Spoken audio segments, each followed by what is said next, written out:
bien el programa para apoyarse tanto emocional y como anímicamente y bueno, en varios aspectos del programa que nos ayuda a seguir adelante con esta nueva aventura. Don't be afraid to take that step. Like, don't be afraid to get help.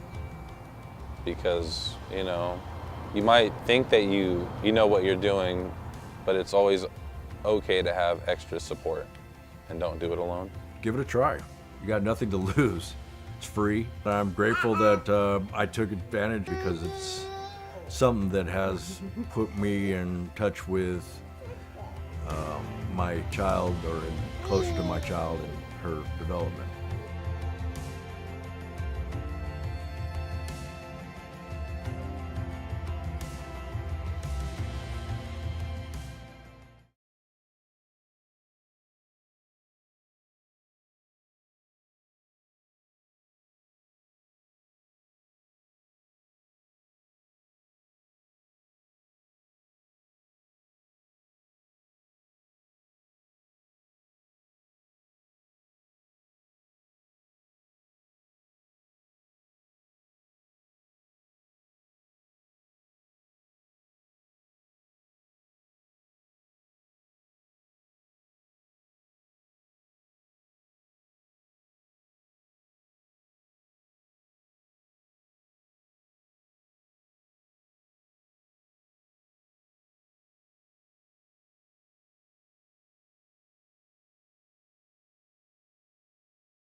Personally, I think everybody could benefit from the home visiting programs. I think that as a parent now, I'm grateful for support more than I was before. I filled out that form not knowing what I was doing. I am very, very grateful that I did it because it's really helping me a lot.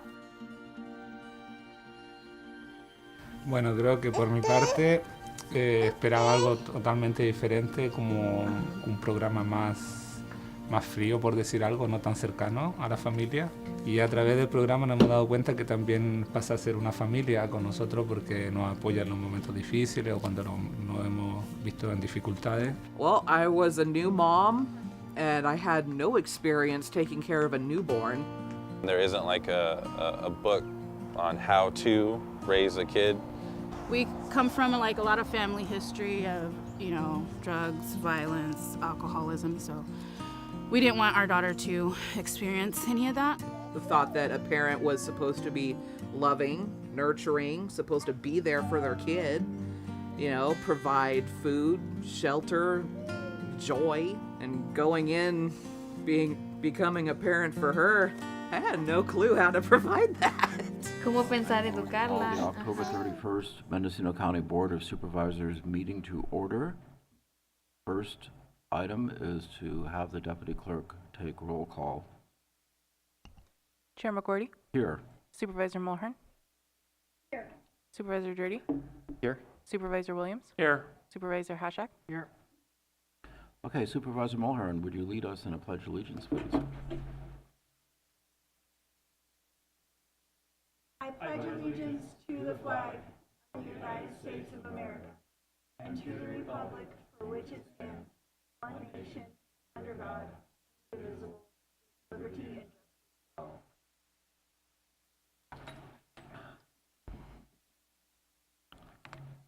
Okay, next item on the agenda is public expression. I invite members of the public to comment of items of interest not on the agenda. Members of the public in chamber shall line up at the podium with 6-foot distance between them. Members of the public joining via Zoom shall utilize the raise hand feature by clicking the raise hand button on the bottom portion of the screen or by pressing 9 if they are calling into the Zoom meeting via telephone. A reminder again, please comments only on issues that are within the jurisdiction of the Board of Supervisors. Okay. Does anyone on the board wish to make comments?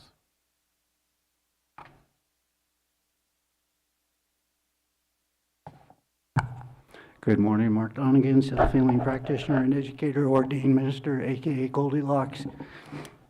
Some of the things I say you might not think are on your agenda. A lot of times lately, people are trying to shut me down and shut other people down from expressing themselves. I don't even want to mention in what ways. We got enough nasty things going on in this county. So I want to stick with what I always try to stick with, is gratitude and appreciation. So I had to look around a little, but then it hit me right in the face because of some of the things that I do that I haven't talked about. Hopefully we'll talk about in the future. I'm just little old me, John Q. Citizen. And I have had a lot of behavioral health issues in my life. My family was probably one of the first in family therapy back in the 60s. So anyways, in my little travelings around and doing the things that I do, I have met some wonderful people in this county that you've probably never heard of. Flenda Behringer.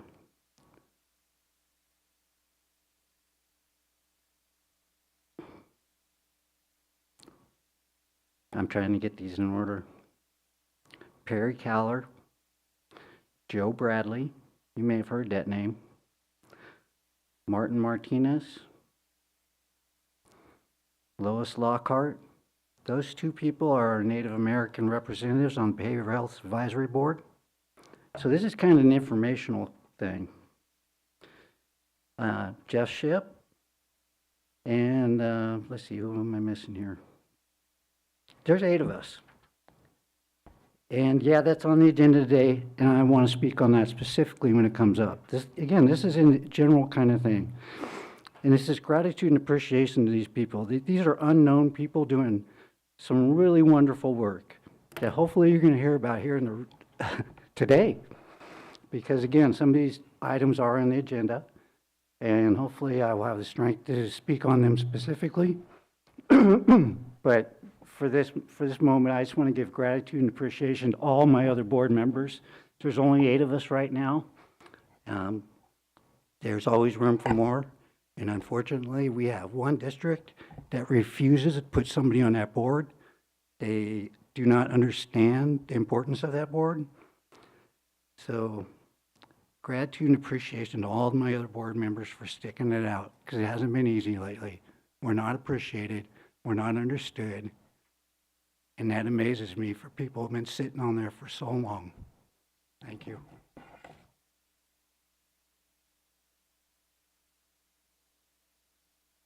Is there anyone in the room who would also like to address the board at this time?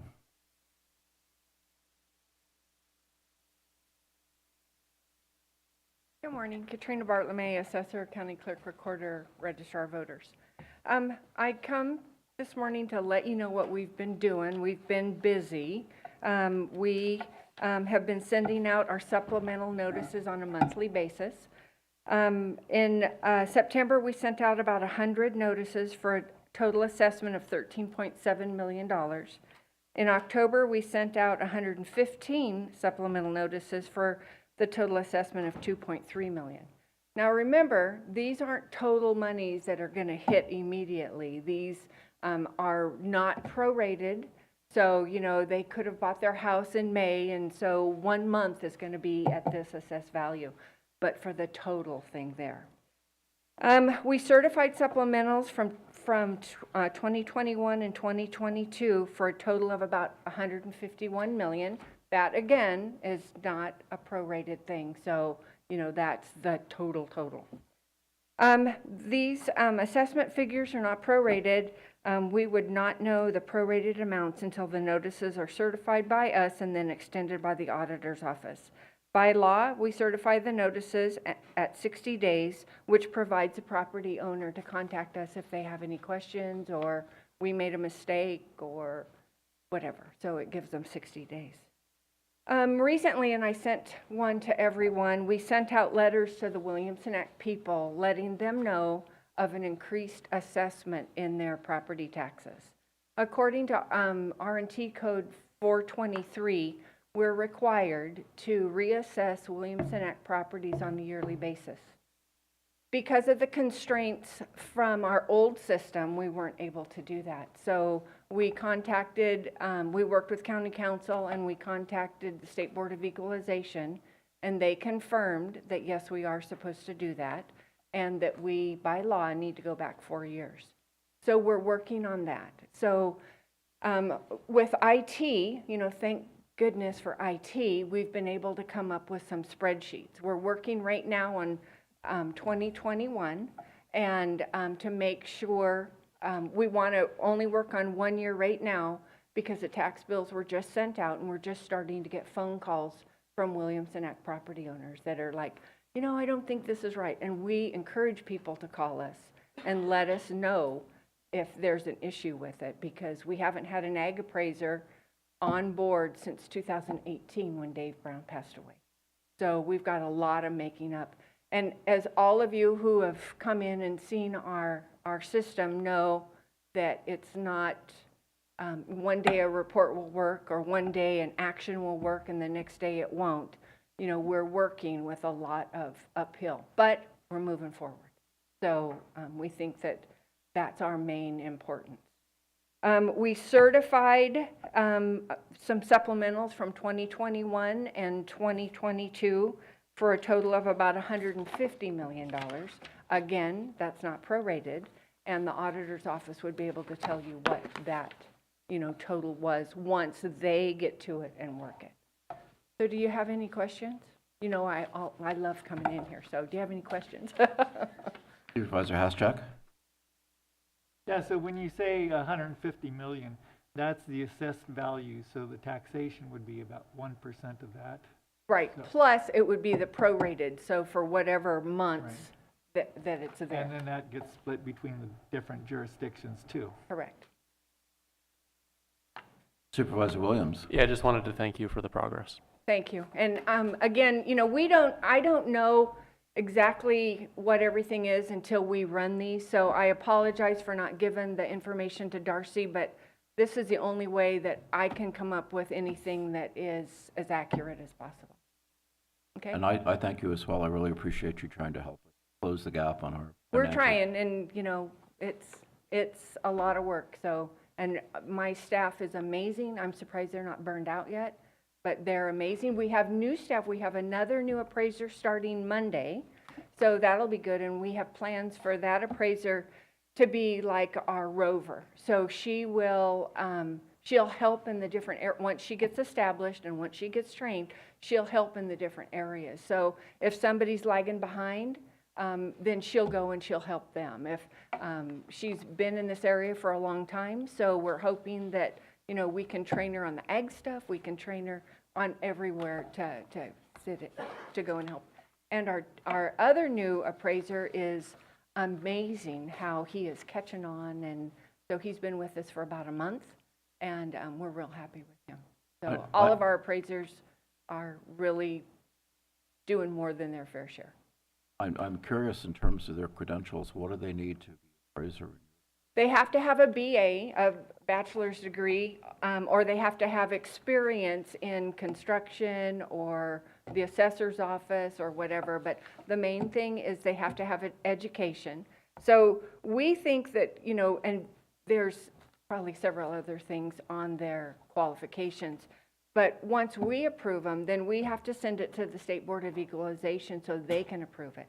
So if there's something that we miss, they catch, and if they don't meet the qualifications, then they can't work for the office.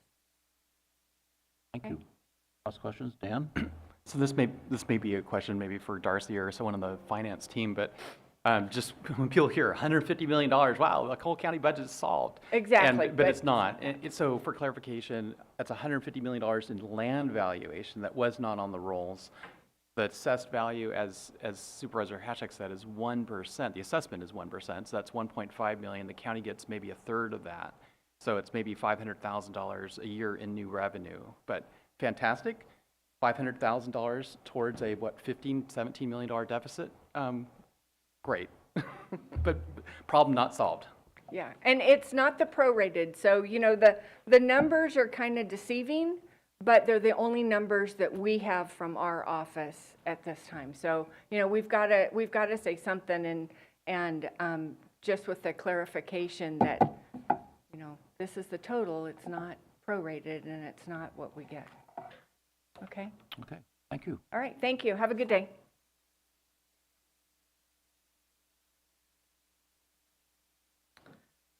Good morning, Board of Supervisors, CEO Antle, County Counsel Curtis, Sarah Pierce, Acting Auditor Controller, Treasurer Tax Collector.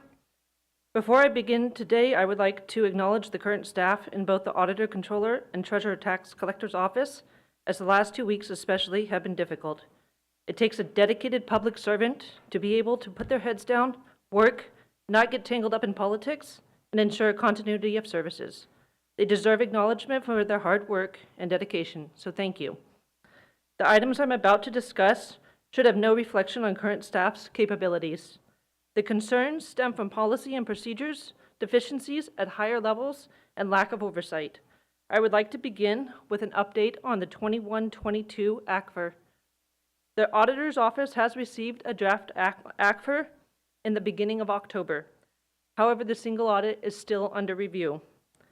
Before the ACFR will be released, the CEO and myself are being asked to sign a management representation letter, attesting to numerous representations, including acknowledgement such as no events, including instances of non-compliance, have occurred subsequent to the financial statement date and through the date of this letter that would require adjustment to or disclosure in the financial statement or in the scheduled findings of questioned costs.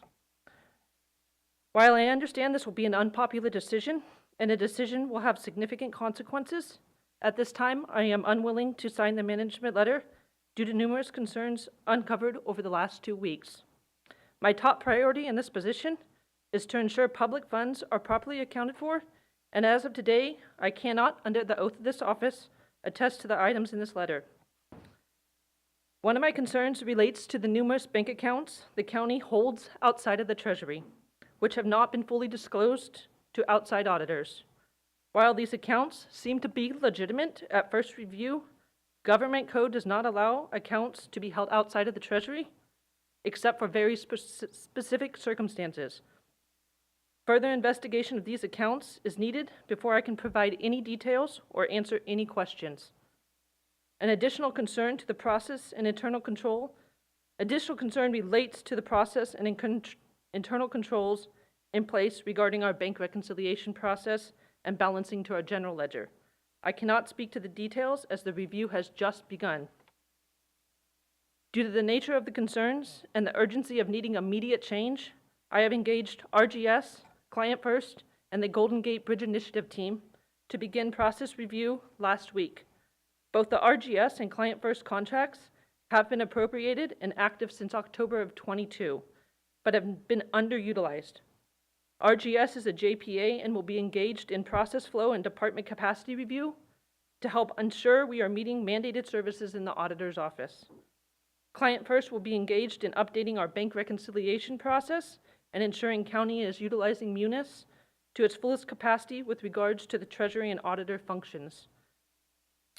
As far as the fiscal year 22-23 year-end close, this will be delayed until all pertinent information has been provided to the outside auditors for the fiscal year 21-22, and that audit has been closed.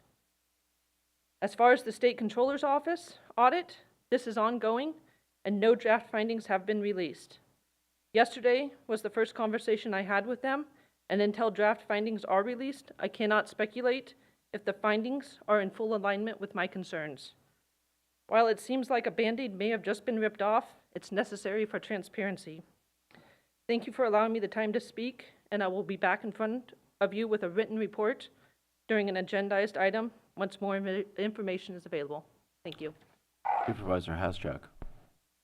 Yeah, thank you for that report. With the state audit and these bank accounts that are outside of the treasurer, does the state know about these?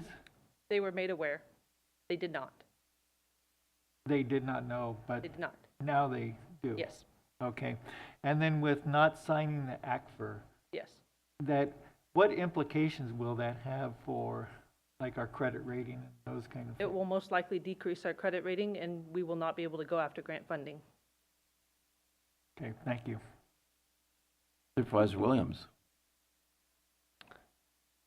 It's an unfortunate report, but I want to support you in not signing until you feel comfortable.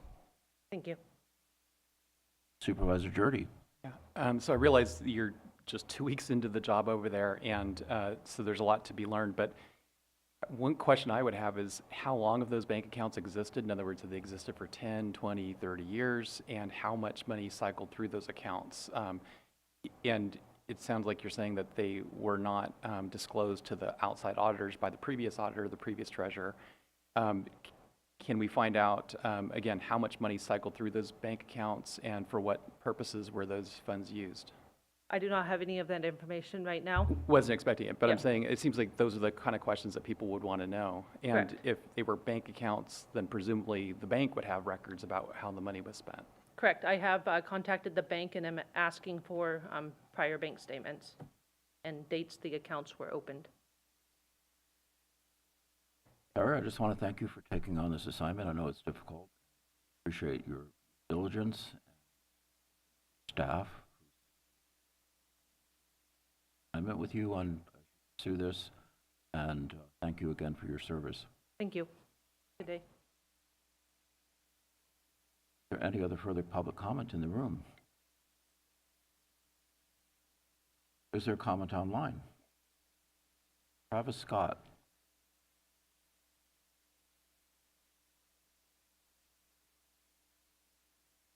Good morning, supervisors. This is Travis Scott, CEO of Visit Mendocino County. I'm here today to discuss the 3-county Cleaner California Coast Leave No Trace initiative. This initiative came to Visit Mendocino County at the request of Supervisors Jurdy and Williams. And as agreed upon, Visit Mendocino County has paid the initial $12,500 contract/retainer to Leave No Trace and has been active in the working group to build the program out over the last year and a half. The program has launched with the support and involvement of each of the other counties and their supervisors. It's now time for the county to reassume ownership of the program on Mendocino County's behalf. If there is no interest from the original supervisors who engaged the projects, perhaps the initiative can be transferred to another supervisor. This program needs your attention. Thank you. Supervisors who are so named, are you still interested in pursuing this? Well, we're interested. The county has no money. I think the question of, does the county have money to contribute to this 3-county project? Supervisor Mulhern, go ahead. Yeah, so it's my understanding of this program that Visit Mendocino has paid on behalf of the county $12,500, and that what they are looking for is support in attending meetings with the other counties and representing Mendocino County. As the chair of the Russian River Watershed Association, attending the Russian River Confluence meetings, and also obviously incredibly interested in trash, I'm happy to represent the county if that's so desired. I'm pretty sure we need to have an agendized item, or maybe it can just be part of the assignments as we move into them next year. I think that the Leave No Trace program is really important. It doesn't cost Mendocino County anything except for our support and our engagement.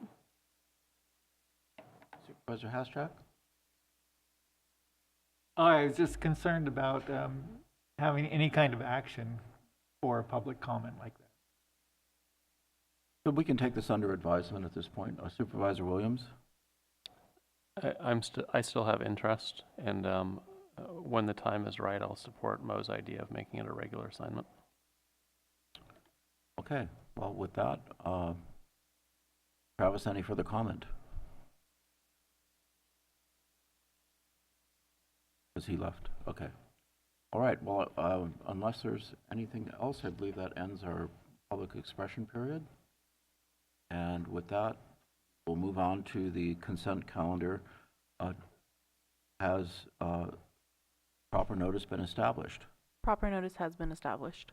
Are there any items that supervisors would like to pull for separate consideration? Okay, Supervisor Haschak I'd like to pull item 3H. and Supervisor Mulheron. I don't want to specifically pull it. I just wanted to highlight item 3J, the Arts Champion Awards, and how important the arts are in our community and to our economy. And I'm not sure if there might be people in the audience that want to speak to that. They could use that time during the public commenting on the consent calendar. Okay. Any other issues? Okay, public comment on items on the consent calendar.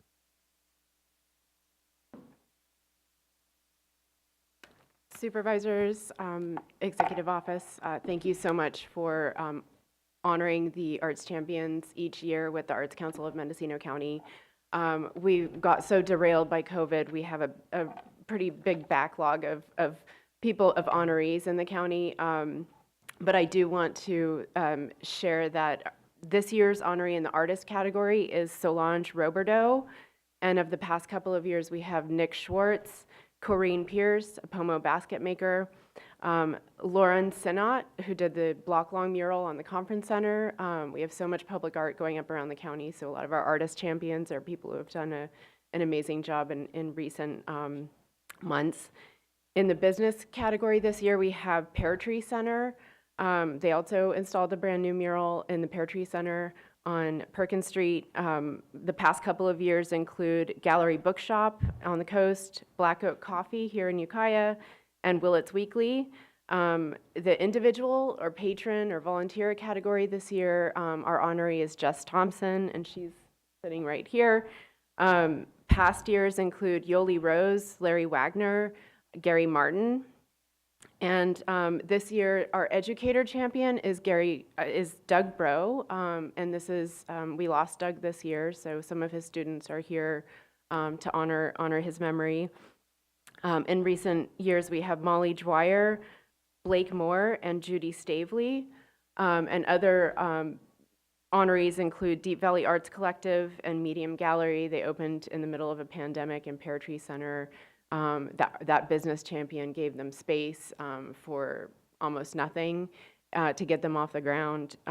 And we also include Walala Arts and Art Center Ukiah in honorable mentions and arts organizations honored over the past 3 years since 2020, or 4 years, including this year.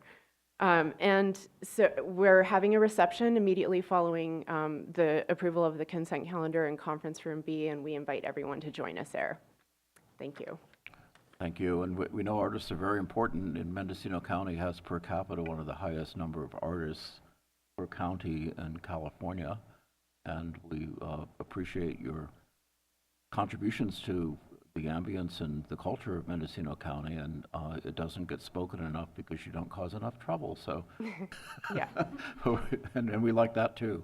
So thank you very, very much for coming today. And thanks to all the artists that make this a better place.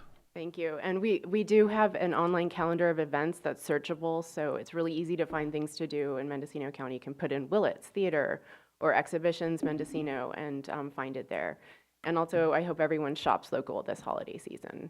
Thank you. Thank you.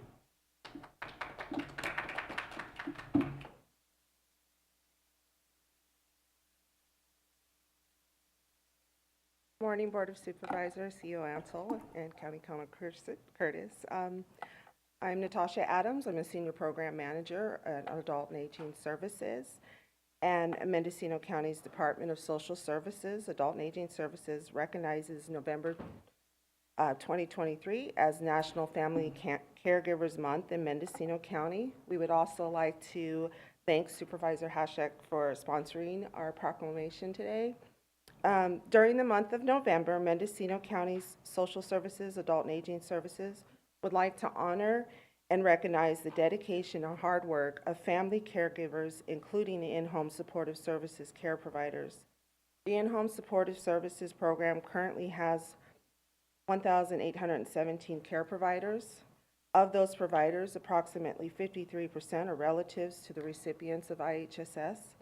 For the past 43 years, the in-home supportive services program has provided an option for some of our most vulnerable, aged, and disabled population to receive care in their homes. This care helps to reduce safety risk, hospitalizations, and long-term skilled nursing facility care. According to the longtermcare.gov, a caregiver can be your family member, partner, friend, or neighbor who helps care for you while you live at home. About 80% of care at home is provided by unpaid caregivers and may include an array of emotional, financial, nursing, social, homemaking, and other services. Most people can live at home for many years with help from unpaid family and friends and from other paid community support. Caregiving requires an immense amount of patience, compassion, and dedication. We at Adult and Aging Services of Mendocino County appreciate the time and support that caregivers provide. This year's theme for the National Caregivers Month by Caregiver Action Network is #CaregiversConnect. It is important to bring awareness of support systems to care providers. You or someone you know or anyone in the public has the skills and dedication to provide caregiving services and or support to family caregivers. Please feel free to reach out to Adult and Aging Services for more information. Mendocino County Adult and Aging Services main phone number is 707-463-7900, and we are located at 747 South Straight Street here in Ukiah, California. Thank you. Very much.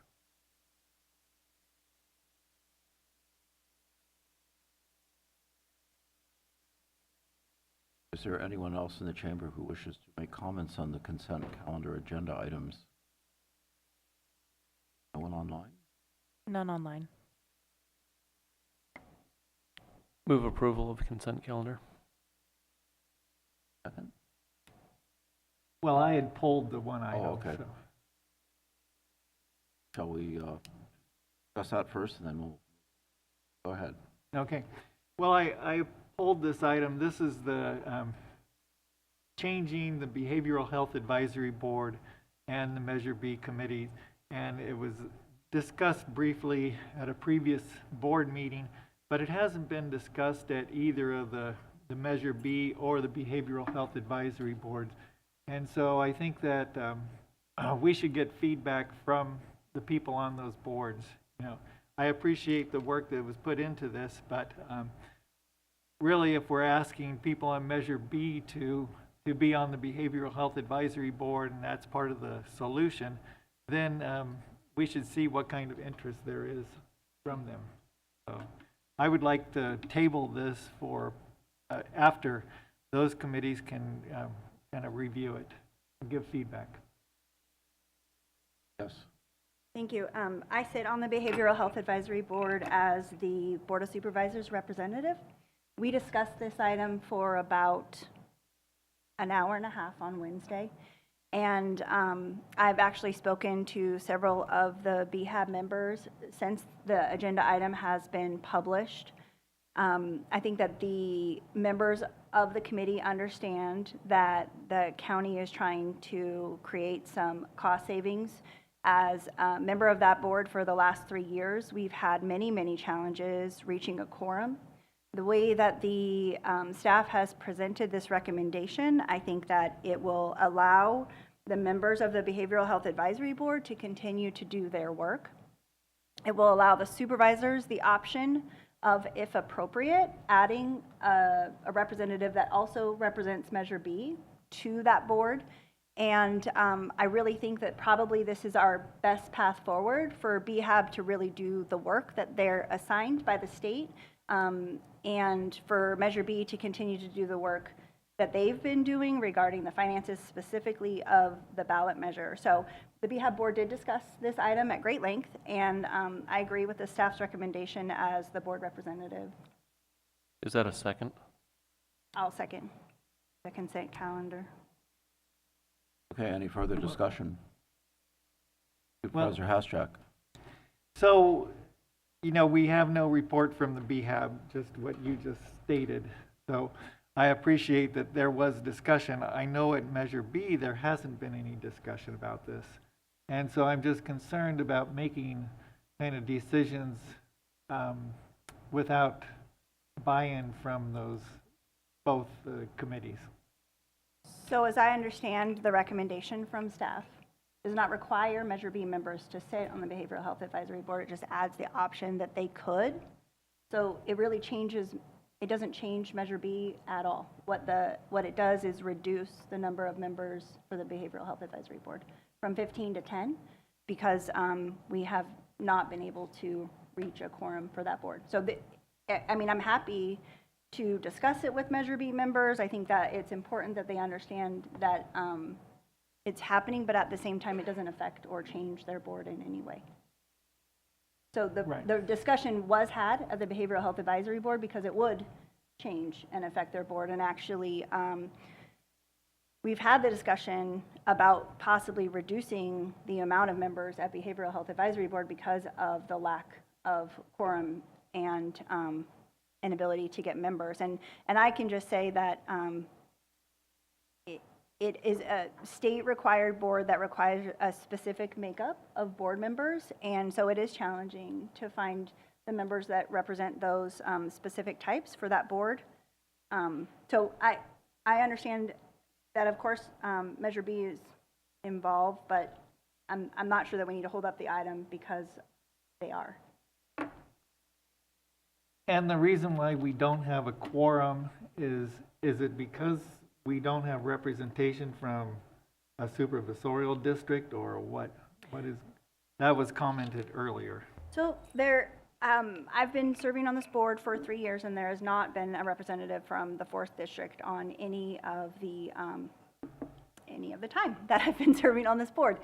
However, I work very diligently to find appropriate members for all of the boards and committees in the 2nd District, and I have struggled to keep representation. I think Supervisor Williams is the only district that has had consistent representation, and currently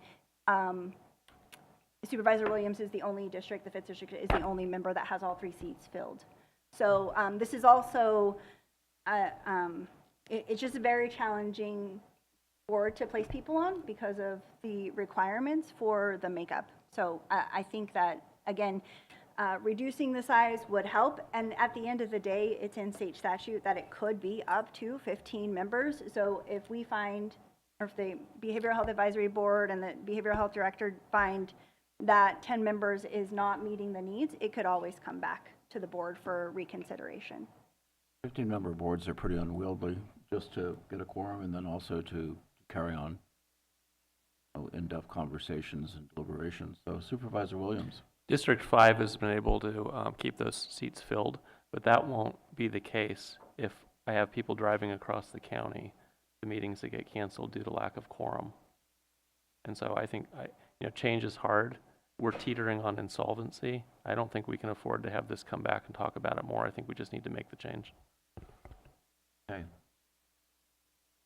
All right, so Supervisor Williams, on calendar. Okay, so we're ready for a vote. Supervisor Williams? Yes. Supervisor Haschak? Yes. Supervisor Drudy? Yes. Supervisor Mulhern? Yes.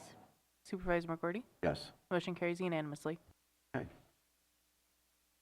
All right, agenda item 4A is discussion and possible action, including acceptance of update from EKI Environmental and Water Incorporated regarding establishment of the Mendocino County Water Resource Team, countywide, and direction to staff as appropriate.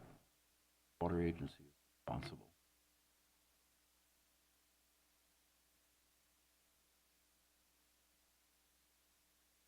Good morning, Mr. Chair, ladies and gentlemen of the board. This is Howard DeShield, your Director of Transportation. This morning via Zoom, we have Amber Fassett, who is your Deputy Director, who oversees our water agency program. as well as our consultant, Amir Mani with EKI. He has prepared, Ms. Mani has prepared a detailed memorandum of our efforts to implement the 2021 Water Agency implementation plan using the matrix model or internal county, existing internal county resources in what we call the Mendocino County resource team.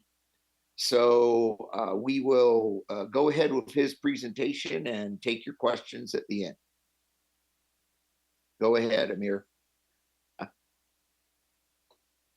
Thank you, Director Dashiell. Good morning, and thank you for giving us the opportunity to present. I'm hoping that you can see my screen right now. Yes, you can. Great. So as the director mentioned, we went through this process as part of our contract with the water agency and the county to establish the Mendocino County Water Resources Team, MCWRT, or as we pronounce it, McWord, in our team. And I'll try to go into directly into the presentation since we have talked about it in previous meetings. So what we basically started to do, there was an implementation plan done by GI. I think the supervisors remember this work. It was done about a couple of years ago to basically start the reestablishment of the water agency and the future of it.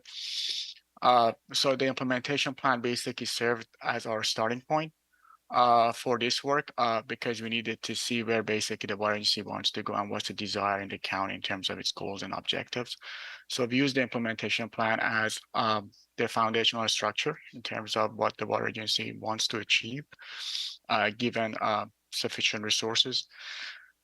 Currently, the water agency operates under a 157,000 or so of tax revenue budget, and the implementation plan, or as we call it in the memo and presentation that was included in your agenda item, WIP, WAIP, basically establishes 6 goals and had like an implementation timeline of 2 to 5 years, which does not seem to be implementable right now in that time frame. But basically the 6 goals are water resilience, compliance with the regulatory mandates, coordination, cooperation, and advocacy, outreach and education, funding and financing, and sustained governance.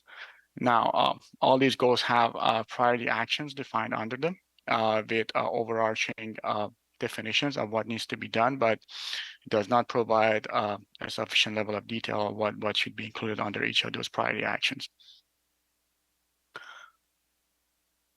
So the objective and scope of EKI's work under our contract was basically the goal was to reformat the water agency into a matrix organization, and that's why it's called the Water Resources Team.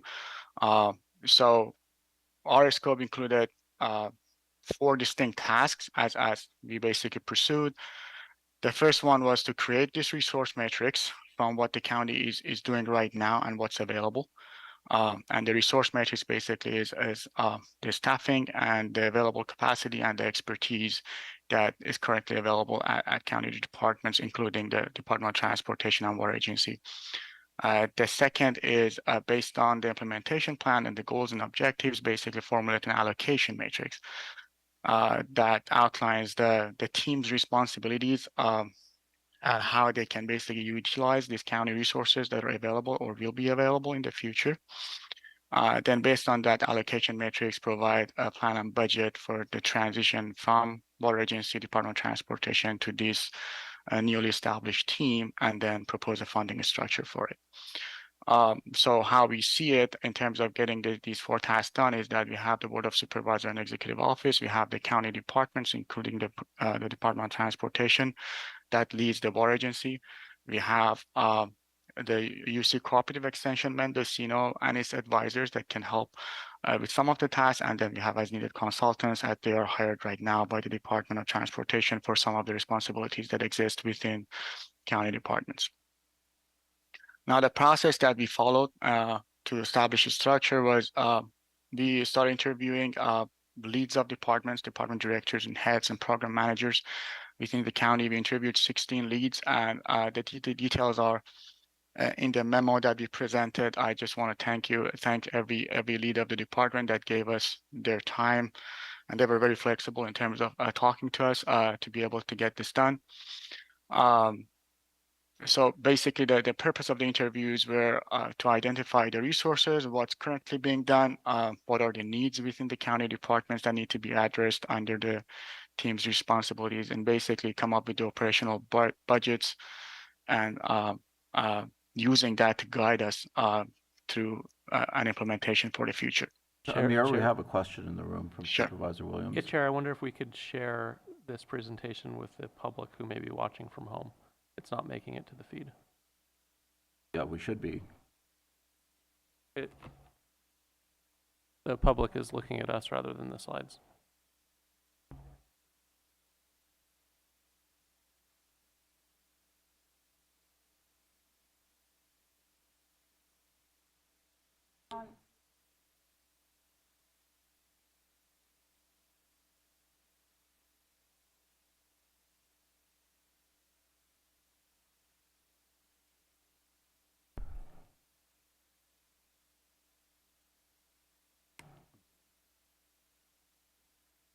I just asked what the pleasure of the board was. You want to continue and then see if our tech staff can?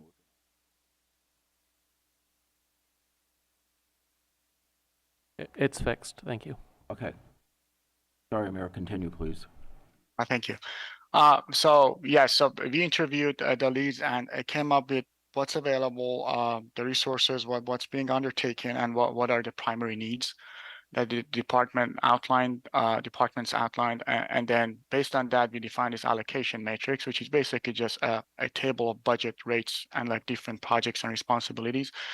And then we use that allocation matrix to basically define an implementation timeline. Now, we put a 10-year implementation, but as I'm going to mention, there are a lot of assumptions going into this work, and the major highlight of our work is that the whole implementation and matrix needs to be adaptable. So this is just to show the level of effort that we expect and just to paint a big picture, but the details may be different as I go through it in the next slides. So the current water agency that we have, and it seems like in the past more than 10 years, it has been practically the same case, functions as half of a full-time employee. And the major responsibility of the Mendocino County Water Agency is to successfully comply with the mandated activities, which is goal B under the implementation plan. So right now, the primary mandated activities that the water agency deals with is the GSA, Groundwater Sustainability Agency Administration, which is basically relevant to the Sustainable Groundwater Management Act. It's the mussel prevention program and stormwater management, which goes to the county's NPDES permit. Then it's the CASM reporting, which is basically groundwater measurements that the county needs to do twice a year and report to the Department of Water Resources. And then it's the Senate Bill 552 compliance, which turned up about a couple to few years ago because of the drought. And it put additional responsibilities on the water agency to basically comply due to drought. So, Amir, yes, a clarification. So now for both GSA administration and CASGEM reporting, is that being taken over by the Ukiah Valley Basin Groundwater Sustainability Agency? So the GSA administration, that's correct. GSA administration, most of it is taken up by the Ukiah, but county has a representative on the board and TAC. And then the CASGEM on the Ukiah Valley Groundwater Basin is basically moved to the responsibility of the GSA, but the other groundwater basins still are the responsibility of the county. Okay, got it. A question from Supervisor Haschak. Thank you, Chairman Gordy. So with a budget of $187,000 for the county, and with the half-time employee, what are the other costs associated with doing these functions? So we have, and I don't think I have the detailed current budget in the slides, but we have it in the memo. so the 187,000, as I understand, 30,000 of it is basically grants that came in. The county has consultants that do parts of these mandates. For example, the stormwater management has a consultant. The CASM reporting has a consultant with for the measurement. The SB 552 was done partially by us during this year. So it's a combination of the time that the Department of Transportation staff basically spent and the consultant cost, and also like non-personnel expenses that exist for each of these tasks. Okay, thank you. Sure. So the functional structure, what we call like basically top to bottom structure for the department, for the water agency right now is that we have the CEO as the GM, then it's the Department of Transportation and the director that serves as the director of the water agency as well. And then we have the deputy director, Amber Facet, who is basically program manager and leads most of the tasks under the mandated activities. And then we have the DOT staff.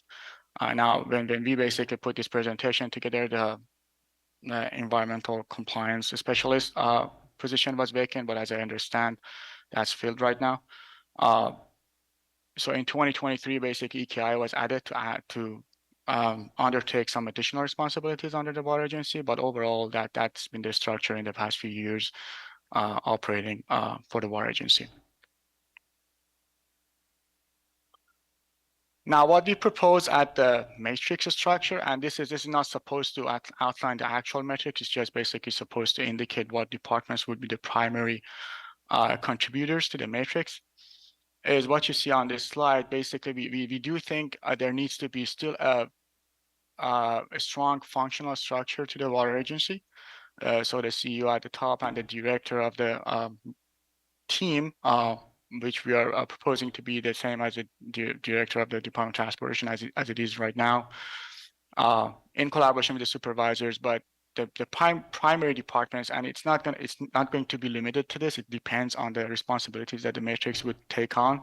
But the primary departments to contribute to this matrix are the Executive Office, Department of Transportation, Environmental Health, Planning and Building Services, and the County IT or the General Services. And then from the outside, the Cooperative Extension, based on the responsibilities that each project would entail, can help and facilitate some of the outreach and education and other expertise related tasks. So this is the big picture. Primary departments, again, for a specific task that would come along in the future. There may be other departments that can join and contribute to the the Mendocino County Water Resources team.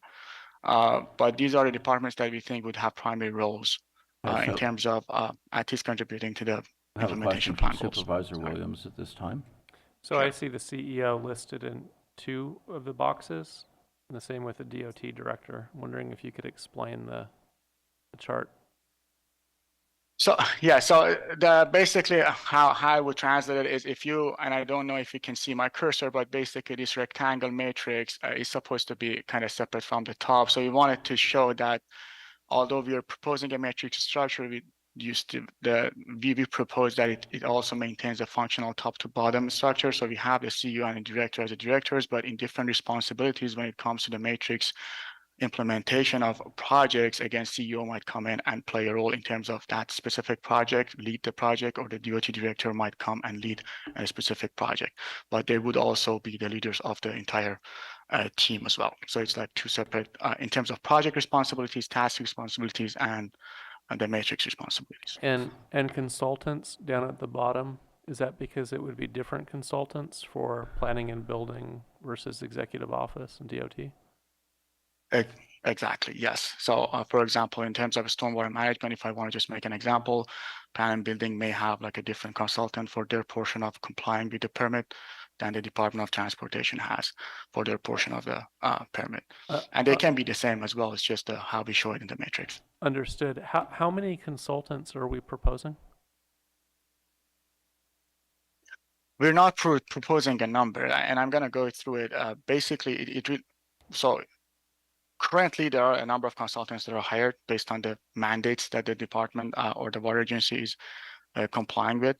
But it really depends on the expertise existence of expertise in the matrix. And I'm going to go through it right now. There's a lack of basically water sources hydrological expertise in the county. So any type of responsibilities that comes to the team, if it's not handled by the cooperative extension, a consultant needs to be hired. So And like example of that is basically, yeah. Last question, I promise. How many annualized FTEs are we talking about in total? I understand that most of these individuals would only dedicate a small amount of time, but in the aggregate, if you're on an annual basis, how many FTEs are we talking about? So right now, as I said, we are at like 0.5. Our ideal allocation, as I go through, like at the end of tenure, if everything is going to be achieved from the implementation plan, our projection was 3.8. I have a question for you too. UCCE seems to be out on its own, which is interesting because I actually spent close to 5 years in my career working on water issues that were directly involved with like the Groundwater Sustainability Agency.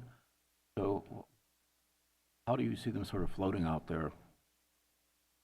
And what? Well, it's just the presentation of it, Supervisor. They are within the matrix. It's just they're different than the county. So like the coloring is different. But when I go into the projects, they're going to be involved, and they're basically now the sole source of hydrological expertise that the county can use. But this is not like the project level matrix. I'm going to show an example and like an appendix. I think A of the memo has like different goals and like a very high level kind of metric structure of them, shown that for most of them UCC advisors are a part.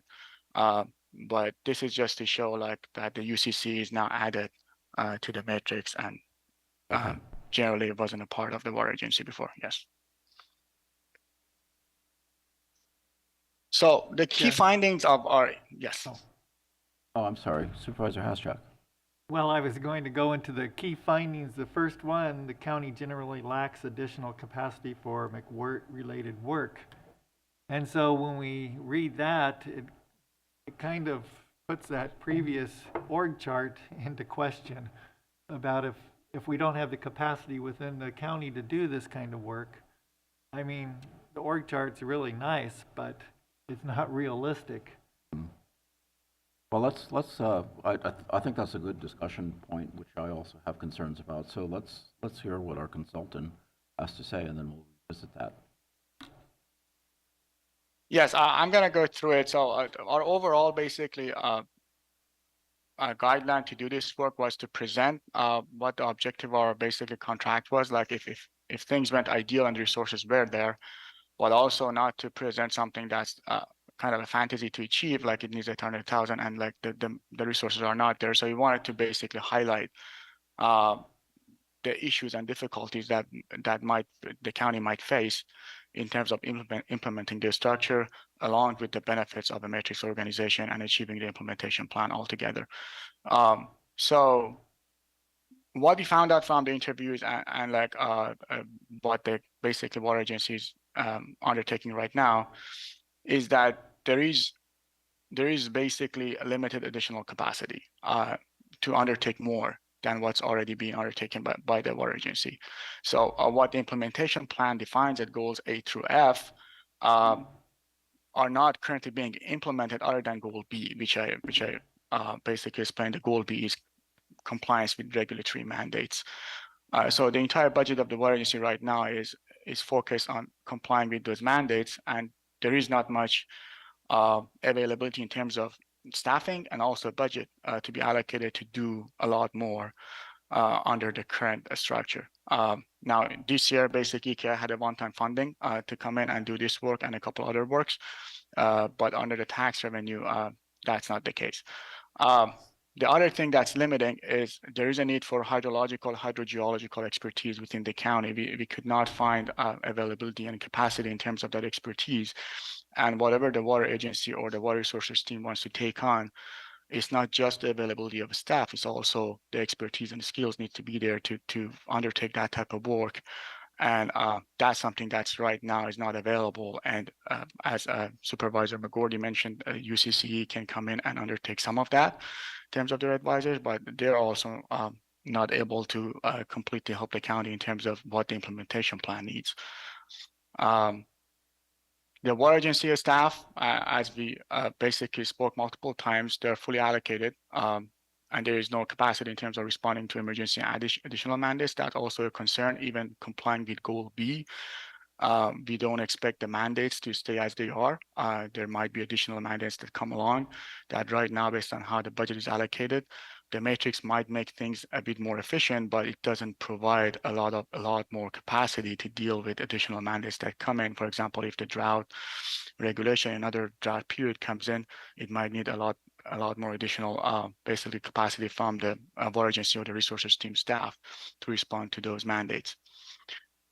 And then basically the overall conclusion is that in order to move to implementation plan, what the implementation plan basically saw for water agency's future, we definitely need additional resources for implementation of that. The other thing that I wanted to highlight is also the redundancy that's helped within the matrix organization. Basically, matrix, one of the benefits of it is that it increases the redundancy. But at the time of that month period of interviews that we did with the leads of departments, we wanted to interview basically the agricultural rep, we wanted to interview the cannabis department, and we wanted to interview the public health director. All three of those positions were vacant. So that shows the challenges in terms of bringing even the primary departments into the matrix and building the redundancy within the team that's needed. So if this happens, or if this continues to happen, like those responsibilities can be allocated to other departments and other staff under the matrix. So what we see as potential solutions for the county, as the supervisor pointed to in their question. So the first one is we have the functional water agency right now. It can be converted to a matrix organization. It has pros and cons, but it's still focused on complying with mandates, because that's basically the amount of resources that exist within the county. So the pros that structure would have is that first of all, it fits within the current operational budget that the water agency has, so it doesn't need more resources to come in. It has the benefits, the overall benefits of a matrix organization. So it's going to provide opportunity for professional growth. It probably provides flexibility, adaptive. It's more adaptive. It might free up some time in terms of from the lead personnel to staff that can be allocated some other tasks, but we don't expect that to be a lot. And it provides overall a better context for optimization of services, because that's what matrix organization provides. The cons of it is basically maintains the status quo in terms of complying with the mandates. So the water agency will not progress towards implementation plan goals. And the other part is like the cons of a matrix organization. So you have different departments coming in, probably the overhead would increase, a complexity of communications would be a hurdle to pass. So it needs some learning curve and training time to basically be able to manage that type of an organization. The second solution that comes to mind that basically achieves the implementation plan goal, so that con is removed, is the county moves to a hiring structure. Like it has the matrix organization combined with hiring a couple of staff. That basically expands the capacity for the Mendocino County Water Resources team, and this is with us knowing that at current conditions, probably the hiring is not really feasible, but what we see is that there is a need for in-house hydrogeological expertise.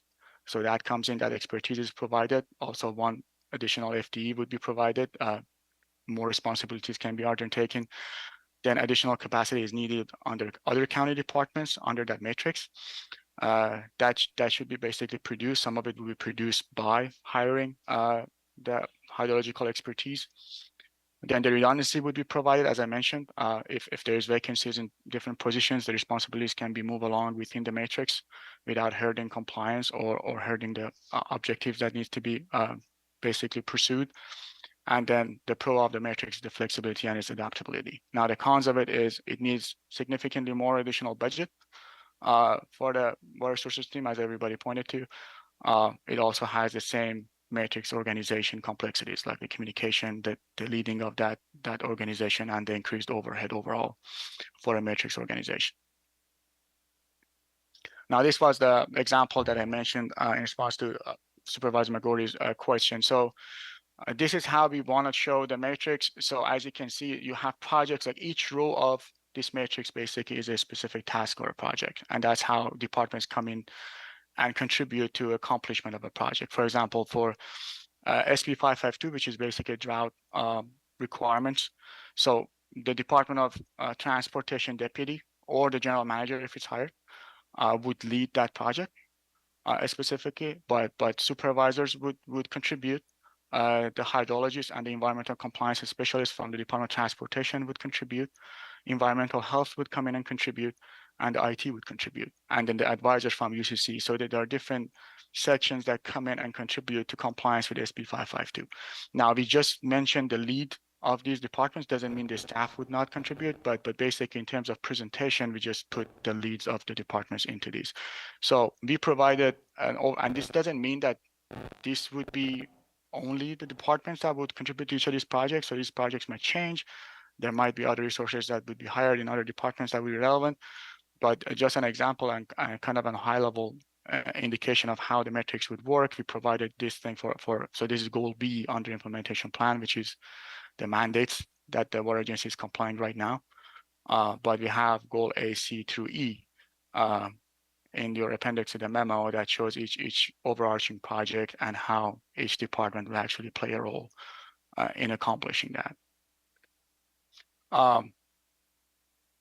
Now, in terms of solution one, which is the maintain current structure, and the chart that you see below is not the solution. I'm going to go through it and how the solution one basically plays a role in it. So before we do that, Supervisor Brody, do you have anything that's relevant to the previous information? Well, I just want to make sure you're addressing this.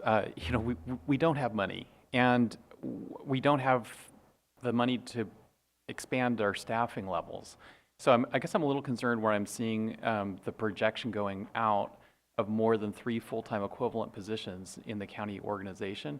And I realize it's not all at once. It's phased in over about 6 years. But on the point of hiring additional employees of the county, I think we should be a little more creative in the way we look at it. And it doesn't, in my mind, the county tends to look at full-time equivalent positions, creating a full position with all the benefits that come with that. The problem with that is the county spends over 70 cents in benefits for every dollar in salary.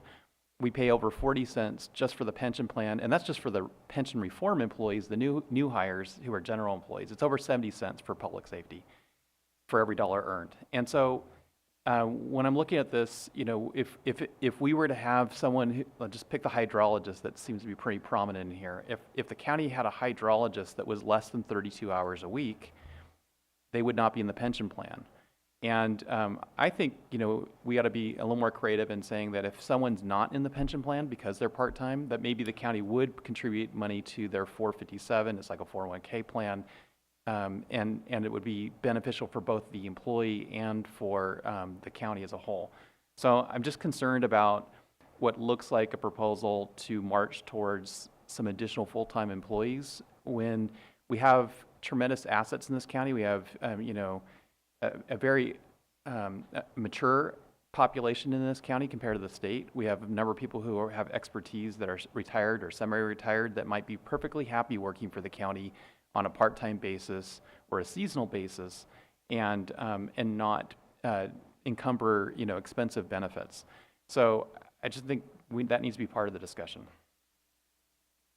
I think so too, and I think as we go through this, we'll really discuss the idea of projects and how we staff for projects as opposed to having a standing department. Supervisor Williams? As we work through this, can we highlight which boxes could be covered by grants?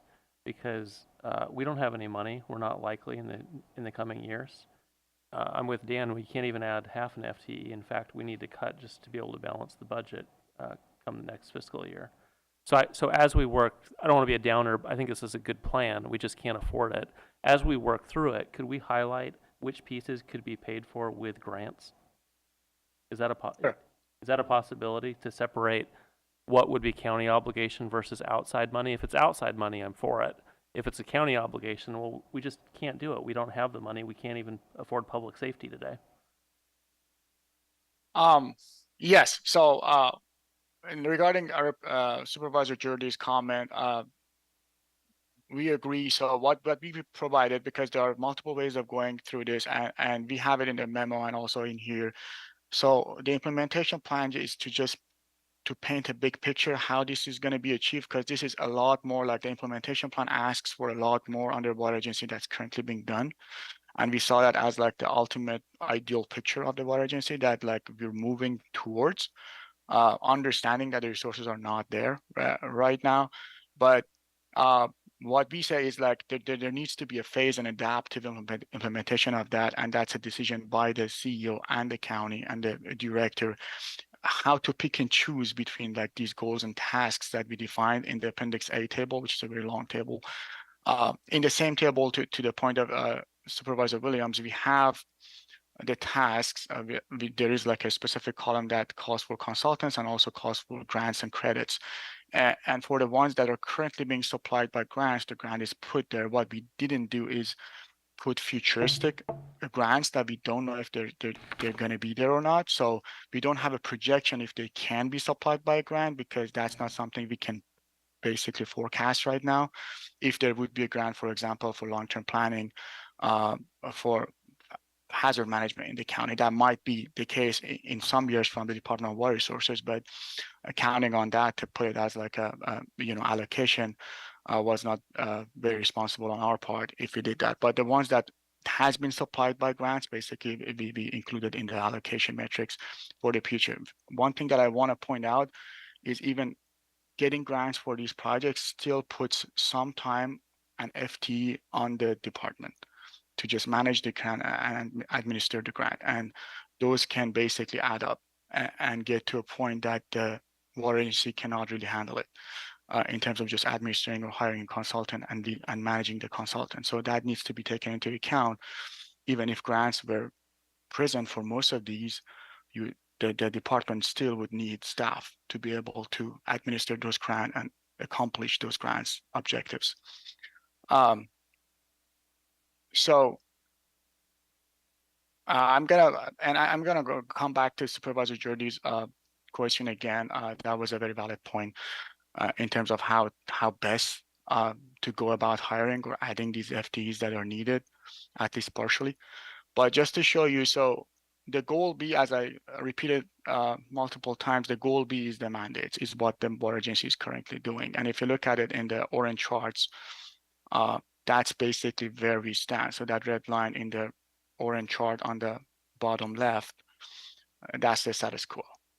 That's how much resources currently in terms of the project, in terms of the FTEs, and on the blue chart in terms of the money, the dollar amount, $2023. That's where we stand right now in terms of the water agency. Now, what in our assumption of the implementation plan, and again, this would change based on the conditions, what the county chooses to do, how the hiring goes, how the grants go. Basically, these bars may look a lot different in terms of what how the implementation path would go. But in our assumptions and how things would go, this is what's needed in the orange chart in terms of FTEs and in terms of the dollar amounts for each goal to be fully accomplished. So these charts basically show the implementation plan fully accomplished by what we defined as task under each goal. Now, there is a brown part that we added to goal B in the allocation metrics, and that comes from the environmental health. And that's because of the executive order that came in that requires county to work with the GSA for some of the well permitting. So we thought if the water resources team is going to have the public health as one of the primary departments, that part can be accommodated by the water resources team, but that's mostly a fee-based service, so it doesn't add to the net expense of the water agency. It's done under the team, basically. It's currently done by the environmental health. Otherwise, everything else would be additional resources as we pointed to. So this basically came to about a net expense of $786,000, and right now tax revenue is $157,000. So as you all pointed out, this is not something that the county can achieve right now, but basically if the implementation plan were to be achieved, this would be the ideal expense. So what we're trying to point you to is that we need to find a way to have a phased implementation that gets to this point, and also still remains feasible in terms of what is being undertaken for the by the water agency or the Department of Transportation. Now, what we assumed as a phased implementation is at least a couple years, the county would lay the foundation to go to the metric structure. Basically, the water agency is transferred to a metric structure without assuming any additional responsibilities or resources. Basically, the goal B would be accomplished for a couple of years. Then the hiring of a hydrologist or hydrogeologist would happen. The reason we highlight that is it's not just the resources that are needed, like the additional resources, it's the expertise. Like anything that most of the tasks that we have under implementation plan and most of the things that are being done by the water agency needs that expertise to exist. And if that's not there, basically it leads to hiring a consultant, which would lead to equivalent or higher expense for the county for that type of service. So assuming in most of the additional capacity that we present in terms of implementation plan, without hiring a hydrologist or a hydrogeologist, would be close to infeasible for the county unless that can be completely allocated to the cooperative extension as part of their mission. So in years 3 to 7, upon hiring that expertise and having some additional capacity within the department, basically the water agency or the water resources team and other county departments, if they do hiring, then we redelegate the goal P, which is the mandates. So restructure how the mandates are being taken care of using the hydrologist or hydrogeologist within the team, and then start implementing some parts of goals A, C through E on the implementation plan. And that becomes what I just mentioned in terms of pick and choosing. That becomes what the director and CEO would need to discuss with the Board of Supervisors in terms of the path that they choose to go, because some of these would be large undertakings for the team, even if the resources are there and needs to be continued. So there's a decision to be made. What we assumed here was we're going to exclude in years 3 to 7 these 3 specific ones at least, because they need a continuance. And if uncertainty exists in terms of resources, there might not be the best choices. So long-term planning, state and federal advocacy, and supporting funding measure probably would be the ones that would be achieved in later years through the implementation. Now, we assume that in years 8 and 9, the county would have additional resources. They probably can hire a general manager, but it still can go on as a matrix without the general manager, as with the CEO and the Department of Transportation director. But basically, the county can move to fully implement the matrix. Now, if the general manager comes in, we call it the consolidated structure, which means basically, if you look at the allocation matrix, it puts, if the implementation plan is ideally achieved, it puts a lot of hours on every lead of the departments that exist within the matrix that may become infeasible in terms of their hours. So that's why the general manager might need to be hired. And that becomes a consolidated matrix because the general manager assumes some portions of responsibilities from the Department of Transportation, from the CEO, from supervisors, and from other department leads in terms of their responsibilities and hours. So this is going back to Supervisor Jordy's question. Our assumption of the implementation in about 10 years, starting 2023. So you see 9 bars here. Right now, we are at basically half FTE, and we assume that for 2 years, you're going to maintain that probably with grants and everything coming in, just the responsibilities that exist. Then hopefully with the hiring of a hydrologist, with the cooperative extension coming in, and assuming responsibilities, you can achieve some parts of the goals.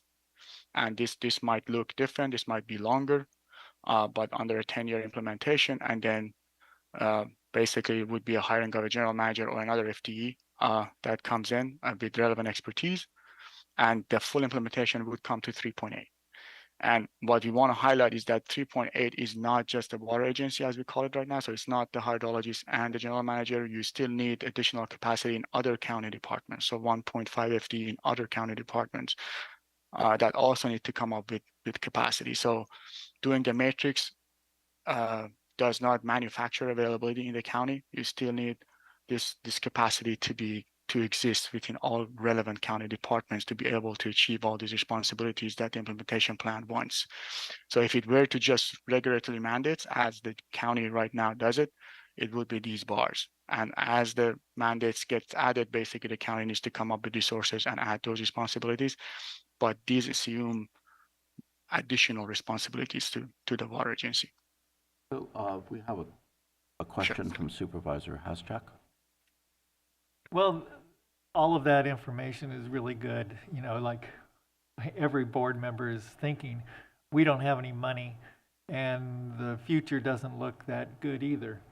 So what do we do with this? And, you know, with my work on the ad hoc with Chair McGordy, you know, we certainly looked at, you know, a hydrologist and the need for that, or a general manager, someone to be the face of the water department. But when we decided to go for this team, that one of the key ingredients was UC Cooperative Extension and bringing them in.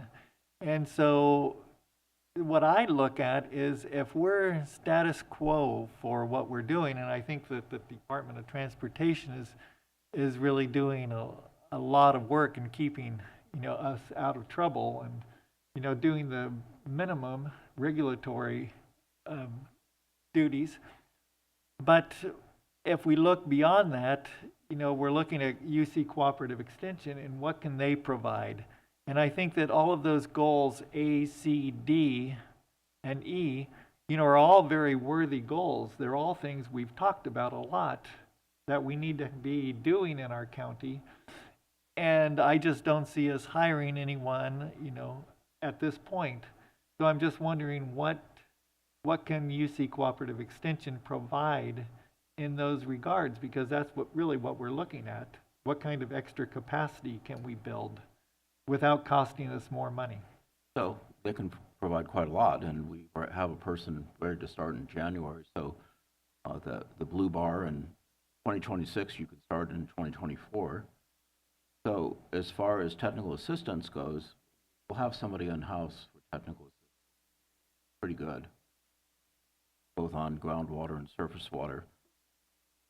As I look at this, the thing that's not mentioned here, which I think is really critical, is political support and lobbying, which is the Board of Supervisors' responsibility. And it's one of the things that we have to stay really engaged with.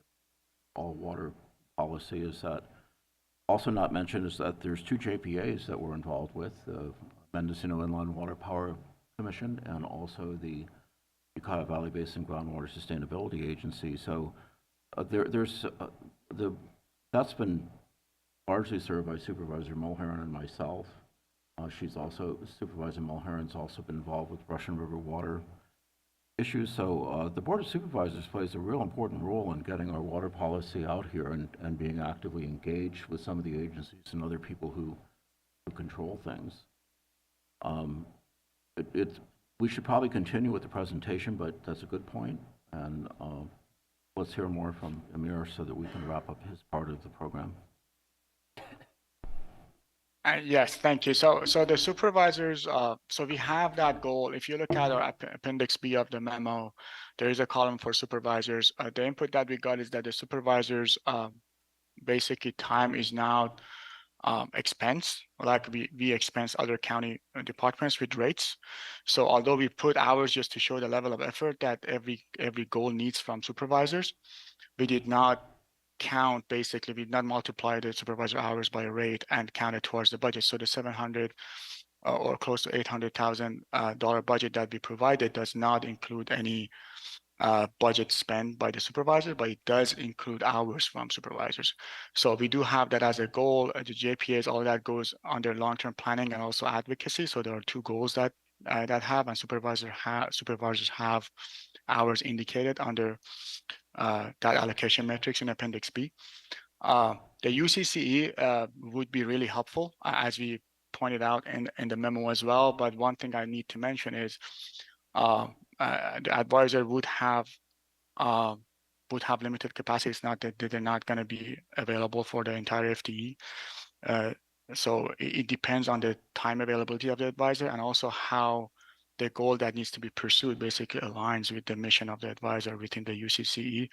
And also everything that goes through UCCE also puts some, again, leadership and management responsibility on the county department that's responsible for that. So it's not just purely UCC advisor, it still needs some resources to be allocated from the county. So that conjunction needs to be considered in terms of what needs to be accomplished.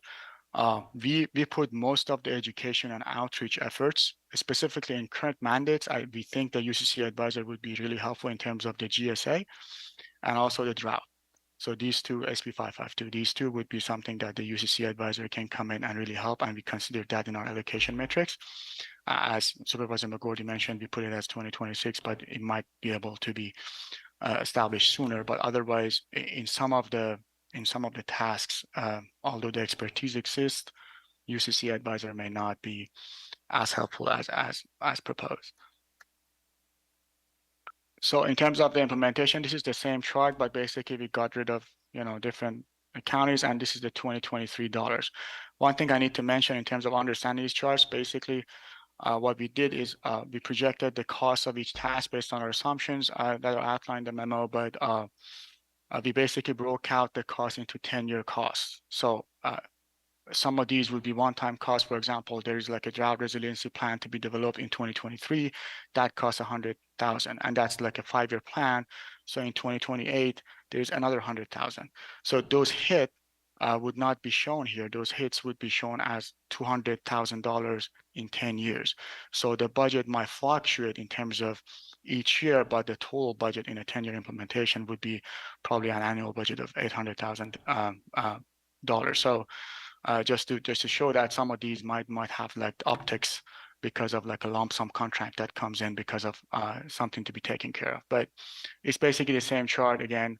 We do think there needs to be a hiring, or there needs to be at least some collaboration with the expertise of a hydrogeologist or hydrologist, just to be able to push further from current water agency responsibilities. And then there needs to be absolutely additional resources available if the water agency needs to expand in any sense to achieve any goals on the implementation plan. So our key assumptions and findings are, again, the annual budget will vary based on what the county decides in terms of its implementation pathways. What we showed is our assumption of implementation pathways that made sense to us. But as you said, if the resources are basic, if the future is more pessimistic that we assumed, then the realignment is needed. The water resource team requires the hiring of the hydrologist. With the implementation of the matrix with additional goals, not only needs the hiring of the hydrologist, but also needs other county departments to have increased available resources. The expertise is needed to accomplish the WIPE goals, the implementation plan goals, not only because of the FD, but also because of the types of roles that the county wants to pursue. We again emphasize that UCC Mendocino advisors will be really helpful in terms of the matrix organization. They can provide the needed hydrological expertise, but we also need to acknowledge that they have limited capacity and can provide that help for specific functions of the water resources team. Any implementation plan, including what we assume that we provided, is contingent upon the fees and ballot measures that provide the budget for the water agency to be there. And also, we also emphasize the benefit of pursuing grants, and that's one of the goals on the allocation matrix. If you look at our appendix B of the memo, it is budgeted, but we still need to point out that expanding the county's ability to pursue grants is a goal, but building the macro based on pursuing grants might not be a sustainable structure for the future of it. And I would be happy to answer any questions that you have. Thank you for giving us your time. Questions? Supervisor Williams. Well, I think it was a really great presentation. It's probably follows the direction that we previously gave, but I'm concerned about approving a roadmap that involves spending more money than we have. We're in a position where we need to be reducing our overhead to balance the budget, and this plan calls for increasing it. I don't know how the board would like to handle that. I mean, we could approve it as a interesting plan if financial situation changes in the years ahead, but I don't want the public to think that we're beginning down this roadmap because we don't have the dollars to fund it. And we don't even have a forecast that we will in the coming years. Yeah, it seems like a good plan, bad timing. I can make a few observations from working in the water arena for quite a long time, but as a supervisor for the last 3. So what I kind of sense from the board is that there's really not appetite from the board to find additional funds through tax revenues or something to have a water agency. And as I look at communities, it varies how you're doing. So if you're in the city of Ukiah, their water situation's quite good. They're doing amazing stuff. They've just started on a $50 million purple pipe project that's going to recycle a significant amount of city of Ukiah water.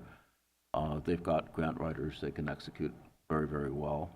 Fort Bragg seems to be in good shape. Willits is okay. A lot of our community service districts, not so much. And what they seem to need is technical assistance and grant writing. That seems to be the biggest issues. So with the limited resources that we have, I'd recommend that we shift a little bit of our meager $157,000 into the CEO's office for grant writing, and hopefully with our UC cooperative extension hydrogeologists, we'll be able to provide some of the technical assistance to deal with things as they come up. And I think we have to be more of a project-oriented kind of approach to solving issues where we can bring in people in the county who are retired as opposed to having permanent staff, and take it on that basis. Supervisor Haschak, then Supervisor Williams.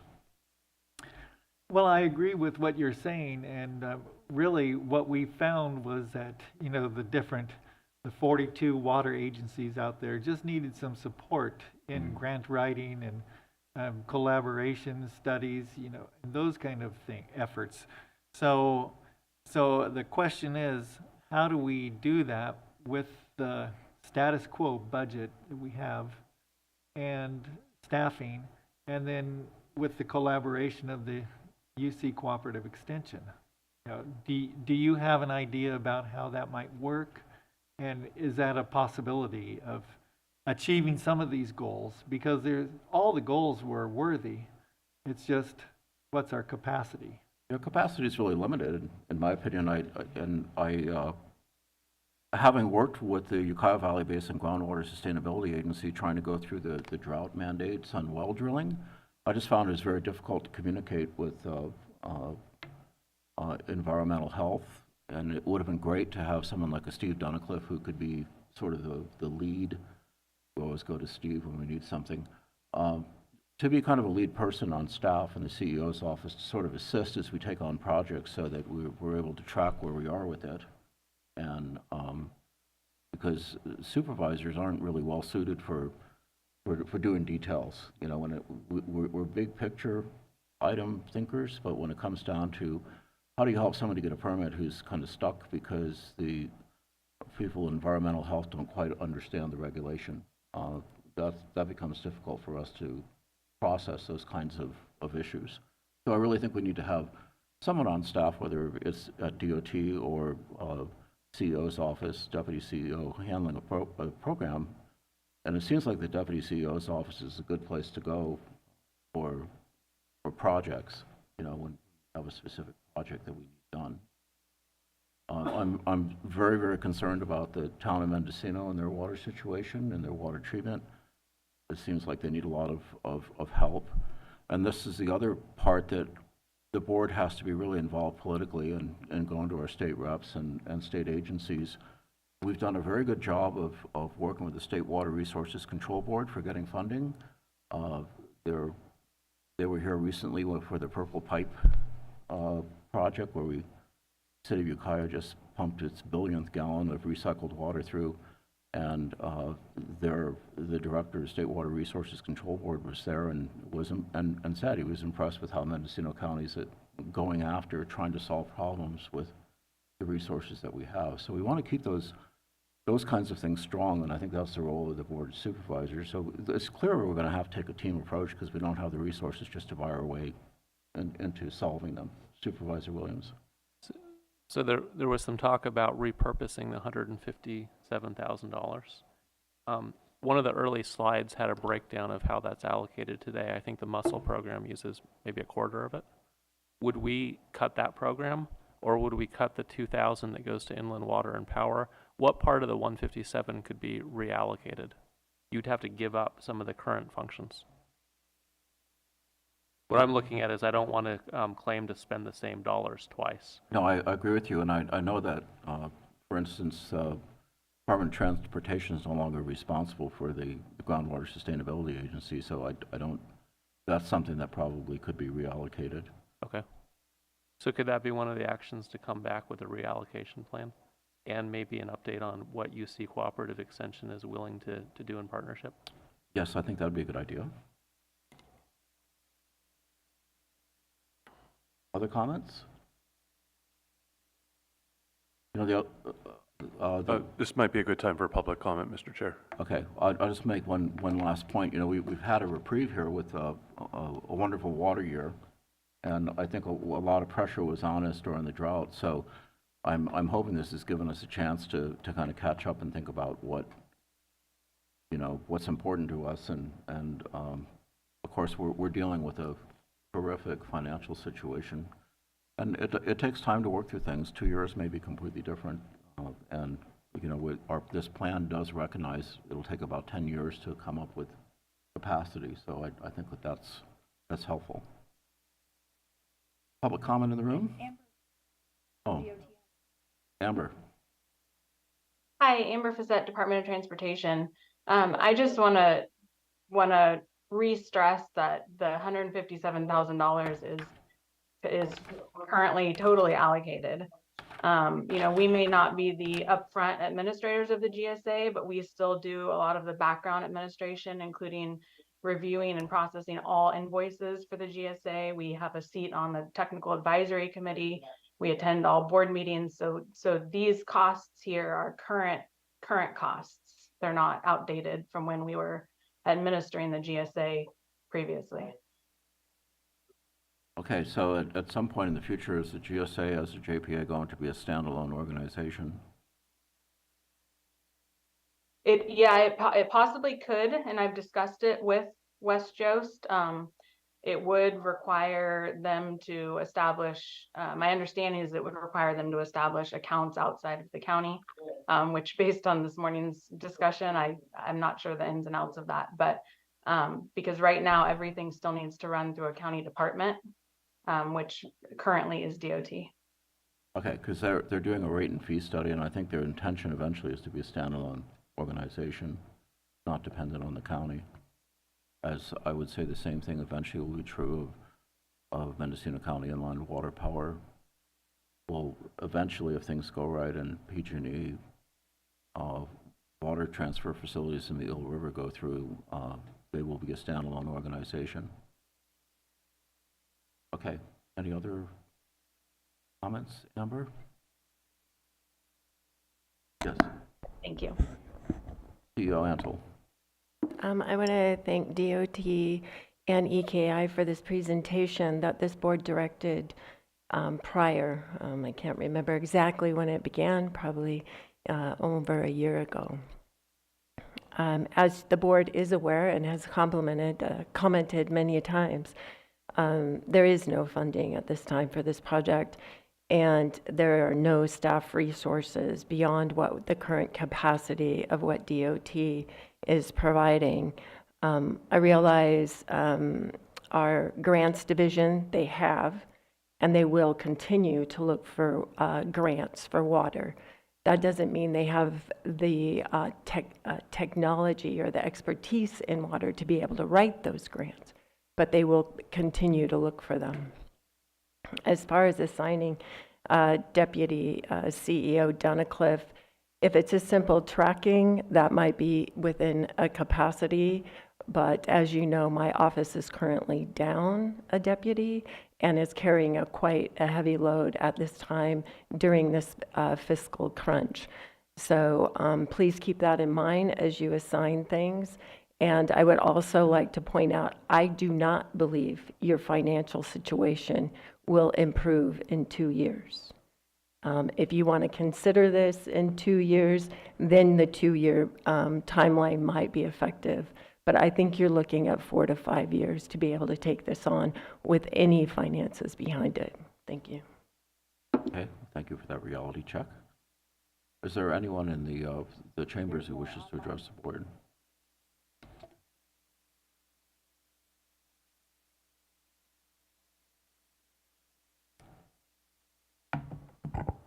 Good morning, Supervisors. Julia Krog, Planning and Building Services Director.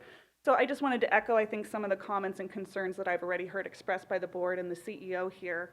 Planning and Building Services really does not have the capacity to absorb the additional workload beyond our core mandated services. So it sounds like this may be something that's tabled for future discussion and future fiscal years, but I would be remiss if I did not at least express that concern today.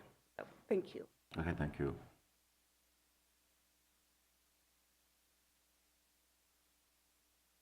Anyone else in the board chambers? If not, we'll go online.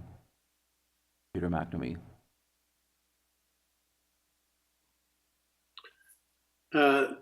Thank you for the presentation. Very informative. The members of the Grassroots Institute have a long standing interest in water policy and conservation in Mendocino County. We wanted to watch the presentation today. One of the things that I didn't see, at least, maybe I missed it in the presentation, was the water study that is being launched as part of the local coastal program update. The county has issued a request for proposal to hire a consultant to do an extensive update of the study of the groundwater in the coastal zone area that stretches from Humboldt down to Sonoma County. And I wondered why that was not part of this planning process or program process for the water agency. So my understanding that's being run through Planning and Building Services. So Director Krog, if you could have just a quick update for us on that.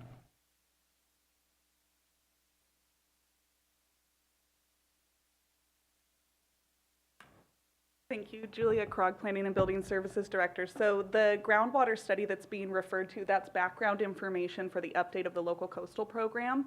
So that's the comprehensive update that the department received a $2.2 just about $1 million grant from the California Coastal Commission. So that work, we did just have the RFP close on October 24th. We're reviewing proposals, and then we hope to identify a selected consultant actually in the coming week here. So, and then that will be moving forward, and of course there'll be collaboration with stakeholders, county departments, et cetera. And when do you expect that to be finished? Well, that's going to also depend upon the selected consultant. We have some different timelines, I think, that are looked at, but I would expect that will not be concluded until sometime probably late next year at the earliest. Okay. Thank you. All right.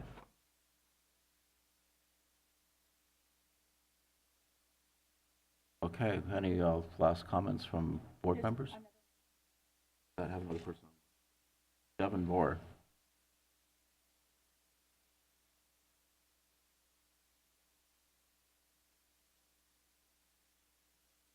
Devin, are you there? Loser.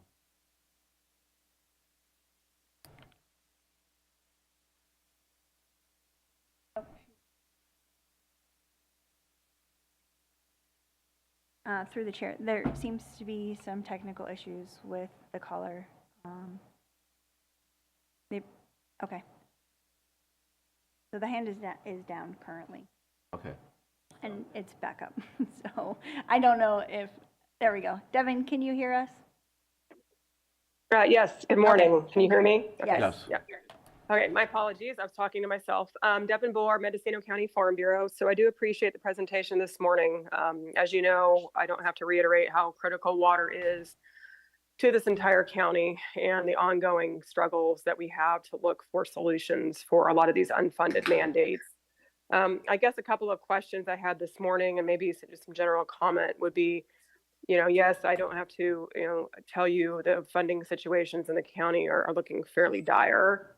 I guess part of my concern is, maybe a conversation needs to be made within the board and other organizations such as CSAC, when these unfunded mandates come down from the state, that there needs to be a little bit more pushback.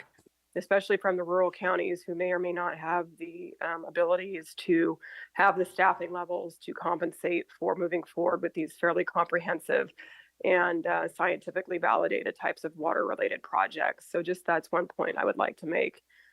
A question that I had on the presentation, specifically on the handout that was attached for public review, it was slide 10, and it had a graph on there related to looking at current fee levels for well permitting, and then there was a forecasted increase that was looking fairly significant for well permitting, and I wasn't aware of what that clarification would be. Is that under the proposed environmental health structure for where county well permitting may be going in the next couple of years?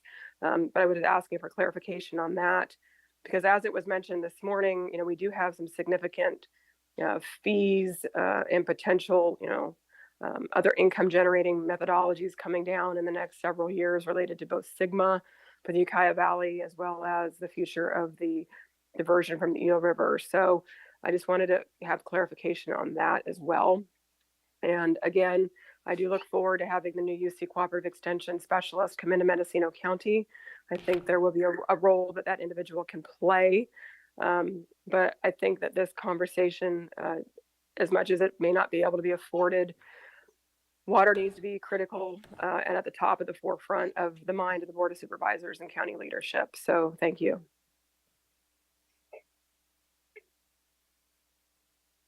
Mayor, can you answer that question about the projected income or cost? Yes. Thank you, Devin. So so this basically comes from a projection from the environmental health and their fees that they assign, and does include what is projected to be the cost, at least in the near term, of the executive order burden on the well permitting, but it also includes the entire well permitting aspect of environmental health. What I mentioned during the presentation, it is a goal B, basically current mandate, but it doesn't mean that the current mandates would expand from the 157,000, because we are expecting this to be a fee-based, and so it does not primarily affect the net expense, but it does affect the resources in terms of the staffing that needs to be handling that. And it's already being handled under environmental health. So in terms of the water resources team, environmental health would be part of it. So it can come under the matrix organization, basically. All right, so what is the pleasure of the board at this point? No action. No action? Okay.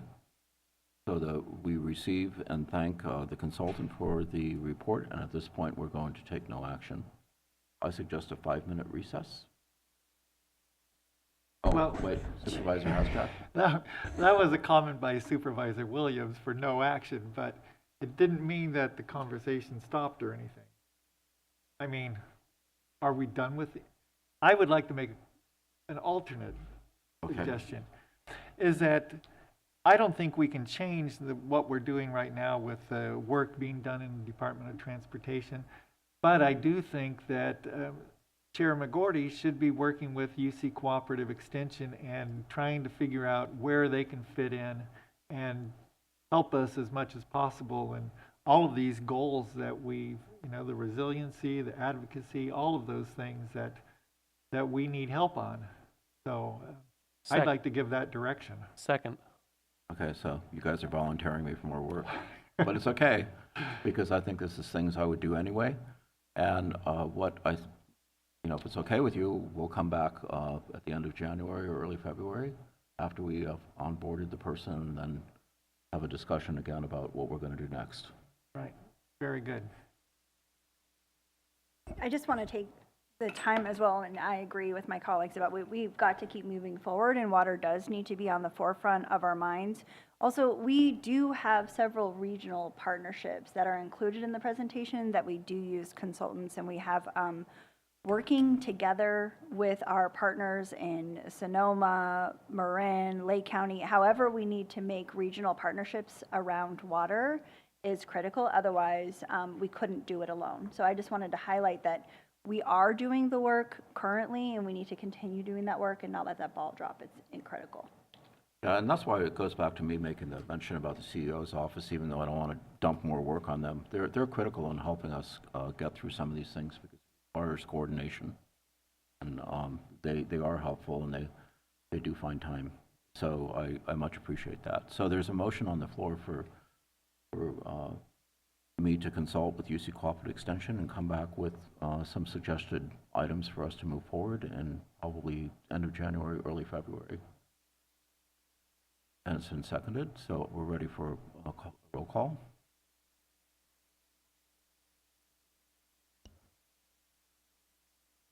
Supervisor McCourty? Yes. Supervisor Drury? Yes. Supervisor Hashak? Yes. Supervisor Mulhern? Yes. Supervisor Williams? Yes. Motion carries unanimously. And thank you, Amir. I always appreciate working with you. You have a keen mind, and you're detail-oriented. So with that, we're going to take a 5-minute break. Chair, if I may, I would like to request that we move to item 4D when we return from break. This last item went significantly over time, and we have several members waiting to present on 4D. Okay, well, then we can do that. Thank you. Thank you.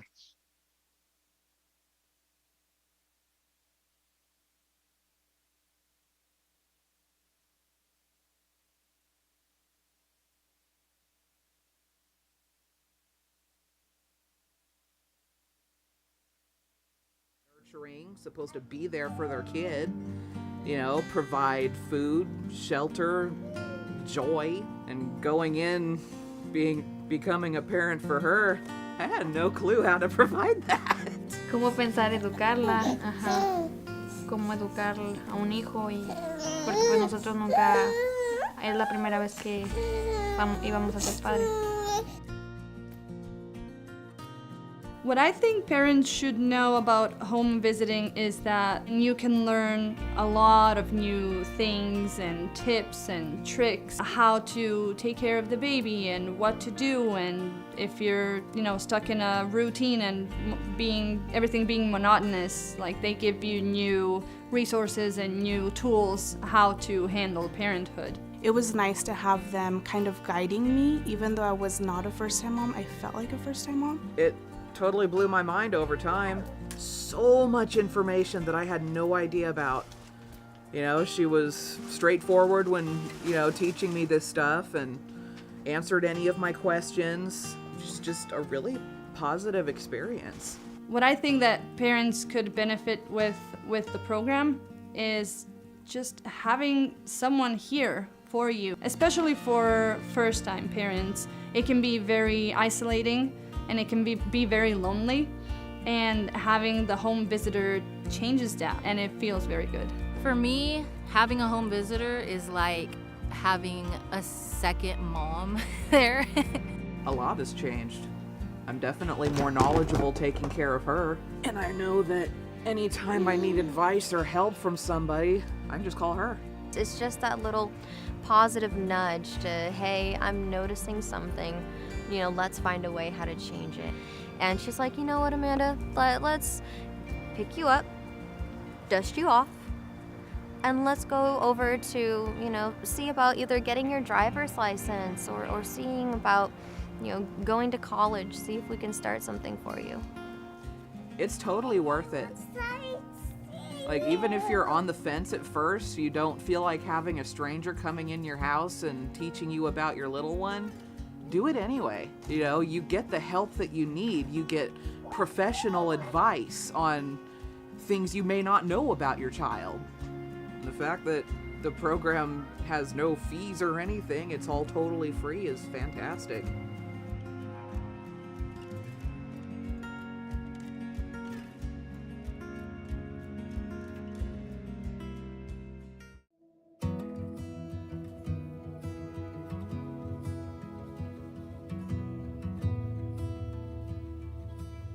Yo creo que si conozco a alguien que está próxima a ser mamá, lo primero que haría sería recomendarle el programa, porque te entrega mucho apoyo, mucha información, y más que nada como apoyo emocional, una guía, te da una visión diferente de cómo es ser papá aquí, quizás en este país. Y así pues es algo, un bonito programa, porque pues es buena persona la señora y los ha atendido muy bien. Pensé que nada más iba a ser un programa de orientación quizás para los nuevos padres, pero creo que nos llevamos una linda sorpresa porque Gaby es una persona muy cercana a nosotros, es como parte de nuestra familia, siempre ha estado dispuesta a ayudarnos y a escucharnos con nuestras dudas sobre la paternidad, y en nuestro caso, que estamos solos en este país, ha sido como de mucha ayuda.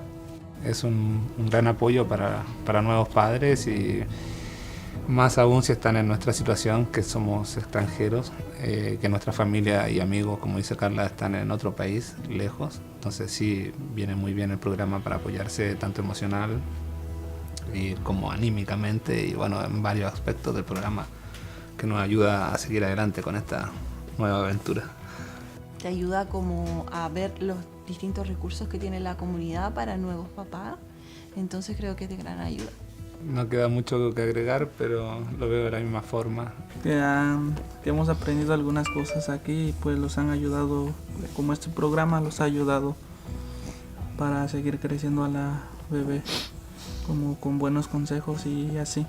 Sí, y creo que también ha sido muy importante el tema de apoyarnos con el libro y saber qué actividades hacer con Máximo de acuerdo a su edad, cómo estimularlo, cómo cuidarlo de los peligros de la casa, como cosas que uno como papá nuevo no conoce, claro. Pues a mí me gustaría que lo siguiéramos visitando aquí en la biblioteca de Covelo. Está tranquilo y muy bonito aquí.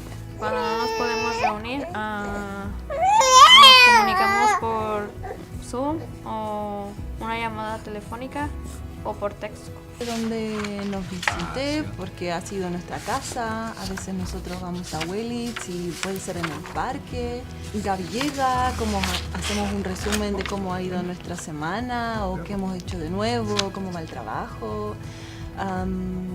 Luego hacemos las actividades del libro, vemos si podemos hacer un juguetito nuevo para Máximo, a veces ella lo evalúa, cómo está su sentido motriz, qué ha aprendido de nuevo, nuevas palabras, y jugamos un ratito y conversamos. A mí personalmente también me ayudó mucho a obtener mi licencia a conducir, que era un objetivo que teníamos en cuanto a la familia, sí, para poder estar tranquilos, así que encuentro que ha sido fundamental el apoyo.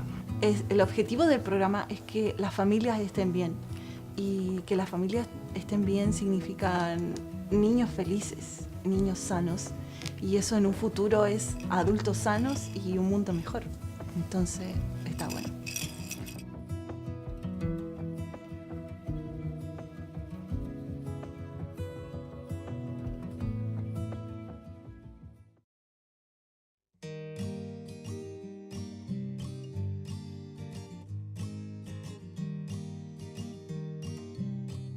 She has made me feel like I'm important and I can go at my own pace, and that's all you need sometimes when you're feeling like you got nobody.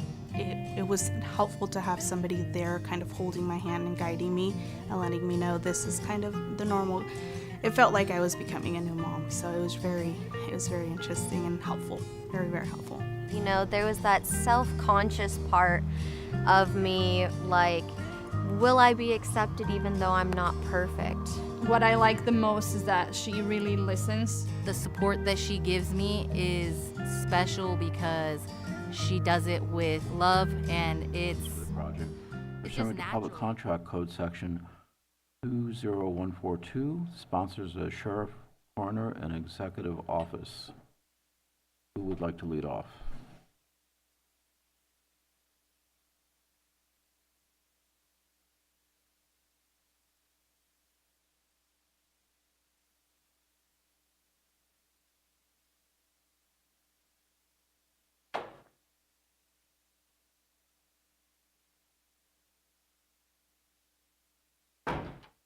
One of the occasions we get to see the sheriff dressed up.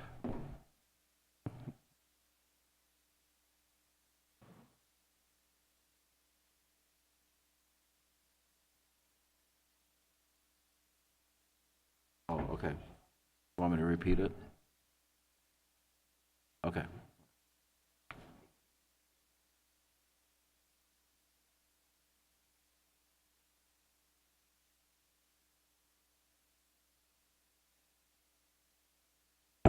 All right, I think it's working now. Chairman Gordy, members of the board, CEO Anthill, good morning, Christian. Sheriff Matt Kendall, Mendocino County Sheriff. I have with me today Lieutenant John Bednar, who went over to our juvenile hall to run that, but he was our lieutenant for quite a while and has been involved in this build process for roughly 6.5 years. I also have Captain Joy Spears, my jail commander. I understand that the county is in an extremely tight spot right now as far as funding and everything else, but we have some needs that have been pushed upon us basically by the state of California. The bar has changed, and every time that we get into a tight spot, core government function has to come back into play. I know what my functions are. You know, it's very clearly laid out what my duties are, and one of these duties is to keep a jail. Now the bar has been risen. It has been brought up over the years. Several years ago, the California Department of Corrections became the California Department of Corrections and Rehabilitation. Prior to that time, when I was a young man working in the jail, my duties were to care, custody, and control. Those were the 3 C's of correction. However, rehabilitation has been brought into that. Also, we're seeing a time right now where we're having a behavioral health crisis and a drug crisis and things that we've never seen before. And a lot of it is because of a lot of different things that have gone on across the United States that I don't know that we're seeing the end of it yet. I think that we're seeing crisis across our state and across the United States, but we've got to meet those needs. So I'm sorry, I've got quite a bit of information in this, so I'm going to be looking down quite often. Currently, the Mendocino County Jail is comprised of 2 buildings. The main jail, which was constructed in 1985, and as John Bednar loves to joke about, in 1985, we had the absolute best construction and layout that 1963 could offer. That's what we got when we got that Mendocino County Jail. That jail was built when I was 16 years old. It does not meet modern standards, and it requires a lot of personnel to be able to get the job done safely. The main jail holds unsentenced inmates with a high level of sophistication. We have a second building. Building 2 was the area where we placed our sentenced inmates, and then we also had our women's jail over there. One side of the women's jail was for unsentenced, while the other was for sentenced. The prisoners' building 2, or the sentence side of the jail, was used for misdemeanor sentences. These misdemeanor sentences included, honestly, a lot of folks who, you know, they got a 3rd DUI, they got into a bar fight. These were the things that happened back when I was a young man, and they would receive a sentence from the judge, and they would serve that sentence there. These were not highly sophisticated inmates.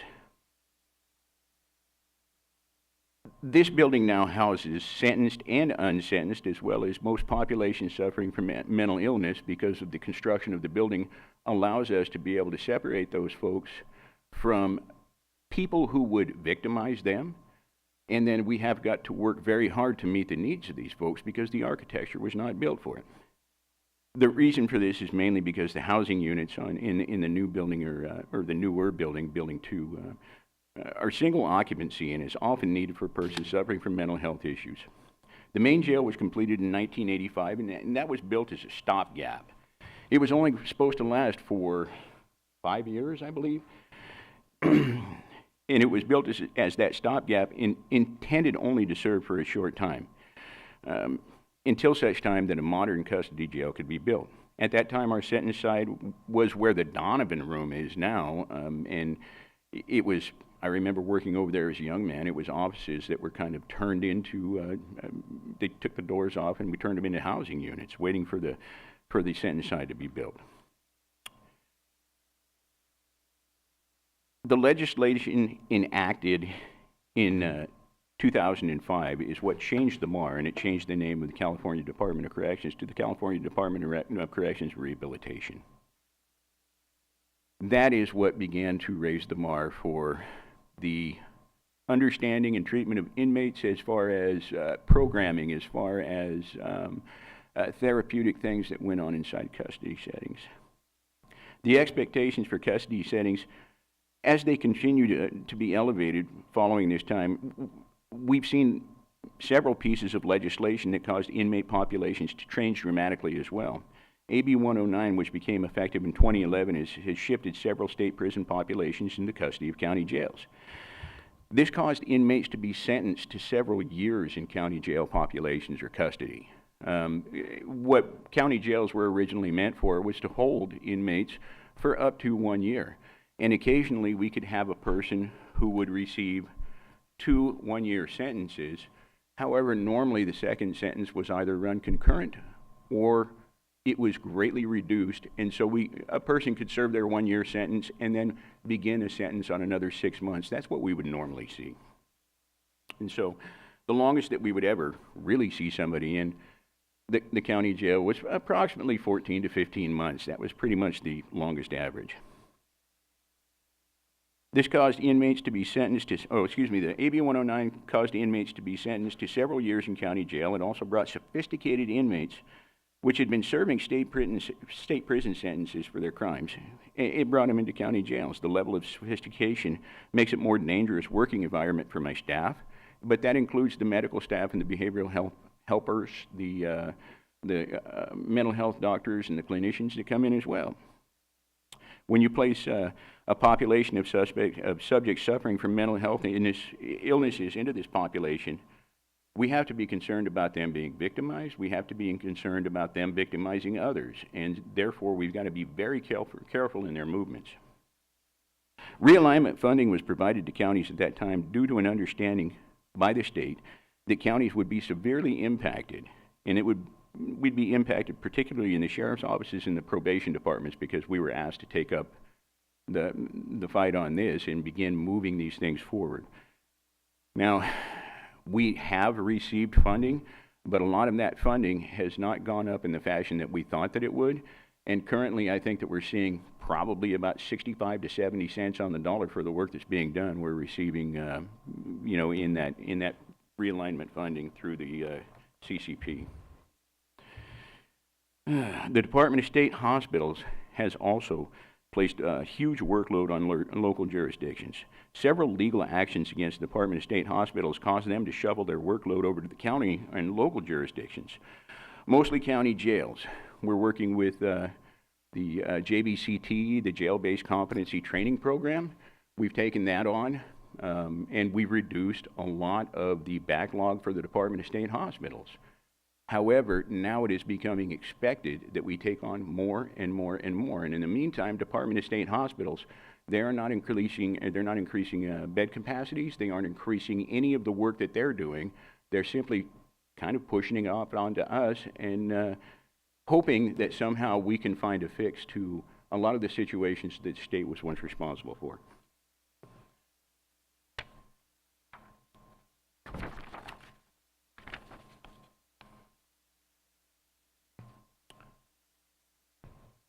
Persons who are in crisis often commit crimes. That is just a fact. Currently, we've had several people who do have severe mental disabilities, mental illnesses that are serving time in Mendocino County Jail. We have some who have been sentenced to Department of State hospitals, and we're waiting for the Department of State hospitals to find a bed for those folks, and until such time that they do, we are responsible for them. As we continue forward, the staffing that is needed to be able to move and care for these folks is greatly increased because of the architecture of our jail. The other issues that we are facing are the dilapidated, I think that's a good word for it, conditions of the jail, and some of the things that we've had to do simply to keep it safe are mind-boggling to me.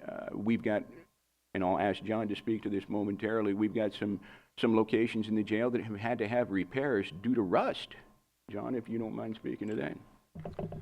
So several years ago, we had to have a contractor come in and actually replace or put replacement panels around in some of the cells because there were fist or even foot-size holes through the walls. And you know, those patches were put up there. They're stainless steel. They're working for now. But the problem is that rust continues on behind it. So as the walls continue to rust, the jail's going to end up needing more maintenance. That it's also had plumbing issues. There's, you know, luckily we got the roof fixed a few years ago, but all those things contribute to the degradation of the jail. And, you know, I think the ultimate concern is making sure that we have a jail that's safe for the persons we're housing there, as well as secure. And, you know, I'm not sure how much longer the sheriff's office is going to be able to keep that up with that maintenance on that facility.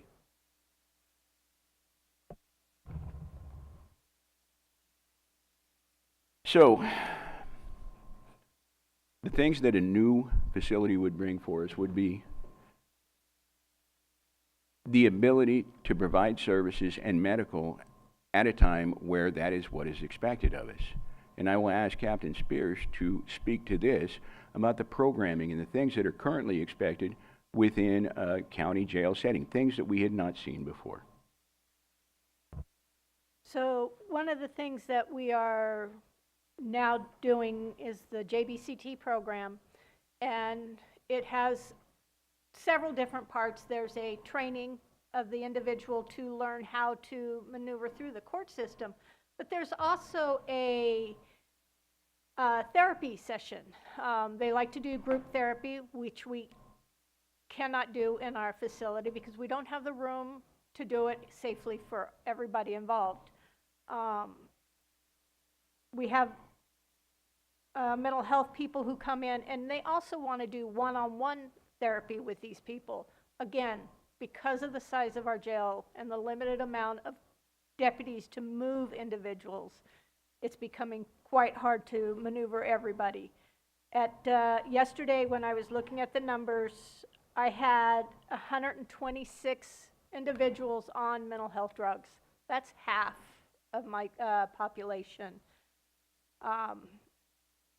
Currently, I'm at 16% of severely mentally ill people in my jail. I also have 2 medical people, one who is terminal and one who is just very severe. I only have 1 medical room to put them. Otherwise, they have to be segregated in building 2. And it's really difficult to be able to get medical in and out of that facility. We also do medicated treatment for those who are withdrawing. I have 25 on medications for that. So again, they would also like to do therapy, group therapy with them to keep them off using drugs when they get out of custody. When I was looking at it, I have 7 individuals over the age of 65 in my facility. That's a lot. We would never have thought of having someone over that age in custody. So those are kind of our demands that are put on us to take care of these people in a jail that's not meant for it. Thank you.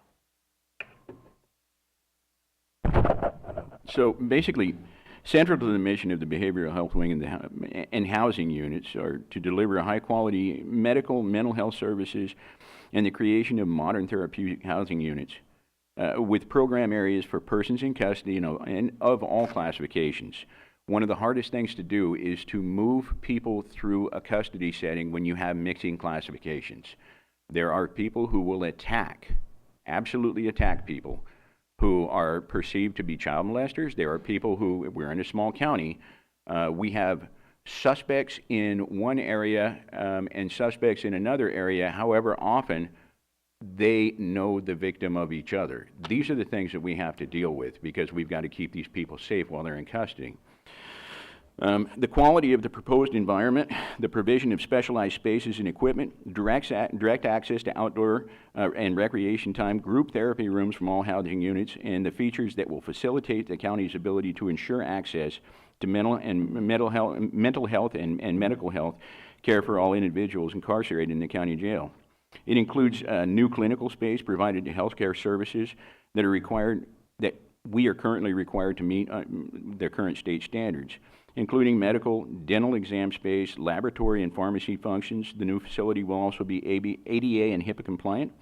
The jail will have a mental health staff who will be stationed in the behavioral health wing of the jail. The new wing will also have visiting areas which are designed to allow persons suffering from mental health problems to meet with family, and this will help ensure stronger connections to support. And that's the support that a lot of these folks need when they're getting out. I think a support system is very, very needed for the folks when they're leaving the jail, because that could help us to ensure that we don't see them again. Currently, this build is in peril, and I understand that everybody is concerned about the dollars right now. I do not envy you in your seats. I spent a lot of time facing the floor over just this issue because I understand that you guys have got your backs against the wall. I am not discounting that. But we are over $6.7 million in the hole on this, and we have got to make this happen, and we have to have a new jail. Whether or not we receive $25 million from the state of California, which is what we currently have, or we don't, we will still need a new jail.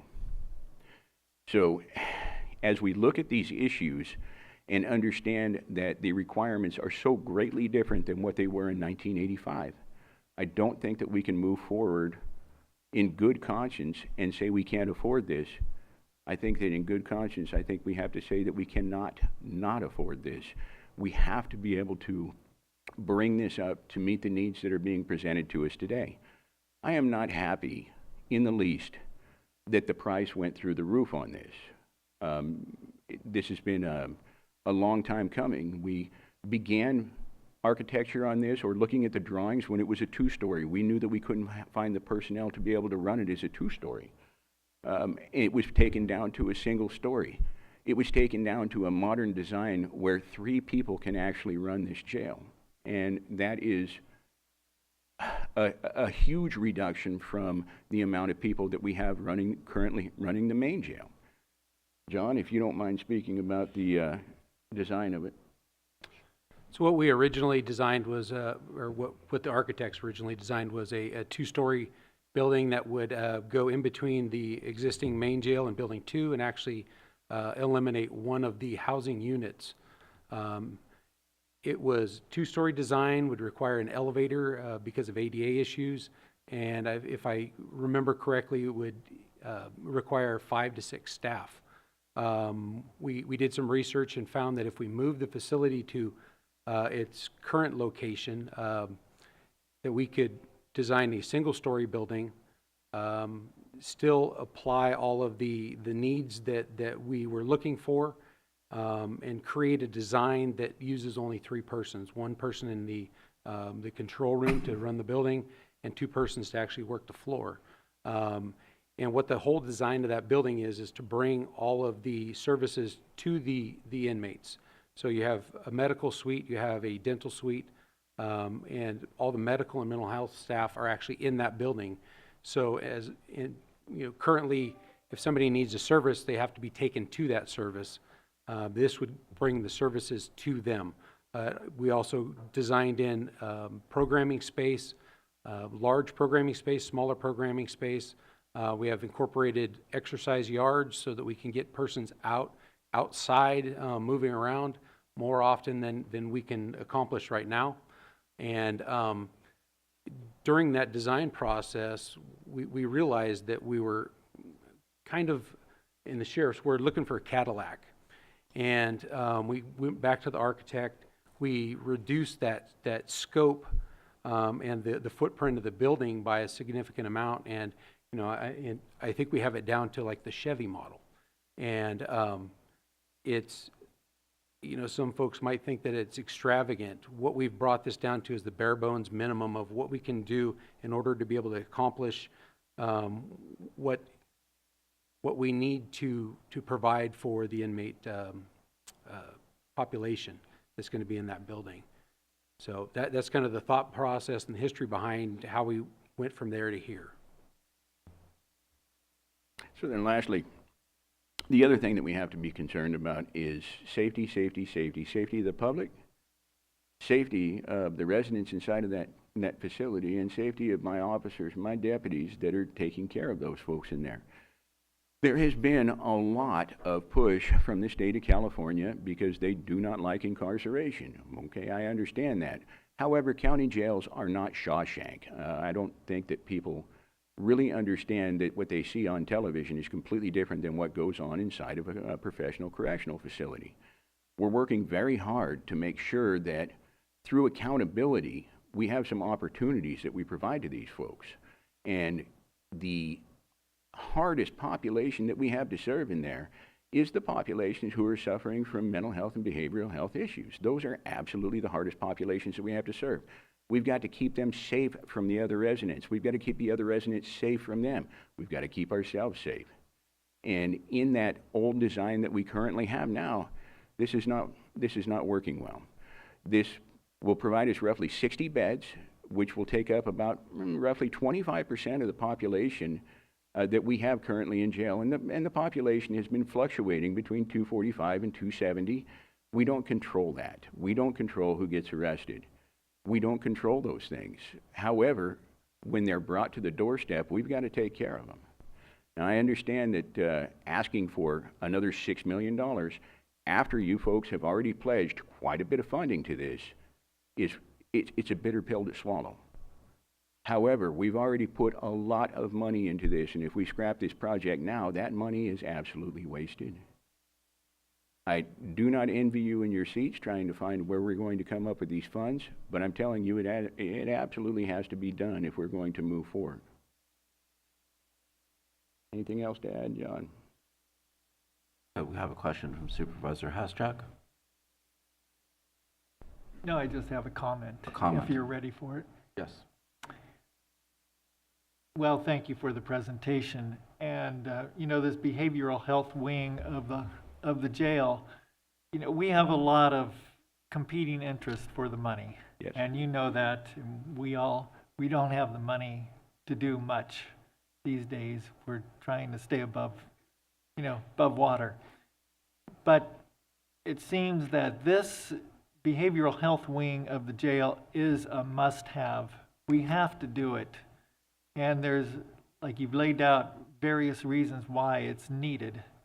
It seems like some of our other interests, which philosophically I'd like to be able to fund other things before this, right? To do treatment before people get thrown in jail, or, you know, water issues, or the myriad of other ways we could be spending $6.8 million at this point, you know, but the reality is we have to complete this behavioral health wing of the jail.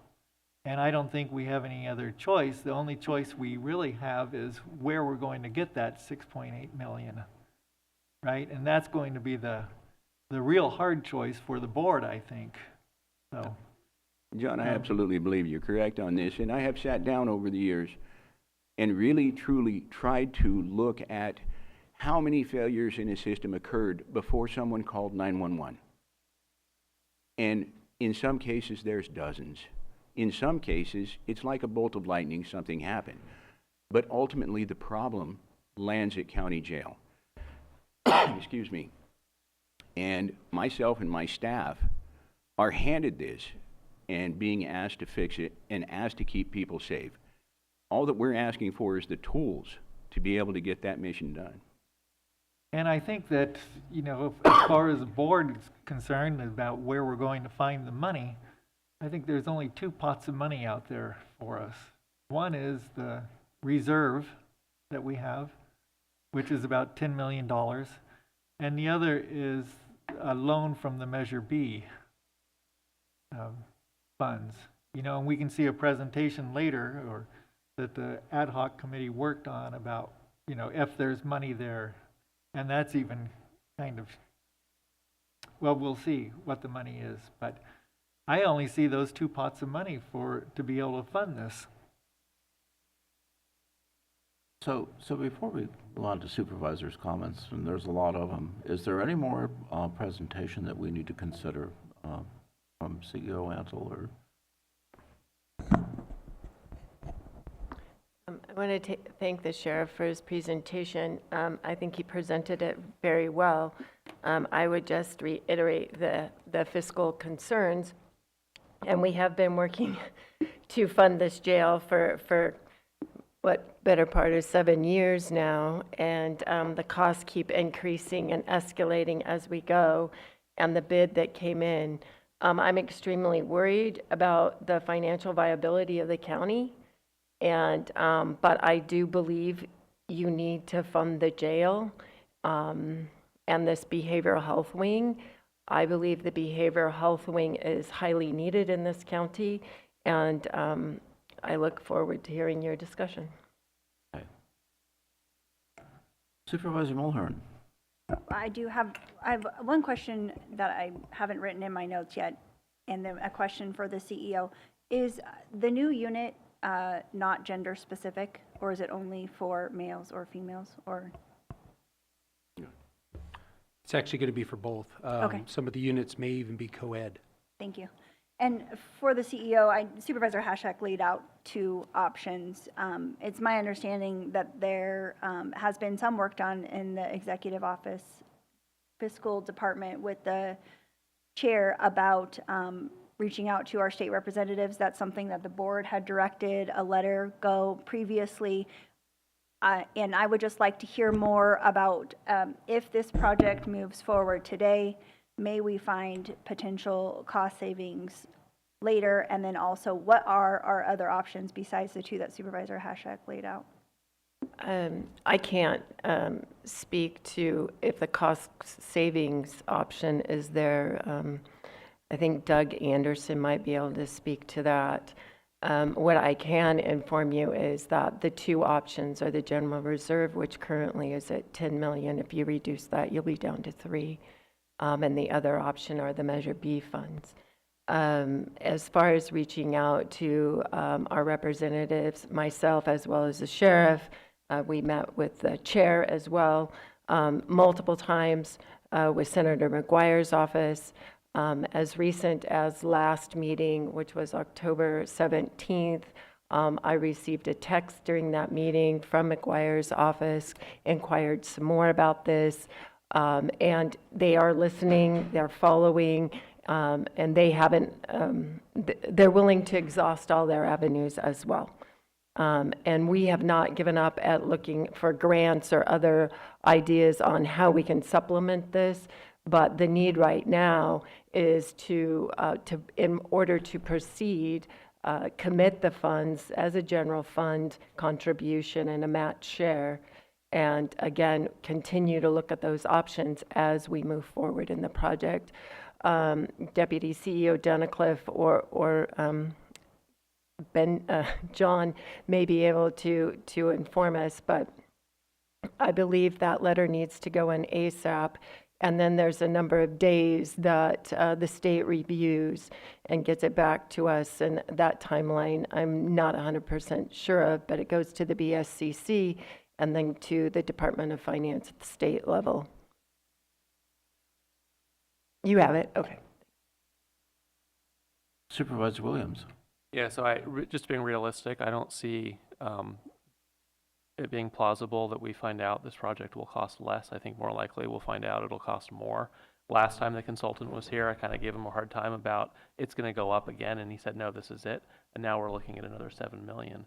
I mean, 6 months from now, we're going to be back here talking about an unforeseen circumstance, and it's higher. So I think I'm with John.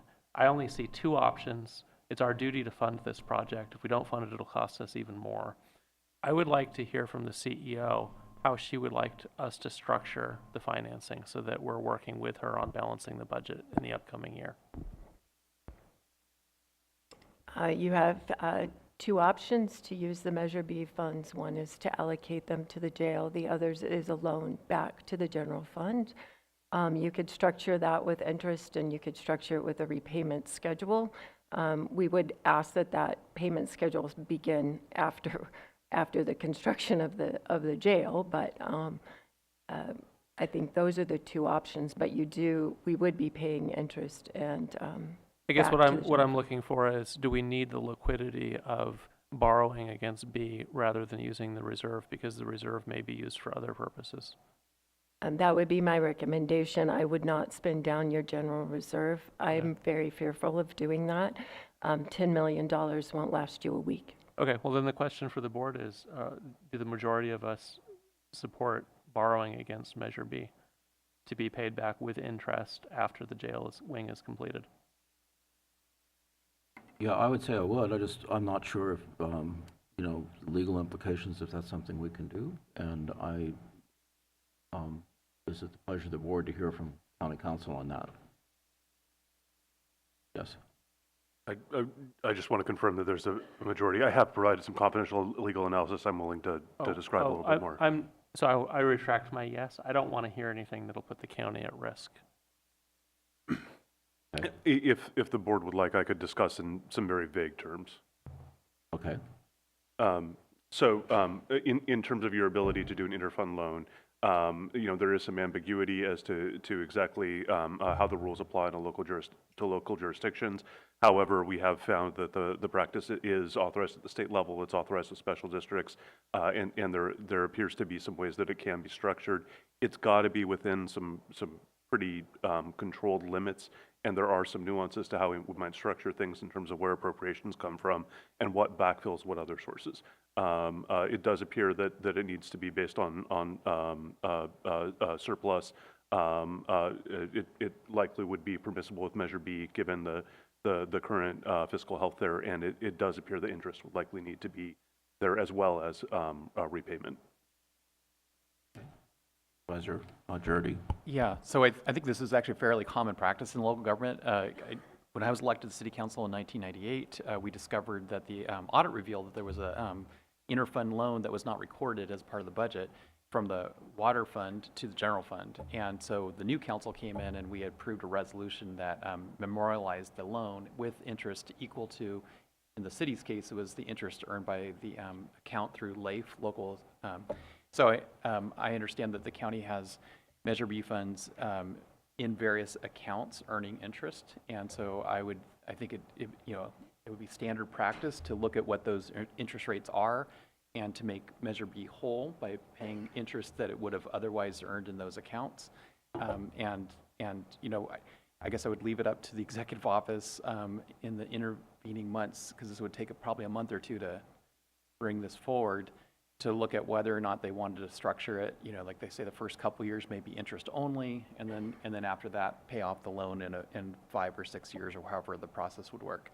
But I think we should give some latitude to the executive office because they're seeing just how dire the county budget is, and I wouldn't want to tell them that we had to structure it with making principal payments from day one. Supervisor Haschak and Supervisor Williams. Well, I'm looking at the repayment too, and what really makes sense. I guess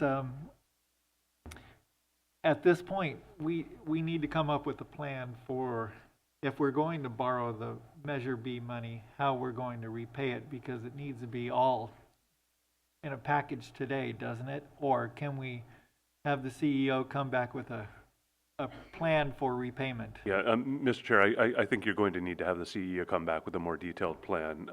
Now, there are some statements that you're going to have to make to the state in terms of representations and commitments today, but the specific loan structure, I think, will need to come back. Okay, Supervisor Williams. I know we need public comment, but I'd like to try a motion just to move this along. It would be the recommended action augmented with and direct the CEO to return with a plan to fund the jail up to $7 million borrowed against Measure B. Is there a second? I'll second the motion. Okay. I guess I'm unclear on the motion. I mean, can you restate it? It was the recommended action. Okay. Augmented with and direct the CEO to come back with a plan to borrow up to $7 million from Measure B. For clarification, though, that includes interest. Correct. And the repayment, that includes the repayment plan. And well, I want to leave some latitude to the CEO's office, but it includes repayment as soon as the jail is completed. Supervisor Mulhern. Thank you, through the chair. So I know that Supervisor Haschak and myself were in attendance at the Measure B meeting where this was discussed, and there was a vote taken. It was pretty split on whether or not that committee thought that the funds should be used in this way. Just reviewing the voter initiative and speaking to people, I think that my constituents definitely have concerns about using Measure B funds to fund the jail. I understand the county's fiscal situation, and truly it depends on who you talk to, whether or not they think that this is a good use of Measure B funds. The Behavioral Health Advisory Board also discussed this at length, and they did vote to direct their representative to Measure B to vote in favor of using Measure B funds to help fund the jail after the request from Ford Street was met. And that their items are not timed in a way for me to be able to do that, so I'm letting the board members know now that I think that that was a very important consideration that they made, and obviously I look forward to hearing public comment, but I do have some reservations after reading all of the context of the ballot measure and using the funds in this way, so I've not yet decided how I'm going to vote today. Well, for clarification, the motion is not spending Measure B funds on the jail. It's a loan for the construction of the jail to be paid back with interest. So it's actually not using the Measure B funds for this purpose. It's just a loan. Yeah, I'll weigh into it. This is like one of these things in life when you own a house and you want to go on vacation to Europe and you discover you have to replace your septic system. It's essential. You can't live without it. And the conditions at the jail, I still have concerns even after this new wing. It sounds like there's still a lot of fixer-upper stuff in the jail, and I just wonder sometimes how we end up with these legacy problems that no one seems to want to address. And and then we get into like a cascading worst-case scenario, and here we are. So that's like you, Supervisor Mulhern, I have a lot of concerns. So, Supervisor Haschak. Well, I agree with what Supervisor Mulhern said about the funding in Measure B. Is that the problem is, with the timing of these items, we haven't been able to see and present what the ad hoc came up with about what the funding sources are from Measure B. So it would have been nice to have that information, when we're making this decision about trying to decide where the money is going to come from and how we're going to fund it, because it is going to put a real crimp on Measure B for a while. So I just wanted, that everyone to be cognizant. Okay, we're ready for public comment.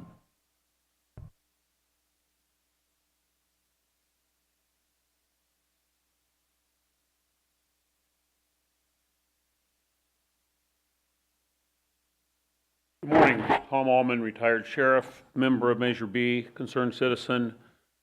And unfortunately, I was the architect of the grant to build a new jail, and I was the architect of Measure B. So I think we're all here because of me, and I apologize for that. I will correct one statement with all due respect to Supervisor Mulhern. It was not a close vote. It was 5 members of Measure B voted to support your efforts on where we're going of the behavioral health wing of the correctional facility. 2 votes were no, and there were 2 abstentions. So I don't think a 5-2 vote is close, with all due respect, Supervisor. But there was no funding part of that motion that I made.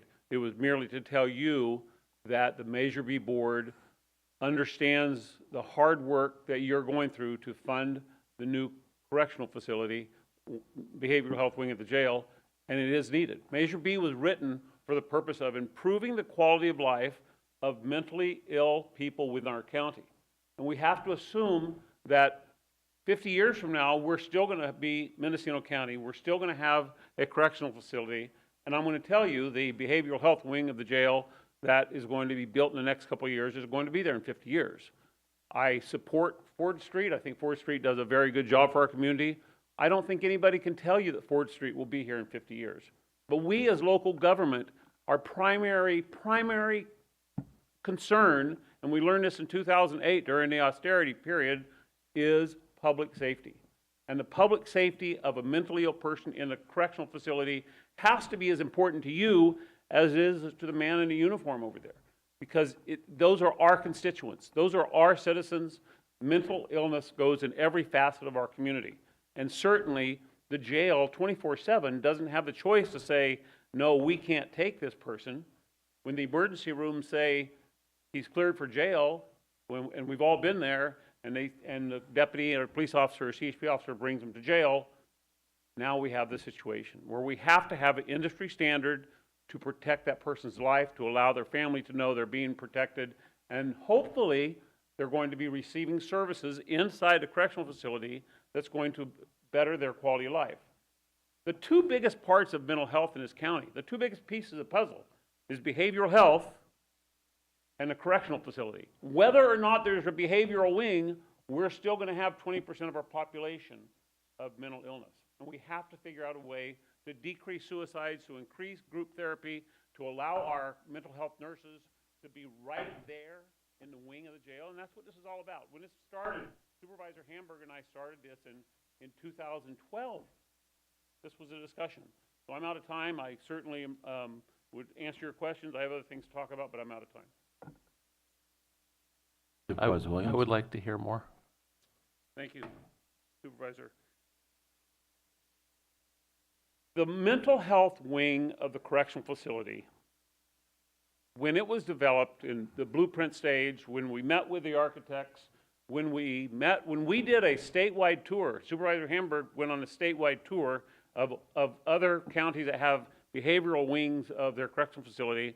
We went and we took care of, we looked at all the good things and things that were, people told us, sheriff said were a mistake. And while this certainly is an expensive building for the county, it will be the most expensive building the county has ever built.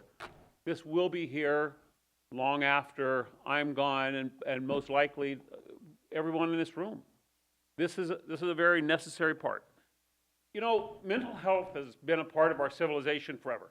I jokingly say that even the Romans have it, but that's not hard to prove because they had Caesar. And we are not going to rid our communities of the devastating parts of mental illness. We, as leaders of our county, have to do everything we can, not just for the victims of mental illness, but for their families, for their employers, for their neighborhoods, for our liability of not getting sued. So Ford Street serves a purpose. Ford Street attends our Measure B meetings. Thank you, Jackie. And Ford Street gives many things to our community. But we have to have the basic foundation of behavioral health and good quality mental health services inside the jail for our inmates, so we can have the other ancillary organizations, such as Ford Street, do their job and help improve the quality of life. So while Supervisor Mulhern stated you've read the language, I wrote the language for the most part between County Council and I. And I certainly know the language in Measure B very, very well. 75% of it is going for brick and mortar, 25% is going for improved services for the mentally ill behavioral health situation in our county jail. And it doesn't get any more brick and mortar for mental health when you're talking about a behavioral health wing of the correctional facility. That's about as brick as mortar as you can get. So I'm sorry it's costing so much. We can blame it on a whole bunch of people. We could blame it on the state legislature, state senate, Governor Brown. We can blame it on COVID. All those entities played into where we are right now. But the responsibility lies at our feet, at your feet. And to not make this decision, and I'm sure you're going to make the decision today, but to not make this decision would absolutely be a travesty. When the language was written, and I appreciate you talking about interest, Mr. Chair, Measure B has received over $1 million of interest because when the language was written, it said all interest will stay with Measure B.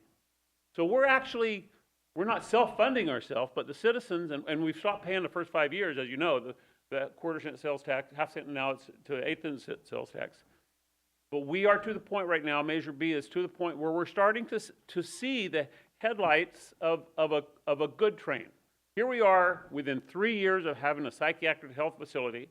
Here we are within 3 years of having behavioral health wing of the jail.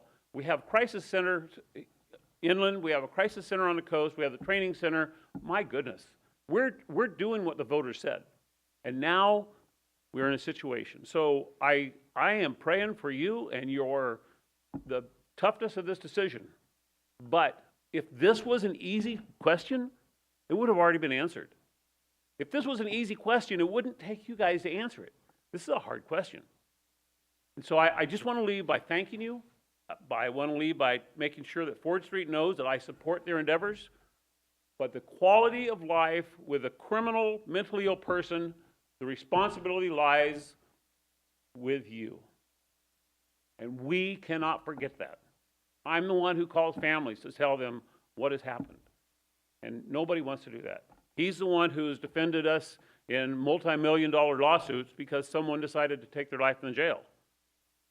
When are we going to say enough is enough and we have to improve it? So this isn't going to be the gem of the Mendocino County, a new correctional facility, but it's certainly going to be the industry standard in Northern California for preventing mental health travesties from happening in jail and for improving the life of the mentally ill who are being held against their will for a criminal charge.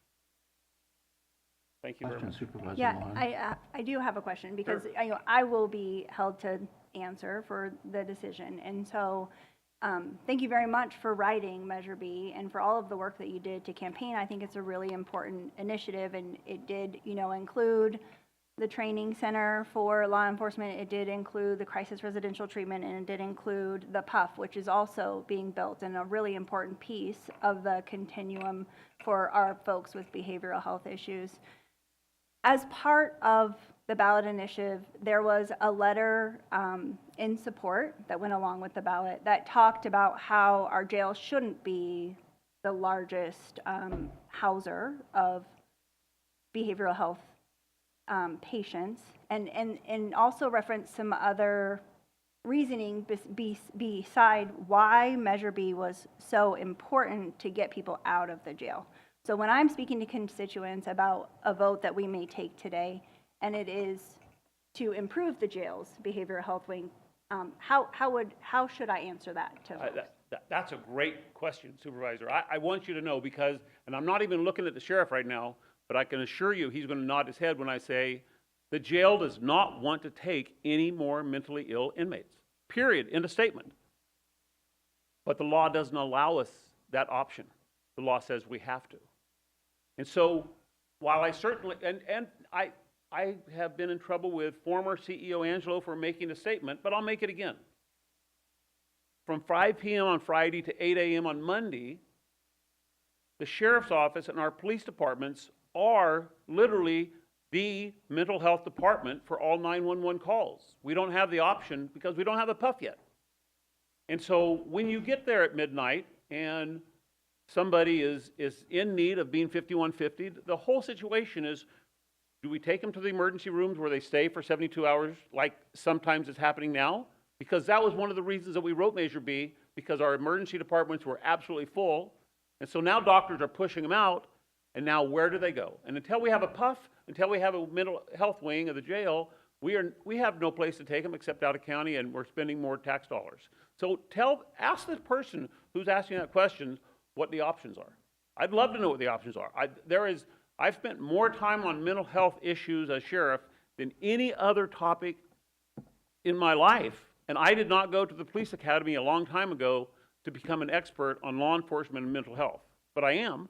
That's where I am now, because it was trial by fire. And I wrote the language you're talking about because we don't want the mentally ill. You know, when parents come to us and say, when I was sheriff, parents would say, please don't release my son. He's in jail right now. He's mentally ill, and there's no other place to take him. Parents have said that to me. Say, well, being mentally ill is not against the law. So we have to continue to work with our judges. We have to continue to work with the mental health court. We have to continue to work with other ancillary programs like Ford Street, and so to keep them out of the jail, but it's that first hour. Where are they going right now? The first hour, they don't go to Ford Street. They go to the jail. The first hour when they've had the most traumatic, psychotic episode of their life, and then they've been handcuffed and put in the back of a patrol car and taken to a locked facility, things aren't getting better right there. There has to be a part of the jail they can have some group therapy. There has to be a part of the jail where our mental health employees work in that wing. Right now, if you went over to the jail, literally the mental health nurses are in totally separate buildings than any other inmate. Well, in the world of efficiency, that's not really what we need. We need mental health professionals in the same wing as where the mentally ill are. But our jail, in 1985, our temporary jail was not built with the foresight of having the Senate pass AB 109 and tell county jails that all non-sex offenders, non-violent offenders, or no serious offenders have to go to county jails now instead of going to state prison. Think of that. So county jails are now taking the majority of inmates that should be going to state prisons because the state said, we have too many mentally ill people, and we're going to farm them out to the counties. So that's where we are.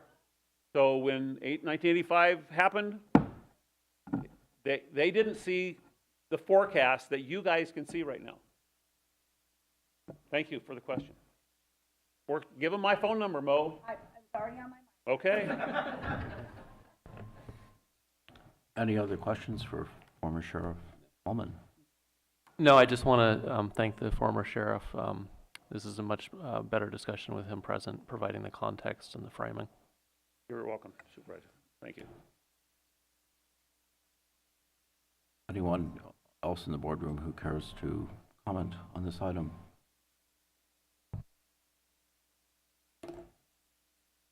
Hello, Mark Donegan. I object to using Measure B funds for this. If you have two pools, use the other one. I didn't write Measure B. I read it. I'm not even sure I voted for it, but it's my law. My law now. Laws have intent. The intent, from what I read, was behavioral health services. It didn't say for the jail. I don't understand where the sheriff thinks Measure B funds are theirs, and how this $6 million number turned up the same as what's in the Measure B funds, from what I can understand. So again, I object to using those funds until the intent of that law was to, what they call SUDT, which is Ford Street, and all those other ancillary programs. Without those, that's how people end up in jail. We need both, absolutely. This is just a real tired argument for me. It comes down to priorities. You just simply need to make them. You don't use Measure B funds. If you got other funds, you're going to pay them back anyways.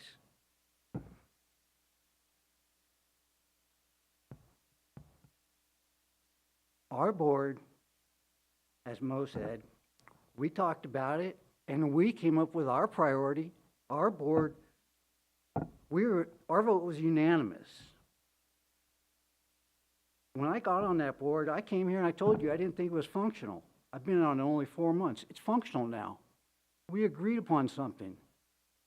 And we agreed to say to you, fund Ford Street before we worry about a jail. It's not even broke ground. As a citizen and as a board member, I'm just livid about this. Just burning time talking about, they both have to happen. You all understand that. So pass this thing, take it from the other place, leave Measure B alone. And I want to backtrack a little because we didn't agree about downsizing our board. Measure B is about getting the most input that you can get. We did agree to go small because we got a quorum and we got something done. I haven't seen that anywhere else in this county. So I'd appreciate it if you listen to what we said is what should be the priority, which is the poor lady sitting over here from Ford Street. I mean, how much time? We burn so much time and money just talking about dead issues. Make up your mind, make the decision, pass this thing, take it from the other place. Thank you. Okay, we have anyone else in the room before we go to online comment? Fields is on the line. Jim.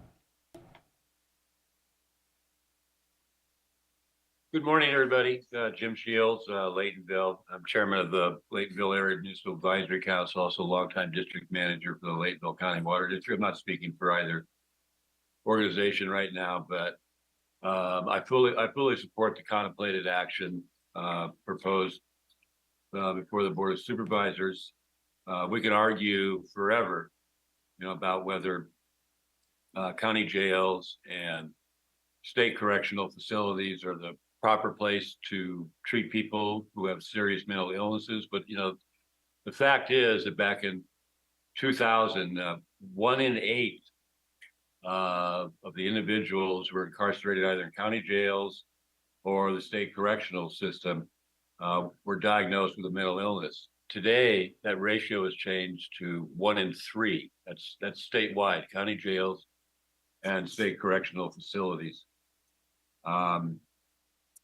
This county has both a legal and I'd also argue a moral obligation to provide the care that's needed for people who are incarcerated who've been diagnosed with mental illness. I mean, it's just a fact. It's a reality.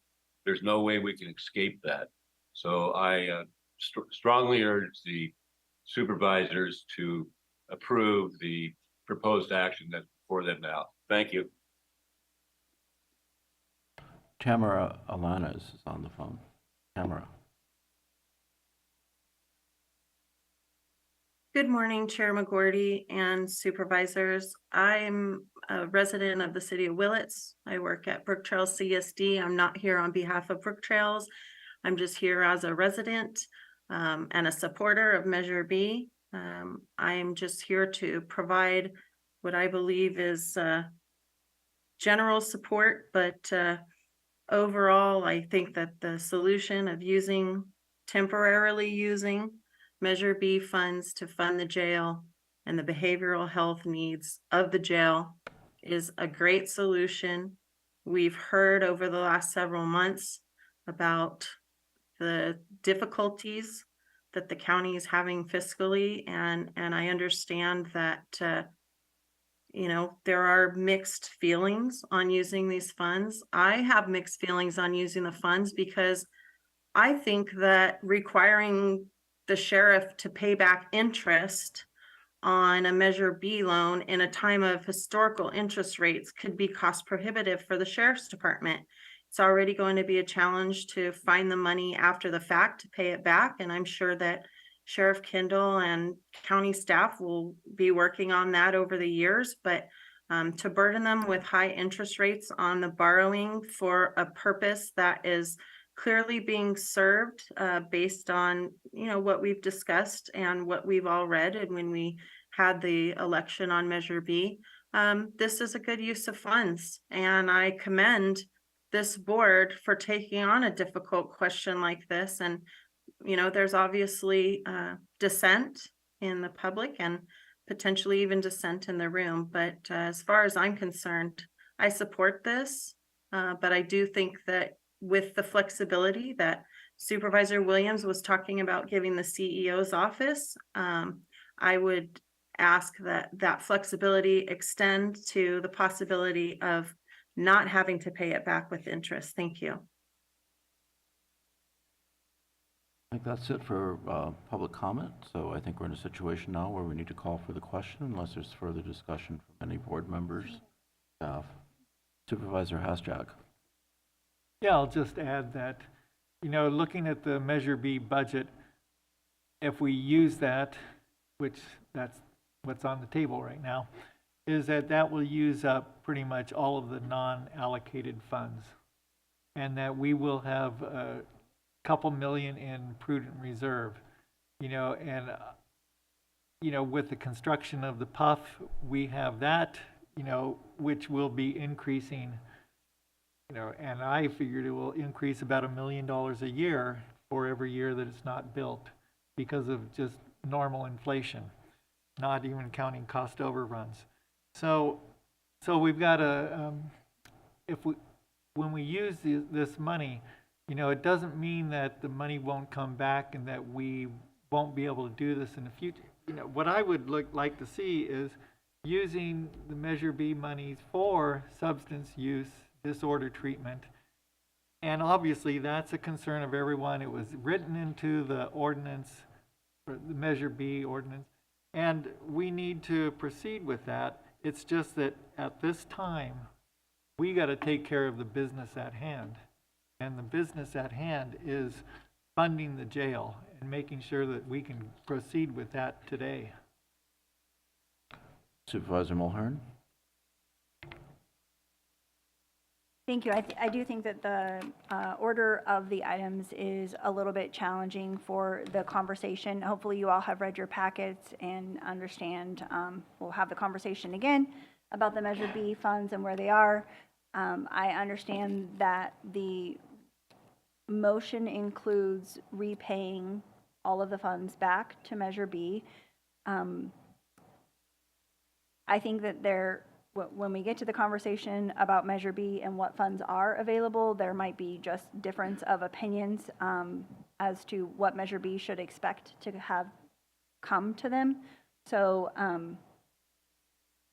I want to say that I am going to support the motion because I do understand that we need to replace our jail wing and that behavioral health and substance misuse clients will be served and served in a much better way so that hopefully they're able to re-enter our community successfully and we could reduce recidivism.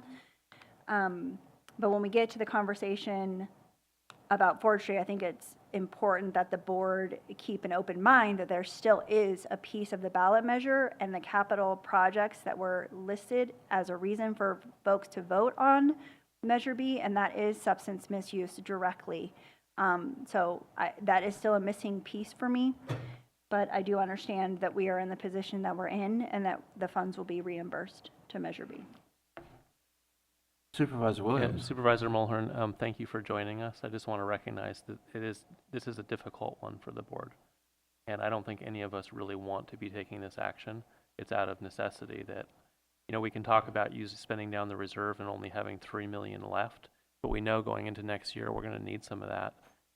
Even with the staff reduction, even with the Golden Gate Initiative, we're going to have a really hard time balancing the budget. So I don't see a lot of people ready to cheer us on for doing this, but I think it's the right thing to do. And the reason it hasn't been done is it's since 1985. Your constituents really aren't going to be cheering you on for this particular type of project, even though it is our job. It may be arguably our number one job, public safety. So thank you. I appreciate seeing a united board. Okay, I think we're ready to call for the question. Supervisor Jordy? Yes. Supervisor McGordy? Yes. Supervisor Hashak? Yes. Supervisor Mulhern? Yes. Supervisor Williams? Yes. Motion carries unanimously. Okay, with that, I think we're ready to break. So, Chair, we do have an item, the public hearing. I'm assured that it's a 5-minute item. If you don't mind taking that, I believe it's 4B. Okay. Thank you to the sheriff and his staff for coming. Everyone else who participated. Put on backwards.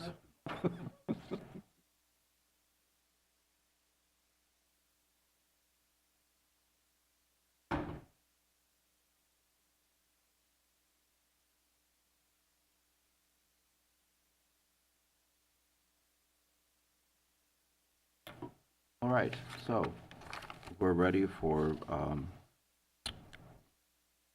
agenda item number 4B, which is notice of public hearing, discussion, and possible action, including adoption of resolution approving agriculture preserve number A 2022-003, authorizing the placement of approximately 590 acres into an agricultural preserve in Williams-Sinac contract for the Ward Horse Wordhouse Decama Family Trust in Laytonville, Planning and Building Services. Thank you. Good afternoon at this point, and I think I can do it in under 5 minutes. Just a few brief comments on this item. The property involved in this request is 590 acres of rangeland zone property. It's located in an area of Laytonville that historically has been used for livestock grazing. This particular property is surrounded by existing ag contracts. Planning staff has reviewed this proposal and found it to meet the requirements and is consistent with the county's Williamson Act policies and procedures. It also went before the Planning Commission at their September 21st meeting, at which time they voted unanimously to recommend approval to you guys, the board. And with that, staff is recommending you adopt the resolution contained in the material related to this item and approve the request. Retroactively, I'm just going to say, ask the clerk, have we established public notice on this item? Proper notice has been established and all correspondence, voicemails, and emails have been sent to your email. Okay, thank you very much. Are there any questions from anyone? Supervisor Haschak? I'll move the recommended action. Second. Okay. For clarification, did we open the public hearing? We opened and closed it. Okay. Yes.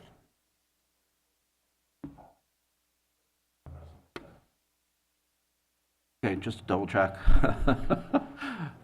Okay, this is a public hearing is now open retroactively. Sorry about that. I was kind of wrapped up in the last. What about public comment? Yeah. Is there any public comment on this item? Okay. Nothing online, so I apologize to everyone. I was a little bit rattled finishing that last agenda item, but we're back on track now, so let's call for the question. Can I please get a clear restatement of the mover and seconder? I think we closed the public hearing. Supervisor Haschak, was that the recommended action? The motion was to approve the recommended action. Williams was the second. Okay, so the public hearing is closed.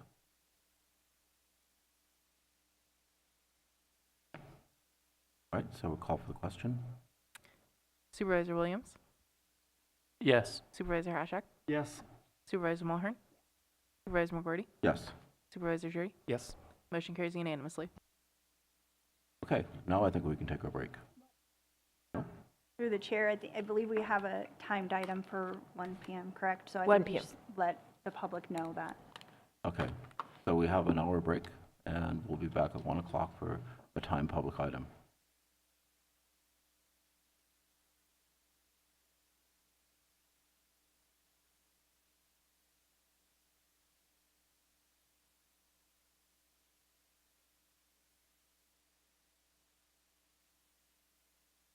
Where they're at, what stage they're at for every parent, and also to give, again, your children that head start in education. If I had any questions with her, just call her up on the phone.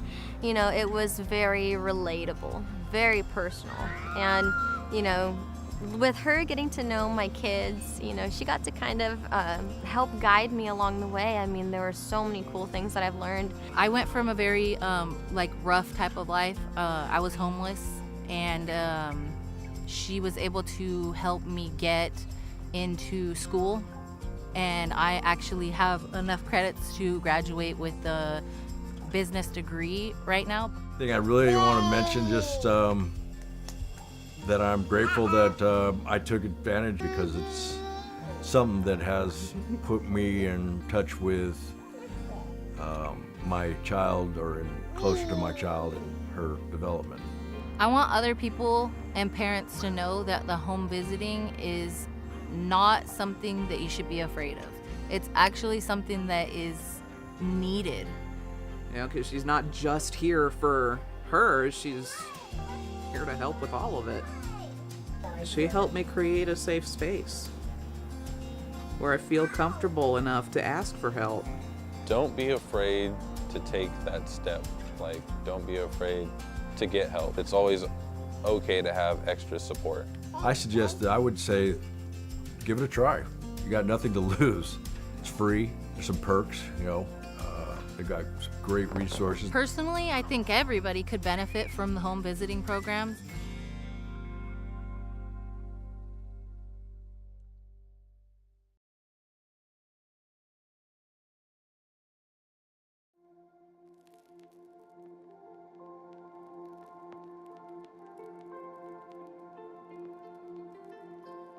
I realized that my life was going to change dramatically in ways that I did not know or understand or even comprehend. I was going to have to really go to the well and become accountable and adjust to a lot of things differently. Que queríamos era que naciera, ya, sí, ya quiero tener, entonces ahorita lo que tenemos es aprovecharla, quererla y cuidarla lo más que se pueda. Creo que a todos nos preocupa la primera vez que nos dicen que vamos a ser padres. When we started the program, my daughter was about 3 months, and my daughter's 22 months now. Something I love about my child, that she's healthy, she's happy, she knows that she's cared for and loved.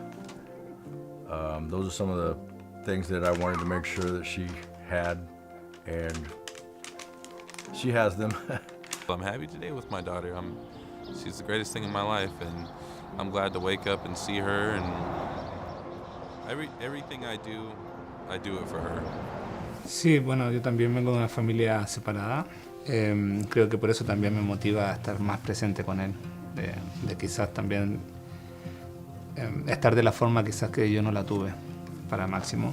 Y también comprender que el padre no solo es el que pone los límites y las reglas, sino que también está ahí para hablar, acompañar, regalonear, jugar, cosas lindas también, no solo ser el guía para el niño, sino que también un compañero de vida. I was more of a elated and thankful because for 3 months I was in baby land, and when you're in baby world, you're just kind of flying by the seat of your pants and hoping you know that you're just supportive in the ways that you can be supportive.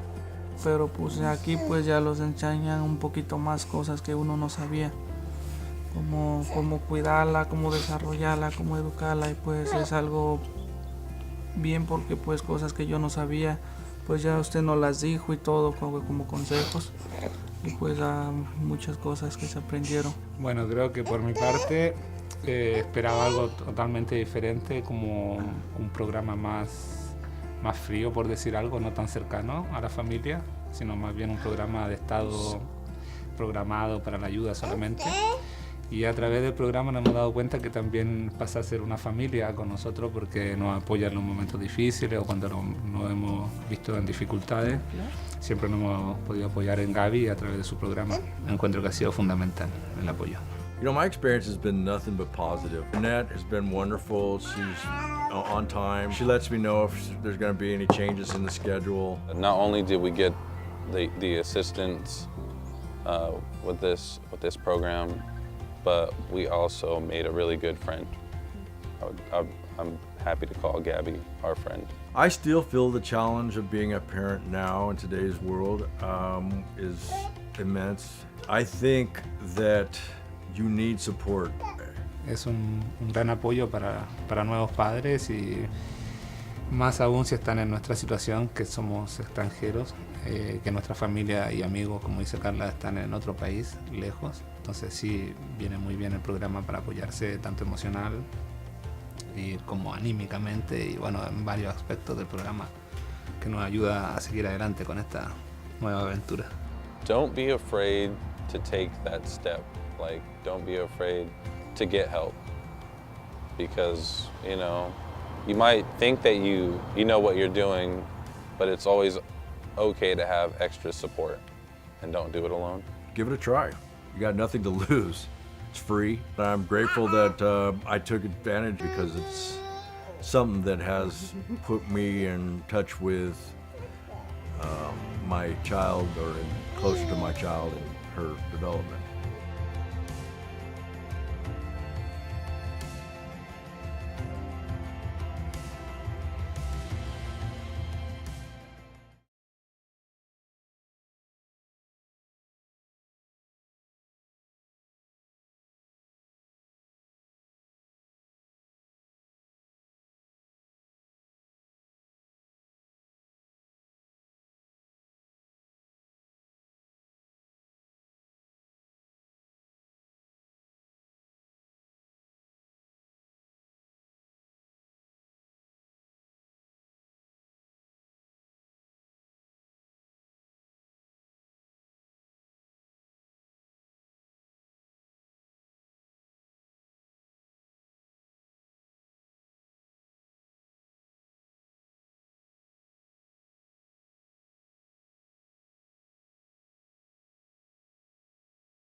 Personally, I think everybody could benefit from the home visiting programs. I think that as a parent now, I'm grateful for support more than I was before. I filled out that form not knowing what I was doing. I am very, very grateful that I did it because it's really helping me a lot.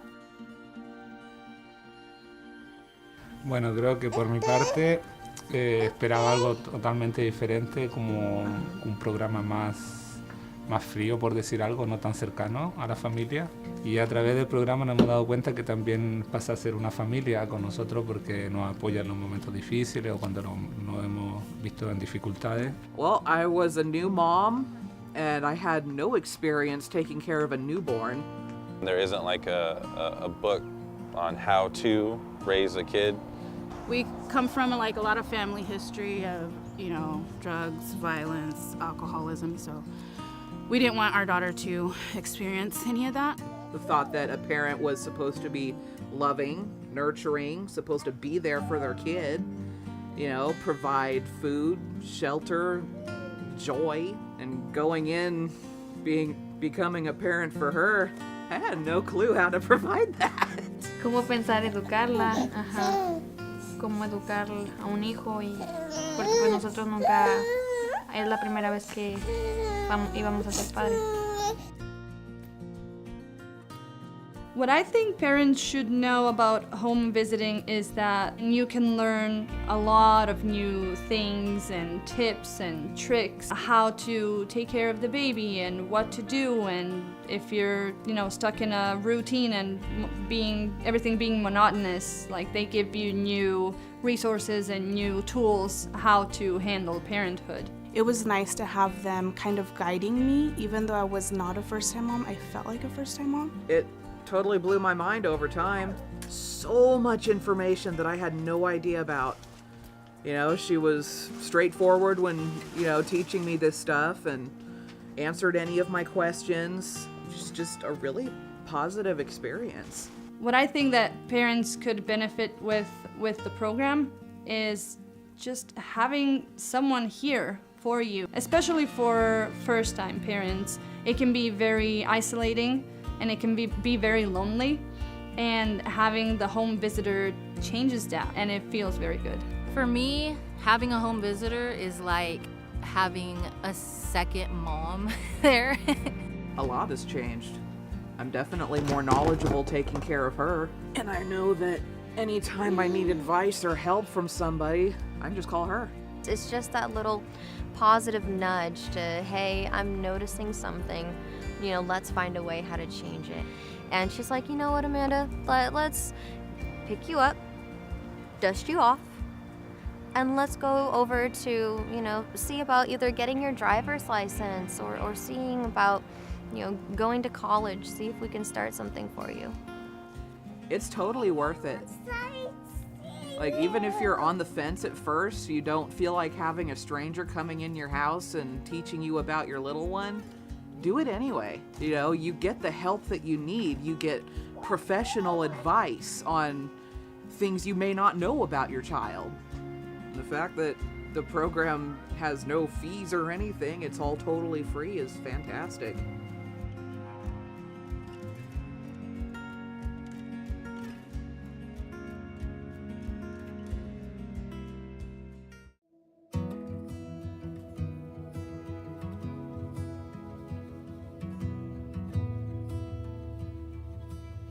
Yo creo que si conozco a alguien que está próxima a ser mamá, lo primero que haría sería recomendarle el programa porque te entrega mucho apoyo, mucha información y más que nada como apoyo emocional, una guía, te da una visión diferente de cómo es ser papá aquí, quizás en este país. Y así pues es un bonito programa porque pues es buena persona la señora y los ha atendido muy bien. Pensé que nada más iba a ser un programa de orientación quizás para los nuevos padres, pero creo que nos llevamos una linda sorpresa porque Gaby es una persona muy cercana a nosotros, es como parte de nuestra familia, siempre ha estado dispuesta a ayudarnos y a escucharnos con nuestras dudas sobre la paternidad en nuestro caso, que estamos solos en este país, ha sido como de mucha ayuda. Es un gran apoyo para nuevos padres y más aún si están en nuestra situación, que somos extranjeros, que nuestra familia y amigos, como dice Carla, están en otro país, lejos. Entonces sí, viene muy bien el programa para apoyarse tanto emocional y como anímicamente y bueno, en varios aspectos del programa que nos ayuda a seguir adelante con esta nueva aventura. Te ayuda como a ver los distintos recursos que tiene la comunidad para nuevos papás, entonces creo que es de gran ayuda. No queda mucho que agregar, pero lo veo de la misma forma. Que hemos aprendido algunas cosas aquí y pues los han ayudado, como este programa los ha ayudado para seguir creciendo a la bebé, como con buenos consejos y así. Sí, y creo que también ha sido muy importante el tema de apoyarnos con el libro y saber qué actividades hacer con Máximo de acuerdo a su edad, cómo estimularlo, cómo cuidarlo de los peligros de la casa, como cosas que uno como papá nuevo no conoce, claro. Pues a mí me gustaría que lo siguiéramos visitando aquí en la biblioteca de Covelo. Está tranquilo y muy bonito aquí. Cuando no nos podemos reunir, nos comunicamos por Zoom o una llamada telefónica o por texto. Donde nos visite, porque ha sido nuestra casa, a veces nosotros vamos a Willits y puede ser en el parque. Gaby llega, como hacemos un resumen de cómo ha ido nuestra semana o qué hemos hecho de nuevo, cómo va el trabajo. Luego hacemos las actividades del libro, vemos si podemos hacer un juguetito nuevo para Máximo, a veces ella lo evalúa, cómo está su sentido motriz, qué ha aprendido de nuevo, nuevas palabras, y jugamos un ratito y conversamos. A mí personalmente también me ayudó mucho a obtener mi licencia a conducir, que era un objetivo que teníamos en cuanto a la familia. Sí. Para poder estar tranquilos, así que encuentro que ha sido fundamental el apoyo. El objetivo del programa es que las familias estén bien, y que las familias estén bien significa niños felices, niños sanos, y eso en un futuro es adultos sanos y un mundo mejor. Entonces está bueno.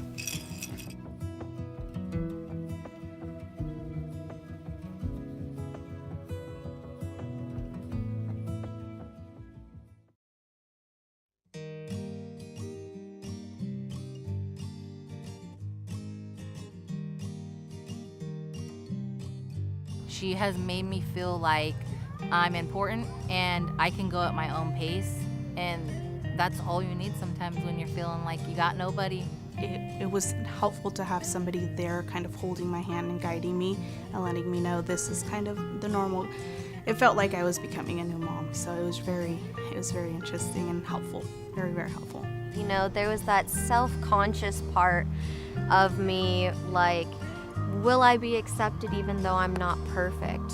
What I like the most is that she really listens. The support that she gives me is special because she does it with love, and it's just natural, you know? That's all I could say. It just feels like somebody that I've known since I was little. You know, I said to Jeanette, Jeanette, you're supposed to be with me for 5 years. Jeanette said, yeah, I know, I'm going to be with you guys for 5 years. That's when I said, well, I guess I can trust her. She's going to be with us for 5 years. Yo creo que quizás pasó como a la segunda visita o algo así, como que ya nos presentamos formalmente. Y luego ya creo que en la segunda visita estaba como todo más tranquilo, como muy... como que el ambiente era muy familiar, entonces yo me sentí muy cómoda. Felt like she cared for Sparrow too, and Sparrow really enjoyed it. Yeah, she knew when Gabby came we were going to be making something or learning something, and she'd instantly start digging through Gabby's bags to find out what activity we were going to do. Not only did we get the assistance with this program, but we also made a really good friend. I'm happy to call Gabby our friend. I think the relationship that we've built has been she's a part of the family.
When I first realized that I was going to be a parent, I was super scared. After 2 or 3 weeks of meeting in the home visiting program, I was totally comfortable with the fact that I was going to have a baby. Yes, I was still scared, but at the same time, I felt like I had some sense of strength behind me. If I didn't have those resources that Jeanette provided me, I think it would be harder now. I got into the program and I realized, like, oh, this is nice. And now look at me, I work at a family resource center with parents and families, all this stuff. I'm so grateful that I got the opportunity to meet my home visitor, because without her, I think that I would be 10 steps behind from where I'm at right now. Pero pues aquí pues ya los enseñan un poquito más cosas que uno no sabía. Cómo cuidarla, cómo desarrollarla, cómo educarla, y pues es algo bien, porque pues cosas que yo no sabía, pues ya usted nos las dijo y todo como consejos, y pues muchas cosas que se aprendieron. I don't know what's normal for a 22-month-old baby or an 18-month-old baby, you know. When we get together, we usually discuss and get some progress made with the baby. It makes me feel comfortable, and I associate my parenting with her, my home visitor, telling me, yeah, this is going great. So it's nice to know where they're at, what stage they're at for every parent, and also to give, again, your children that head start in education. If I had any questions with her, just call her up on the phone. You know, it was very relatable, very personal. And, you know, with her getting to know my kids, you know, she got to kind of help guide me along the way. I mean, there were so many cool things that I've learned. I went from a very rough type of life. I was homeless, and she was able to help me get into school, and I actually have enough credits to graduate with the business degree right now. I think I really want to mention just that I'm grateful that I took advantage, because it's something that has put me in touch with my child, or closer to my child and her development. I want other people and parents to know that the home visiting is not something that you should be afraid of. It's actually something that is needed. You know, because she's not just here for her, she's here to help with all of it. She helped me create a safe space where I feel comfortable enough to ask for help. Don't be afraid to take that step. Like, don't be afraid to get help. It's always okay to have extra support. I would say, give it a try. You got nothing to lose. It's free. There's some perks, you know. They've got some great resources. Personally, I think everybody could benefit from the home visiting programs.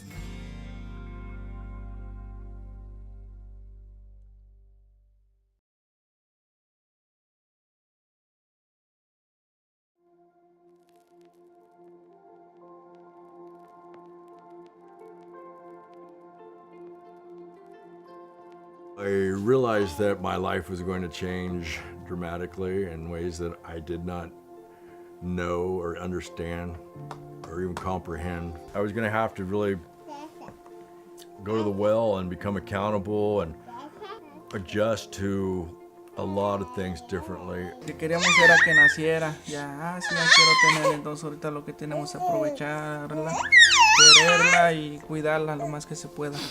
Creo que a todos nos preocupa la primera vez que nos dicen que vamos a ser padres. When we started the program, my daughter was about 3 months, and my daughter's 22 months now. Something I love about my child, that she's healthy, she's happy, she knows that she's cared for and loved. Those are some of the things that I wanted to make sure that she had, and she has them. I'm happy today with my daughter. She's the greatest thing in my life, and I'm glad to wake up and see her, and everything I do it for her. Sí, bueno, yo también vengo de una familia separada. Creo que por eso también me motiva a estar más presente con él, de quizás también estar de la forma quizás que yo no la tuve para Máximo, y Y también comprender que el padre no solo es el que pone los límites y las reglas, sino que también está ahí para hablar, acompañar, regalonear, jugar, cosas lindas también, no solo ser el guía para el niño, sino que también un compañero de vida. I was more of a elated and thankful because for 3 months I was in baby land and when you're in baby world you're just kind of flying by the seat of your pants and hoping you know that you're just supportive in the ways that you can be supportive. Pero pues aquí pues ya los enseñan un poquito más cosas que uno no sabía. Cómo cuidarla, cómo desarrollarla, cómo educarla, y pues es algo bien porque pues cosas que yo no sabía, pues ya usted nos las dijo y todo como consejos, y pues muchas cosas que se aprendieron. Bueno, creo que por mi parte esperaba algo totalmente diferente, como un programa más frío, por decir algo, no tan cercano a la familia, sino más bien un programa de estado programado para la ayuda solamente. Y a través del programa nos hemos dado cuenta que también pasa a ser una familia con nosotros porque nos apoya en los momentos difíciles o cuando nos hemos visto en dificultades. Siempre nos hemos podido apoyar en Gaby a través de su programa. Encuentro que ha sido fundamental el apoyo. You know, my experience has been nothing but positive. Annette has been wonderful. She's on time. She lets me know if there's going to be any changes in the schedule. Not only did we get the assistance with this program, but we also made a really good friend. I'm happy to call Gabby our friend. I still feel the challenge of being a parent now in today's world is immense. I think that you need support. Es un gran apoyo para nuevos padres y más aún si están en nuestra situación, que somos extranjeros, que nuestra familia y amigos, como dice Carla, están en otro país, lejos. Entonces sí viene muy bien el programa para apoyarse tanto emocional y como anímicamente y bueno, en varios aspectos del programa que nos ayuda a seguir adelante con esta nueva aventura. Don't be afraid to take that step. Like, don't be afraid to get help, because you might think that you know what you're doing, but it's always okay to have extra support, and don't do it alone. Give it a try. You got nothing to lose. It's free. I'm grateful that I took advantage because it's something that has put me in touch with my child, or closer to my child and her development.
Personally, I think everybody could benefit from the home visiting programs. I think that as a parent now, I'm grateful for support more than I was before. I filled out that form not knowing what I was doing. I am very, very grateful that I did it because it's really helping me a lot. Bueno, creo que por mi parte esperaba algo totalmente diferente, como un programa más frío, por decir algo, no tan cercano a la familia. Y a través del programa nos hemos dado cuenta que también pasa a ser una familia con nosotros porque nos apoya en los momentos difíciles o cuando nos hemos visto en dificultades. Well, I was a new mom and I had no experience taking care of a newborn. There isn't like a book on how to raise a kid. We come from like a lot of family history of, you know, drugs, violence, alcoholism, so we didn't want our daughter to experience any of that. The thought that a parent was supposed to be loving, nurturing, supposed to be there for their kid, you know, provide food, shelter, joy, and going in, becoming a parent for her, I had no clue how to provide that. Cómo pensar educarla, ajá. Cómo educar a un hijo y porque pues nosotros nunca, es la primera vez que íbamos a ser padres. What I think parents should know about home visiting is that you can learn a lot of new things and tips and tricks, how to take care of the baby and what to do, and if you're, you know, stuck in a routine and everything being monotonous, like they give you new resources and new tools how to handle parenthood. It was nice to have them kind of guiding me. Even though I was not a first-time mom, I felt like a first-time mom. It totally blew my mind over time. So much information that I had no idea about. You know, she was straightforward when, you know, teaching me this stuff and answered any of my questions. Just a really positive experience. What I think that parents could benefit with the program is just having someone here for you, especially for first-time parents. It can be very isolating and it can be very lonely, and having the home visitor changes that and it feels very good. For me, having a home visitor is like having a second mom there. A lot has changed. I'm definitely more knowledgeable taking care of her, and I know that anytime I need advice or help from somebody, I can just call her. It's just that little positive nudge to, hey, I'm noticing something, you know, let's find a way how to change it. And she's like, you know what, Amanda, let's pick you up, dust you off, and let's go over to, you know, see about either getting your driver's license or seeing about, you know, going to college, see if we can start something for you. It's totally worth it. Like, even if you're on the fence at first, you don't feel like having a stranger coming in your house and teaching you about your little one, do it anyway. You know, you get the help that you need. You get professional advice on things you may not know about your child. And the fact that the program has no fees or anything, it's all totally free, is fantastic.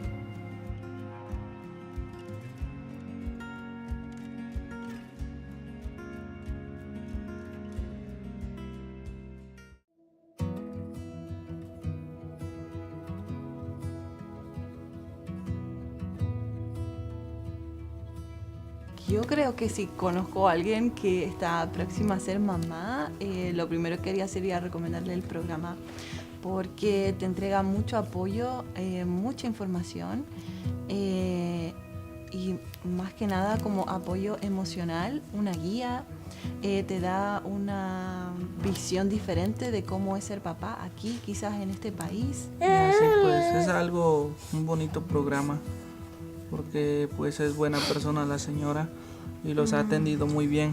Pensé que nada más iba a ser un programa de orientación quizás para los nuevos padres, pero creo que nos llevamos una linda sorpresa porque Gaby es una persona muy cercana a nosotros, es como parte de nuestra familia, siempre ha estado dispuesta a ayudarnos y a escucharnos con nuestras dudas sobre la paternidad, y en nuestro caso que estamos solos en este país ha sido como de mucha ayuda. Es un gran apoyo para nuevos padres y más aún si están en nuestra situación, que somos extranjeros, que nuestra familia y amigos, como dice Carla, están en otro país, lejos. Entonces sí, viene muy bien el programa para apoyarse tanto emocional y como anímicamente y bueno, en varios aspectos del programa que nos ayuda a seguir adelante con esta nueva aventura. Te ayuda como a ver los distintos recursos que tiene la comunidad para nuevos papás, entonces creo que es de gran ayuda. No queda mucho que agregar, pero lo veo de la misma forma. Que hemos aprendido algunas cosas aquí y pues los han ayudado, como este programa los ha ayudado para seguir creciendo a la bebé, como con buenos consejos y así. Sí, y creo que también ha sido muy importante el tema de apoyarnos con el libro y saber qué actividades hacer con Máximo de acuerdo a su edad, cómo estimularlo, cómo cuidarlo de los peligros de la casa, como cosas que uno como papá nuevo no conoce, claro. Pues a mí me gustaría que lo siguiéramos visitando aquí en la biblioteca de Covelo. Está tranquilo, muy bonito aquí. Cuando no nos podemos reunir, nos comunicamos por Zoom o una llamada telefónica o por texto. Donde nos visite, porque ha sido nuestra casa, a veces nosotros vamos a Wellits y puede ser en el parque. Gaby llega, hacemos un resumen de cómo ha ido nuestra semana o qué hemos hecho de nuevo, cómo va el trabajo. Luego hacemos las actividades del libro, vemos si podemos hacer un juguetito nuevo para Máximo, a veces ella lo evalúa, cómo está su sentido motriz, qué ha aprendido de nuevo, nuevas palabras, y jugamos un ratito y conversamos. A mí personalmente también me ayudó mucho a obtener mi licencia a conducir, que era un objetivo que teníamos en cuanto a la familia, sí, para poder estar tranquilos, así que encuentro que ha sido fundamental el apoyo. El objetivo del programa es que las familias estén bien, y que las familias estén bien significan niños felices, niños sanos, y eso en un futuro es adultos sanos y un mundo mejor. Entonces está bueno.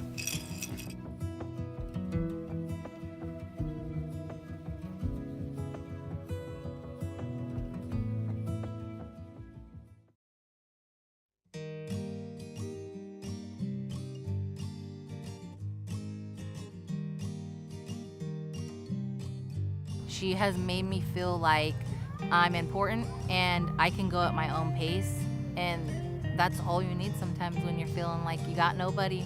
It was helpful to have somebody there kind of holding my hand and guiding me and letting me know this is kind of the normal. It felt like I was becoming a new mom, so it was very interesting and helpful, very, very helpful. You know, there was that self-conscious part of me, like, will I be accepted even though I'm not perfect? What I like the most is that she really listens. The support that she gives me is special because she does it with love, and it's just natural, you know. That's all I could say. It just feels like somebody that I've known since I was little. You know, I said to Jeanette, Jeanette, you're supposed to be with me for 5 years. Jeanette said, yeah, I know, I'm going to be with you guys for 5 years. That's when I said, well, I guess I can trust her. She's going to be with us for 5 years. Yo creo que quizás pasó como a la segunda visita o algo así, como que ya nos presentamos formalmente. Y luego ya creo que en la segunda visita estaba como todo más tranquilo, como muy, como que el ambiente era muy familiar, entonces yo me sentí muy cómoda. Felt like she cared for Sparrow too, and Sparrow really enjoyed it. Yeah, she knew when Gabby came we were going to be making something or learning something, and she'd instantly start digging through Gabby's bags to find out what activity we were going to do. Not only did we get the assistance with this program, but we also made a really good friend. I'm happy to call Gabby our friend. I think the relationship that we've built has been she's a part of the family.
When I first realized that I was going to be a parent, I was super scared. After 2 or 3 weeks of meeting in the home visiting program, I was totally comfortable with the fact that I was going to have a baby.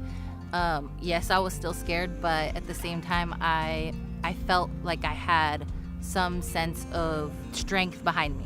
If I didn't have those resources that Jeanette provided me, I think it would be harder now. I got into the program and I realized, like, oh, this is nice. And now look at me, I work at a family resource center with parents and families, all this stuff. I'm so grateful that I got the opportunity to meet my home visitor, because without her, I think that I would be 10 steps behind from where I'm at right now. Pero pues aquí pues ya los enseñan un poquito más cosas que uno no sabía. Cómo cuidarla, cómo desarrollarla, cómo educarla, y pues es algo bien porque pues cosas que yo no sabía, pues ya usted nos las dijo y todo como consejos, y pues muchas cosas que se aprendieron. I don't know what's normal for a 22-month-old baby or an 18-month-old baby, you know. When we get together, we usually discuss and get some progress made with the baby. It makes me feel comfortable, and I associate my parenting with her, my home visitor, telling me, yeah, this is going great. So it's nice to know where they're at, what stage they're at for every parent, and also to give, again, your children that head start in education. If I had any questions with her, just call her up on the phone. You know, it was very relatable, very personal. And, you know, with her getting to know my kids, you know, she got to kind of help guide me along the way. I mean, there were so many cool things that I've learned. I went from a very rough type of life. I was homeless, and she was able to help me get into school, and I actually have enough credits to graduate with the business degree right now. I think I really want to mention just that I'm grateful that I took advantage, because it's something that has put me in touch with my child, or closer to my child and her development. I want other people and parents to know that the home visiting is not something that you should be afraid of. It's actually something that is needed. You know, because she's not just here for her, she's here to help with all of it. She helped me create a safe space where I feel comfortable enough to ask for help. Don't be afraid to take that step. Like, don't be afraid to get help. It's always okay to have extra support. I would say, give it a try. You got nothing to lose. It's free. There's some perks, you know. They got great resources. Personally, I think everybody could benefit from the home visiting program.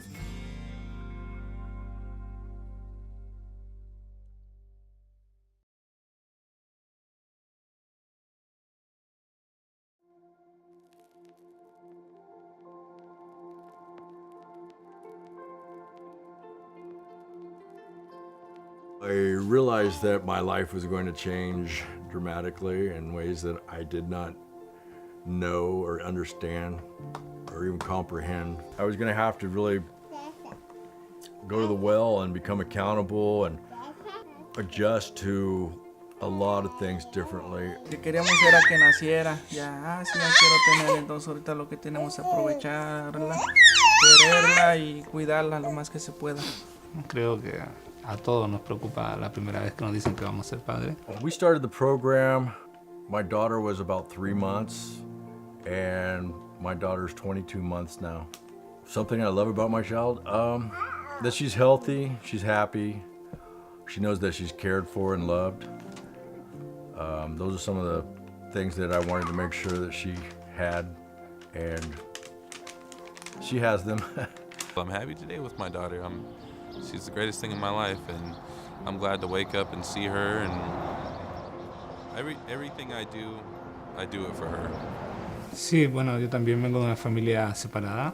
Creo que por eso también me motiva a estar más presente con él, de quizás también estar de la forma quizás que yo no la tuve para Máximo, y Y también comprender que el padre no solo es el que pone los límites y las reglas, sino que también está ahí para hablar, acompañar, regalonear, jugar, cosas lindas también, no solo ser el guía para el niño, sino que también un compañero de vida.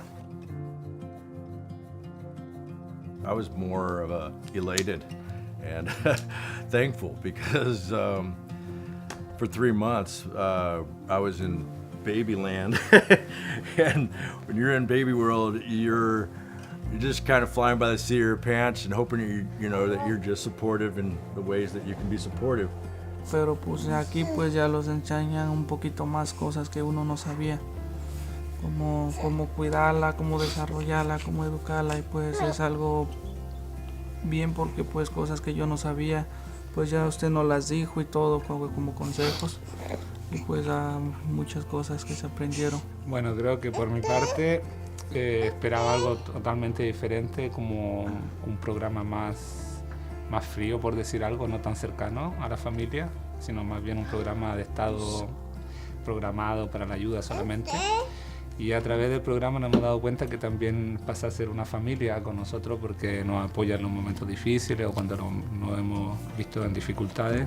Siempre nos hemos podido apoyar en Gaby a través de su programa. Encuentro que ha sido fundamental el apoyo. You know, my experience has been nothing but positive. Annette has been wonderful. She's on time. She lets me know if there's going to be any changes in the schedule. Not only did we get the assistance with this program, but we also made a really good friend. I'm happy to call Gabby our friend. I still feel the challenge of being a parent now in today's world is immense. I think that you need support.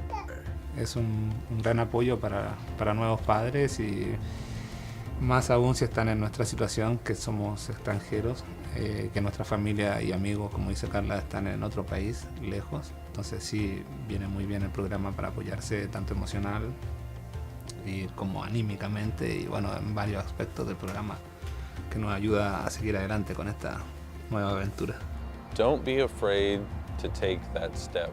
Like, don't be afraid to get help, because you might think that you know what you're doing, but it's always okay to have extra support, and don't do it alone. Give it a try. You got nothing to lose. It's free. I'm grateful that I took advantage, because it's something that has put me in touch with my child, or closer to my child and her development.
Personally, I think everybody could benefit from the home visiting programs. I think that as a parent now, I'm grateful for support more than I was before. I filled out that form not knowing what I was doing. I am very, very grateful that I did it because it's really helping me a lot.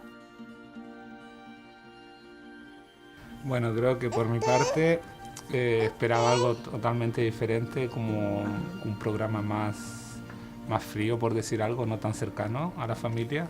Y a través del programa nos hemos dado cuenta que también pasa a ser una familia con nosotros porque nos apoya en los momentos difíciles o cuando nos hemos visto en dificultades. Well, I was a new mom and I had no experience taking care of a newborn. There isn't like a book on how to raise a kid. We come from like a lot of family history of, you know, drugs, violence, alcoholism, so we didn't want our daughter to experience any of that. The thought that a parent was supposed to be loving, nurturing, supposed to be there for their kid, you know, provide food, shelter, joy, and going in, becoming a parent for her, I had no clue how to provide that. Cómo pensar educarla, ajá. Cómo educar a un hijo y porque pues nosotros nunca es la primera vez que íbamos a ser padres. What I think parents should know about home visiting is that you can learn a lot of new things and tips and tricks, how to take care of the baby and what to do, and if you're, you know, stuck in a routine and everything being monotonous, like they give you new resources and new tools how to handle parenthood. It was nice to have them kind of guiding me. Even though I was not a first-time mom, I felt like a first-time mom. It totally blew my mind over time. So much information that I had no idea about. You know, she was straightforward when, you know, teaching me this stuff and answered any of my questions. Just a really positive experience. What I think that parents could benefit with the program is just having someone here for you, especially for first-time parents. It can be very isolating and it can be very lonely, and having the home visitor changes that and it feels very good. For me, having a home visitor is like having a second mom there. A lot has changed. I'm definitely more knowledgeable taking care of her, and I know that anytime I need advice or help from somebody, I can just call her. It's just that little positive nudge to, hey, I'm noticing something, you know, let's find a way how to change it. And she's like, you know what, Amanda, let's pick you up, dust you off, and let's go over to, you know, see about either getting your driver's license or seeing about, you know, going to college, see if we can start something for you. It's totally worth it. Like, even if you're on the fence at first, you don't feel like having a stranger coming in your house and teaching you about your little one, do it anyway. You know, you get the help that you need. You get professional advice on things you may not know about your child. And the fact that the program has no fees or anything, it's all totally free, is fantastic.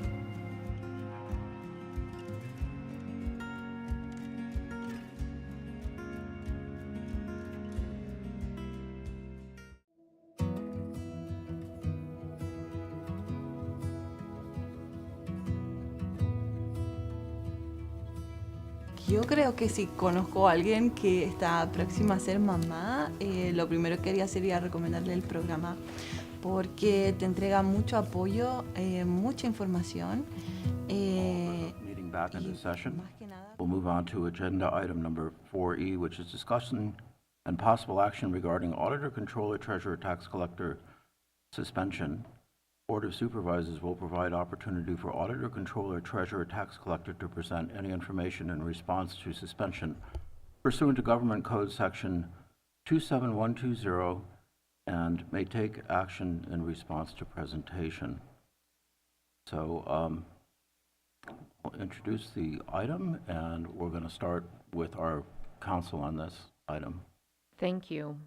Good afternoon. My name is Maureen Jacob, outside counsel for County of Mendocino. I'd first like to ask if either Ms. Cubison or someone on her behalf is here to be heard on the matter that's on the agenda. Okay, if you want to come up to the podium, that would be great, and maybe repeat your name. Chris Andrian, Andrian. I'm Ms. Cubison's counsel in the criminal case pending before the courts now. Okay, thank you for that. I'm going to give a little bit of direction here as to how we're going to proceed, and then I'll turn the floor over to you. The purpose of this meeting this afternoon is to conduct a conference on the suspension that the Board of Supervisors voted to approve on October 17, 2023, after criminal charges had been filed against Shamice Cubison on October 13, 2023. This afternoon is Ms. Cubison's opportunity to tell the Board of Supervisors whatever she wants the board to consider in response to the decision to suspend her. If there are facts or information that you want the board to consider, now is the time to present that information to the board. Please note that though you may provide whatever information you like to the board this afternoon, you are not entitled to call witnesses, and you may not ask any board members any questions. If you would like to go ahead and respond to any of the charges against you and the supporting evidence, you may please go ahead and do that now. I'd first like, you're giving me the floor, well, I'd first like to just, although I may not ask members of the board, I might inquire of you as to why this wasn't done in the first place. In other words, my reading of the law is she was entitled to notice before you took the action you took previously, and she was not given that notice. I would inquire as to what the authority was to proceed as you did. So I will not be responding to any questions, but Right. the objection is noted, and you can proceed. So what I would like to say is a couple of things. You know, I've been practicing law for 50 years, and there are certain cornerstone things that exist in our justice system, and they're the things called due process of law, presumption of innocence, and the idea that when an elected official is elected, he or she cannot be removed from office without cause and without an opportunity to be heard. And that doesn't mean for me to come in here today and tell you what I think about the criminal case. That's not an opportunity to be heard. That's an opportunity to have an actual evidence-taking procedure. And that has not been afforded to Ms. Cubison. In other words, because a prosecutor makes a decision to file a criminal charge, she is still cloaked with that presumption of innocence.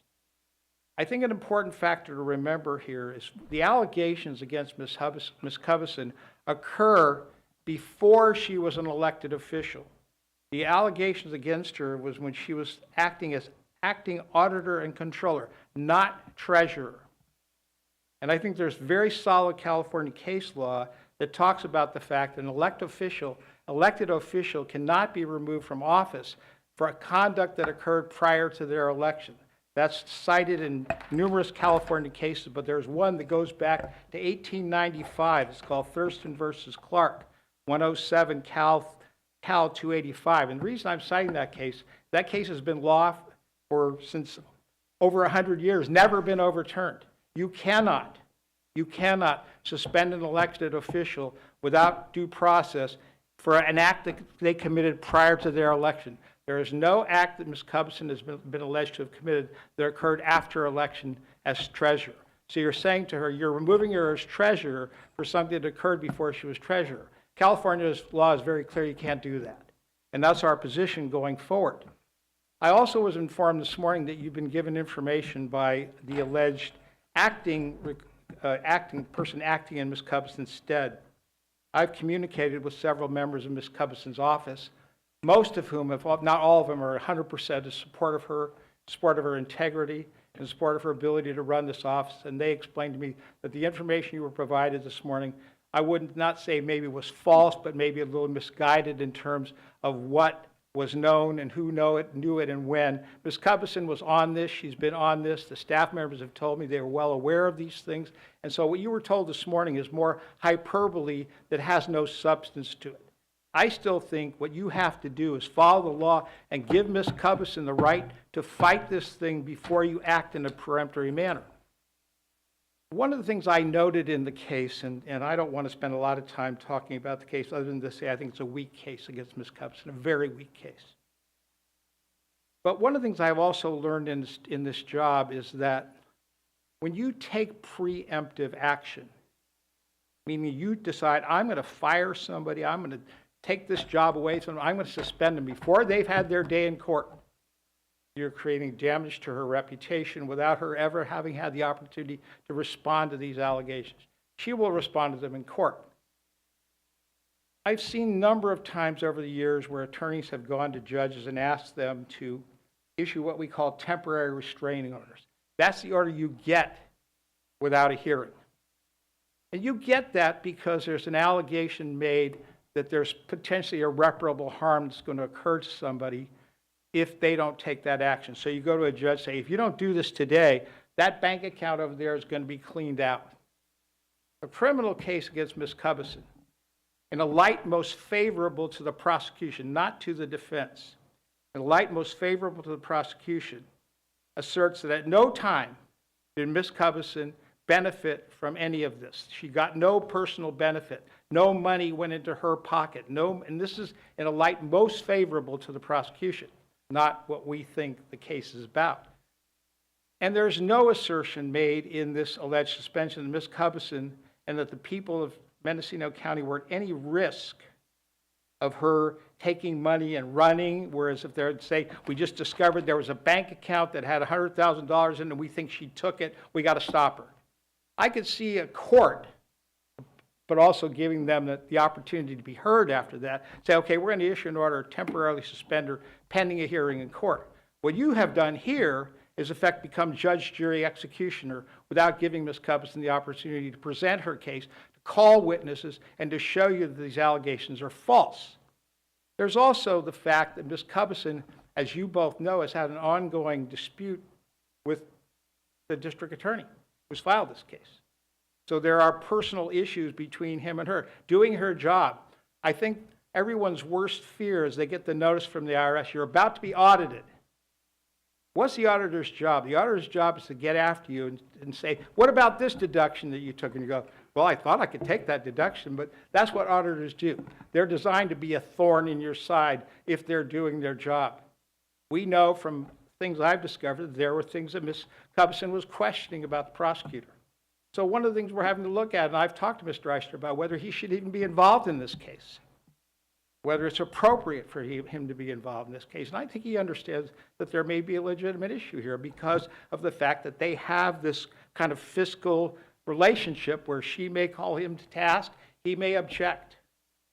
So I think this just feels more political than it feels law, that it feels due process, that it feels all those things. And I think the board should seriously consider and have your counsel look at the law and see if what you did fits with the law, because I've consulted with several people who specialize in this subject, and they all agree that this action was peremptory, shouldn't have been taken the way you did it. So I'm going to ask you to consider rescinding that action and finding there are ways if somebody wants to remove an elected official. The law frowns on the idea of forfeiture of elected office, which is what you've done effectively. You have, in effect, said, you're out without any chance to be heard. And I think that you've overstepped your bounds, and I think that we've looked at the law here, and I think there are, there has to be cause found and an opportunity to be heard before an elected official is dismissed from his or her job. That doesn't also goes back to the thing I said earlier. She's not being removed for something she did in her elected role. You've decided to suspend her as a job that she didn't have when she supposedly did these things. So my response to you folks is you owe her as an elected official, as you are elected officials, all of you here. You wouldn't want to be summarily dismissed just because somebody made an accusation against you. You want to say, can I have my day in court? Can I come and tell my side of the story? Can I call my witnesses? Can I do all that? Why not wait and see what the process does? I know from conversations I had that Ms. Cubison is supported universally by virtually every member of her staff who will stand behind her, speak to her integrity, speak to how hard she's worked and what a difficult job she inherited. These accounts that apparently were made reference to this morning have been known by Ms. Cubison. She's been the one that brought it to the attention. She's been dealing with the banks. There's no lost accounts or unknown accounts. These are all things that the staff has told me they knew about. She knew about. They've been dealing with it. So the new person, oh, I discovered it. That's false. That's not true. So I think you as elected people should know that how easy it would be for somebody to make an accusation against one of you. And you'd say, I didn't do that. Well, we're firing you from the board tomorrow without your chance to be heard. That's what you did to Ms. Cubison. You gave her no opportunity to be heard in a due process mode. So I'm simply going to ask you to reconsider what you've done. Thank you. All right. Thank you for that. Is there anything else that you would like to add this afternoon? Other than the fact that we would like to have the opportunity to have this handled in a due process manner, no. Okay. Thank you very You're welcome. much for presenting the information. I'm going to now turn over to the board. Does the board have any questions of Ms. Cubison through her representative this afternoon? Okay. Hearing no questions, I just want to set forth that the request this afternoon, as I heard it, is that the board rescind the suspension that it voted to approve on October 17. I also want to remind the board that on October 17, notice was provided to Ms. Cubison regarding the suspension and notifying Ms. Cubison that she would have the opportunity to appear this afternoon to present any information in response to the suspension at this meeting. That has been done this afternoon through her counsel. So I will ask the board now, does the board wish to discuss or take any action in response to the presentation from Ms. Cubison's representative? Sorry, Mr. Chair, if I might suggest it may be appropriate for public comment first. Okay. And then take that step. Absolutely. Is there anyone in the board chambers who would like to make public comment?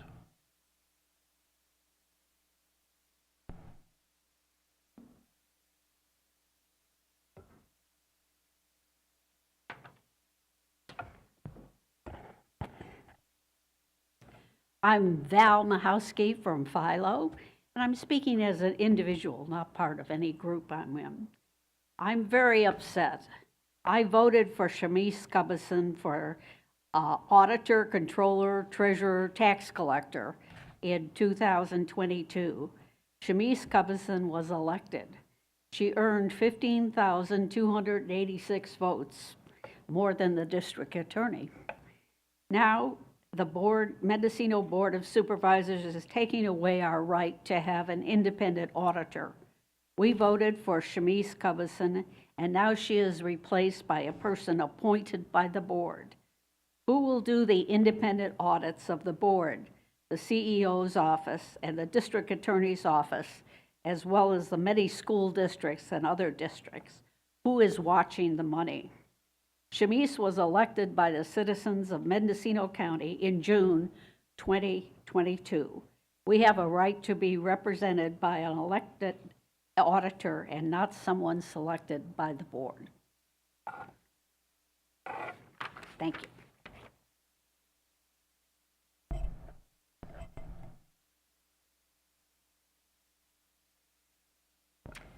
Hi, Estelle Clifton, speaking as an individual from Redwood Valley. I too feel that suspending the auditor is inappropriate. If you look at the charges, they are not in line with this action. It was compelling to hear of the due process that was denied.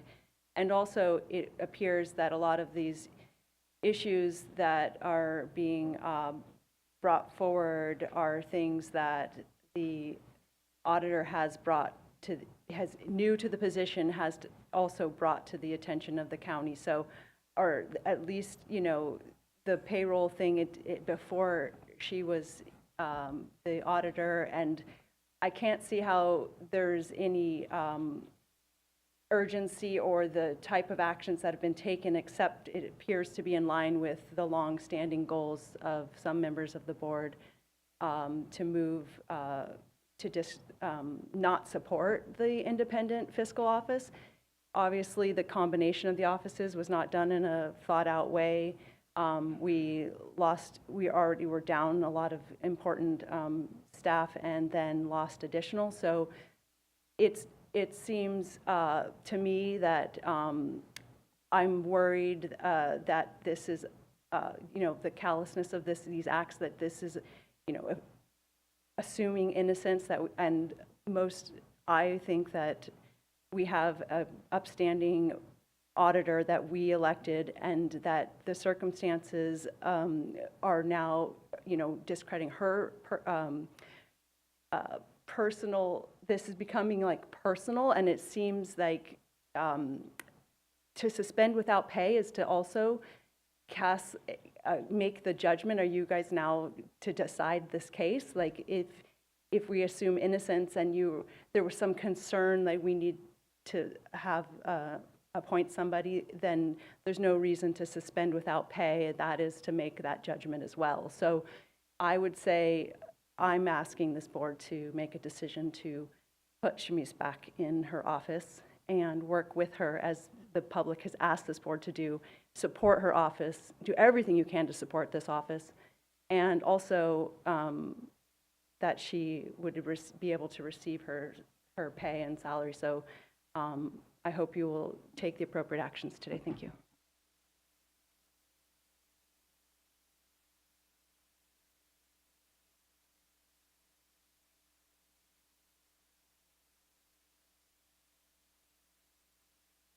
Good afternoon.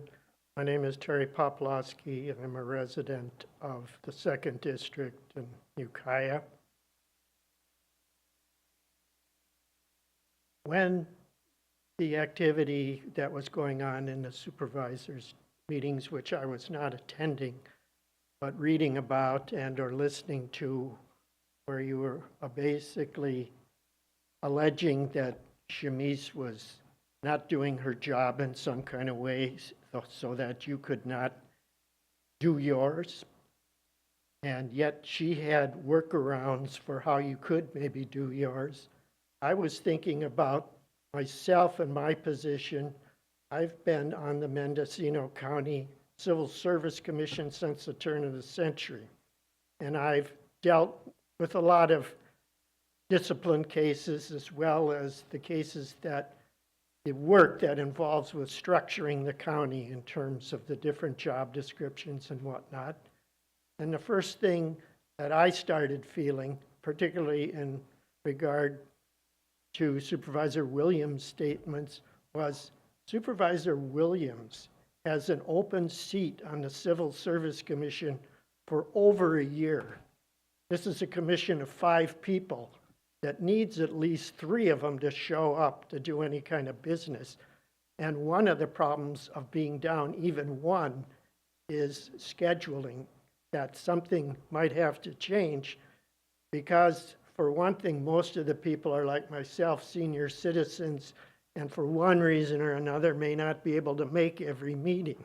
So it's not very nice to be down 1. Well, now we've been down 2 for a number of months because the 1st District Civil Service Commissioner resigned and hasn't been replaced. Now, I don't know if it's at all common for you to get involved in recruiting people from your district to be on these commissions, but it certainly seems that you should be doing that, and that the commission can carry on its business. One of the businesses we finally got around to recently was approving new class specifications for these new positions that this consolidation has made. Can you please stick to the subject? Oh, okay. This is a different topic that you're bringing up. That's true. So anyway, I'm just saying, I think you need to think about doing your job. It's basically it. Is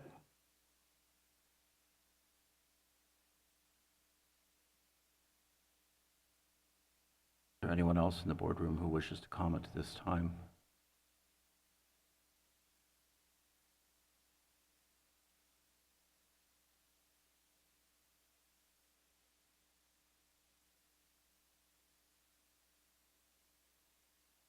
Hi, it's Annie Esposito, live in Ukiah.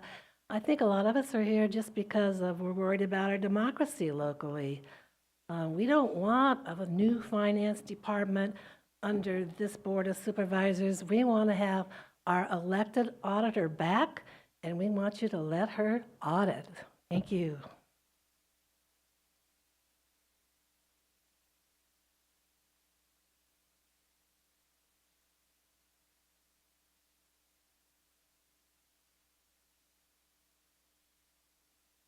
Good afternoon, Carrie Shattuck. I agree with what everyone just said. I think the board overstepped its boundaries, not even giving Shamice a voice the day you suspended her. I think that this has been the board's objective all along, to get this Department of Finance and consolidate all this power into the CEO's office. And I don't agree with it at all. Thank you.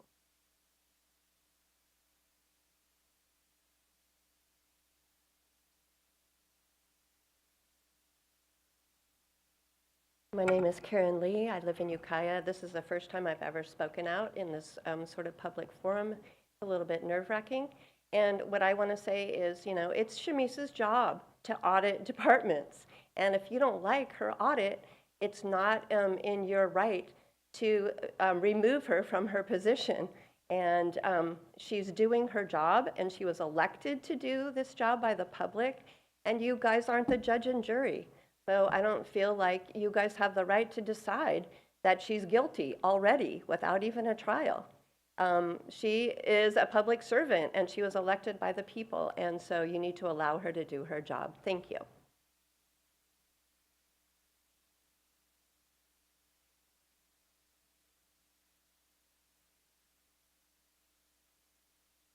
Hi, my name is Suzanne Ferris. I do live in Ukiah, and I periodically check and see what's going on at the Board of Supervisors, not all the time. So I have had the feeling for a little while that Shamice was kind of embattled, and I didn't really follow it that closely, but I have to say I was really shocked that she was suddenly removed. I just didn't see anything in what I read that would warrant that, and it just seemed a rush to judgment, as other people said, didn't seem like the proper procedure, and yes, I voted for her.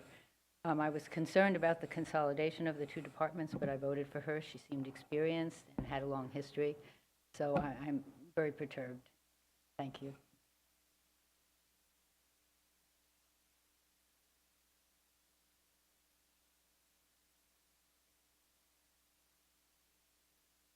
Good afternoon, Megan Hunter, Assistant Auditor Controller.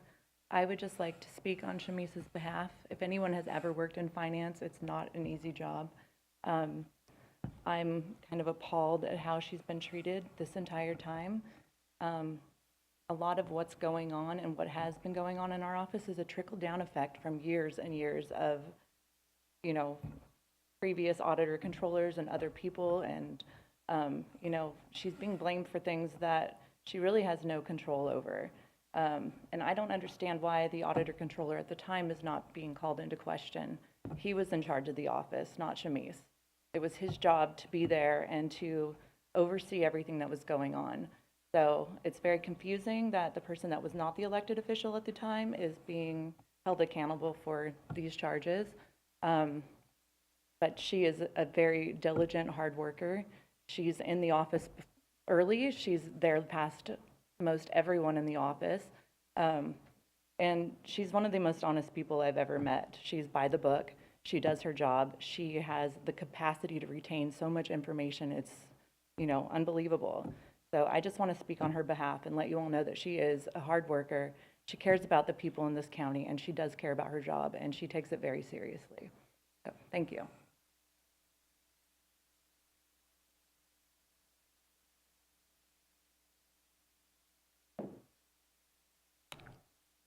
Is there anyone else in the room who would like to speak? Okay, we have one person online, Jim Shields.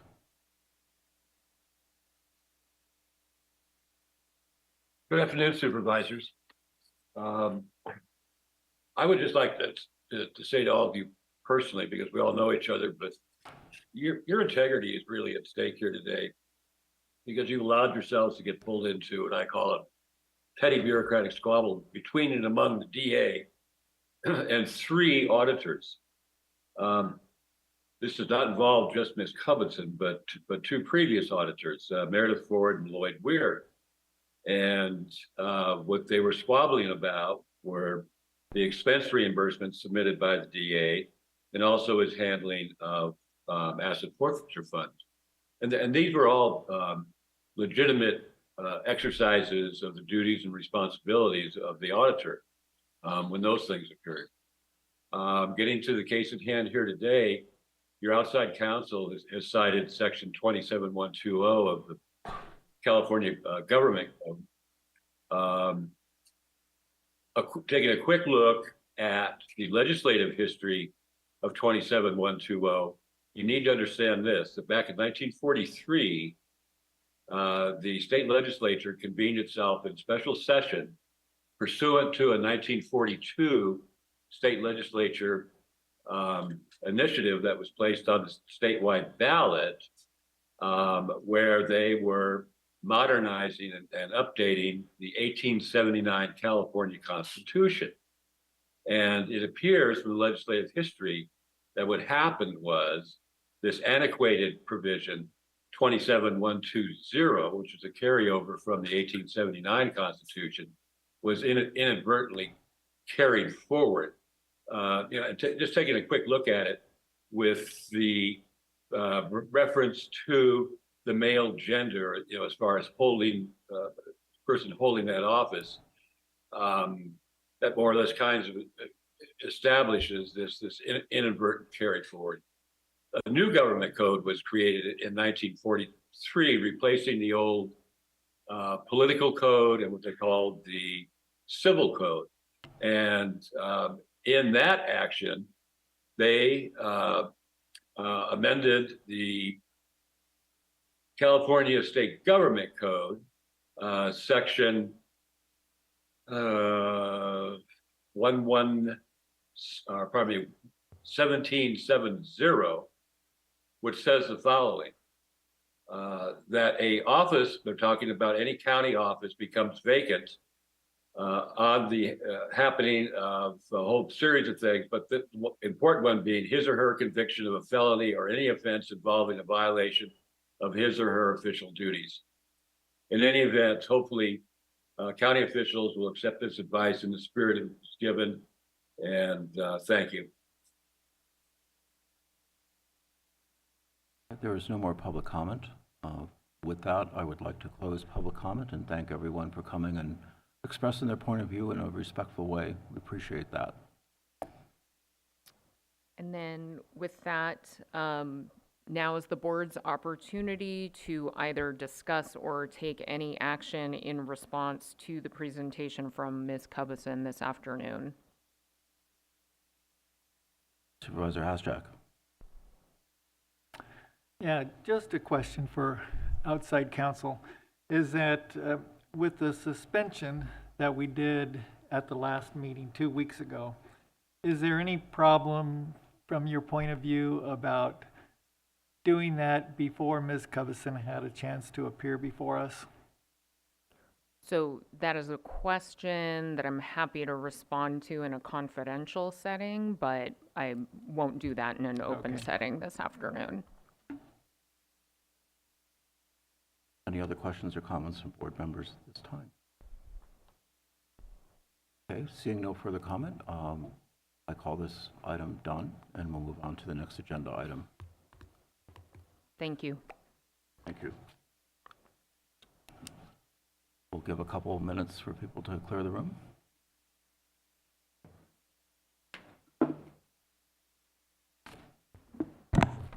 Chair, if I may, you do have 2 items. You have 4C and then 4F. To move forward to 4C was scheduled for the morning, so you may want to go to that item next. Okay. All right, so item 4C is discussion and possible action, including acceptance of an ad hoc report and possible direction to staff regarding Measure B funds for substance use services. Request for proposal number 18-23 for innovative continuum of care programs for youth and for adults to help clients achieve and maintain sobriety and Mendocino County Jail Behavioral Health Wing. Mr. Chair, Yes. can I please ask the clerk of the board to bring Mary Alice Williford and Karen Lovato over into the meeting?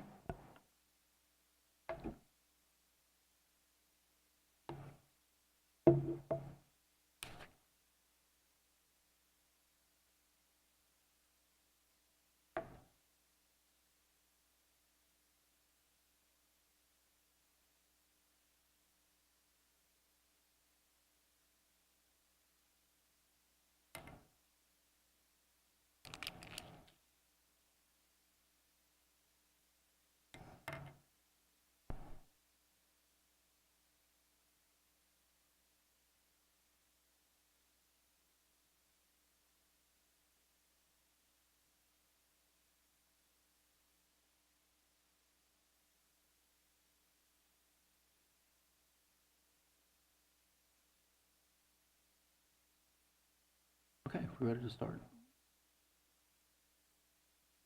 Supervisor Hashtag, do you want to begin, or? Sure. Well, Supervisor Mulhern and I were the ad hoc to look into the, Measure B funds available, and also, the funding request to bring back more information about the Ford Street proposal. And, it's kind of like the timing of this is a little off because of the decision we made this morning about funding the jail.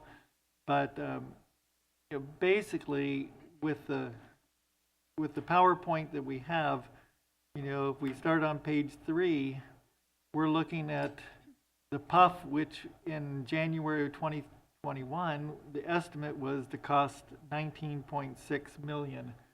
You look at inflation every year of 5%, that's $1 million a year. By the time it's going to be built, it will cost an additional $5 million.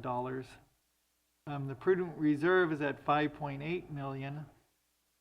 Unallocated capital facility funds is at $6.366 million. And so really, when we said we were going to look at getting $6.8 million from Measure B, it's all of the unallocated. And the question was asked of me at lunch, where is the other $500,000 coming from?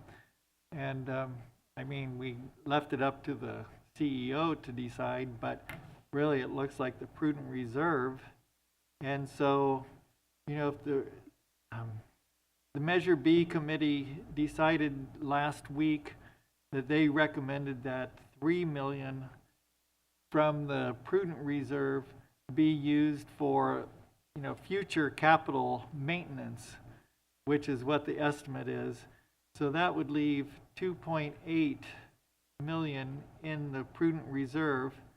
If we took out another $500,000, that's $2.3 million. And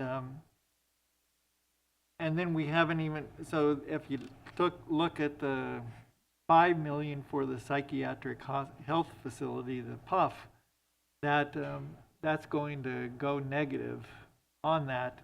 The only thing we have would be the grant that we received from the state, which is $9.3 million. And that money is based on deliverables. And so it will be refunded to the county once we spend it, and possibly not until we show that we've opened up the PUF and that's all complete. So you can see that the funds for capital improvements, capital projects for Measure B is very limited, and really based on getting some of this grant money at this point. All the new money coming into Measure B is for services. So from April 1st, 2023, 100% of the taxes that we collect go towards services. And so So really, that's kind of the state of the Measure B funding. You know, in relation to what is being asked from the Ford Street RFP, which was 4.1 million, I think, originally, and then it came down to 2.625 million.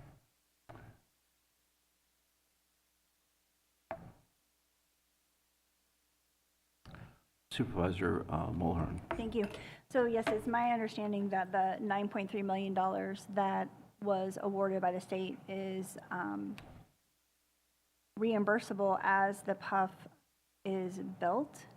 And I've been very frank in this meeting and with meetings with staff that I fully expect that we're going to do everything possible to make sure that we receive as much of those funds.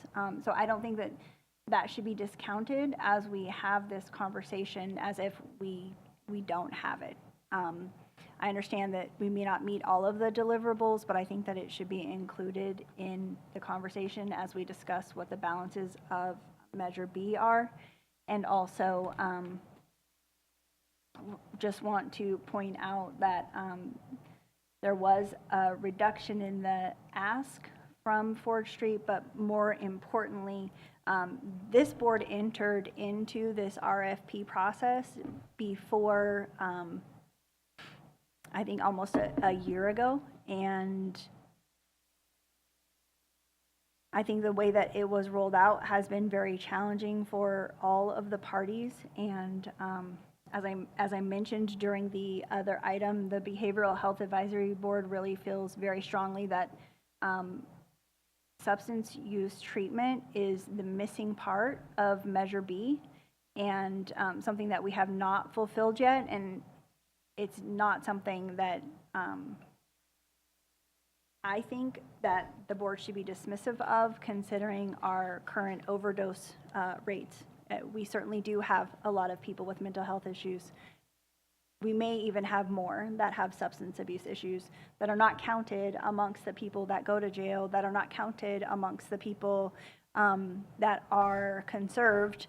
And frankly, when you look at our entire county and the economy and the employability, substance abuse really plays, unfortunately, a critical role in why we are where we are. So I think that having a sober living opportunity for residents of Mendocino County is a key priority for me, especially as attending reentry coalition meetings about where do people go once they leave the jail. So I think it's very important to note how a facility like this could change people's lives in our county and change the, begin to change some of the structure of the generational drug addiction that we have here. Supervisor Williams. Well, I agree with everything so far, but Supervisor Haschek, I think the 5% may be low. I'm guessing it's closer to 10.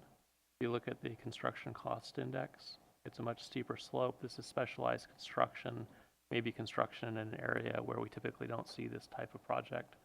I think 5% may be really underestimating the inflation that we're likely to see over the build process.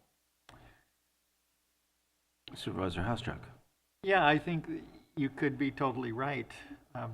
You know, what I was trying to present was kind of a conservative numbers, but if you look at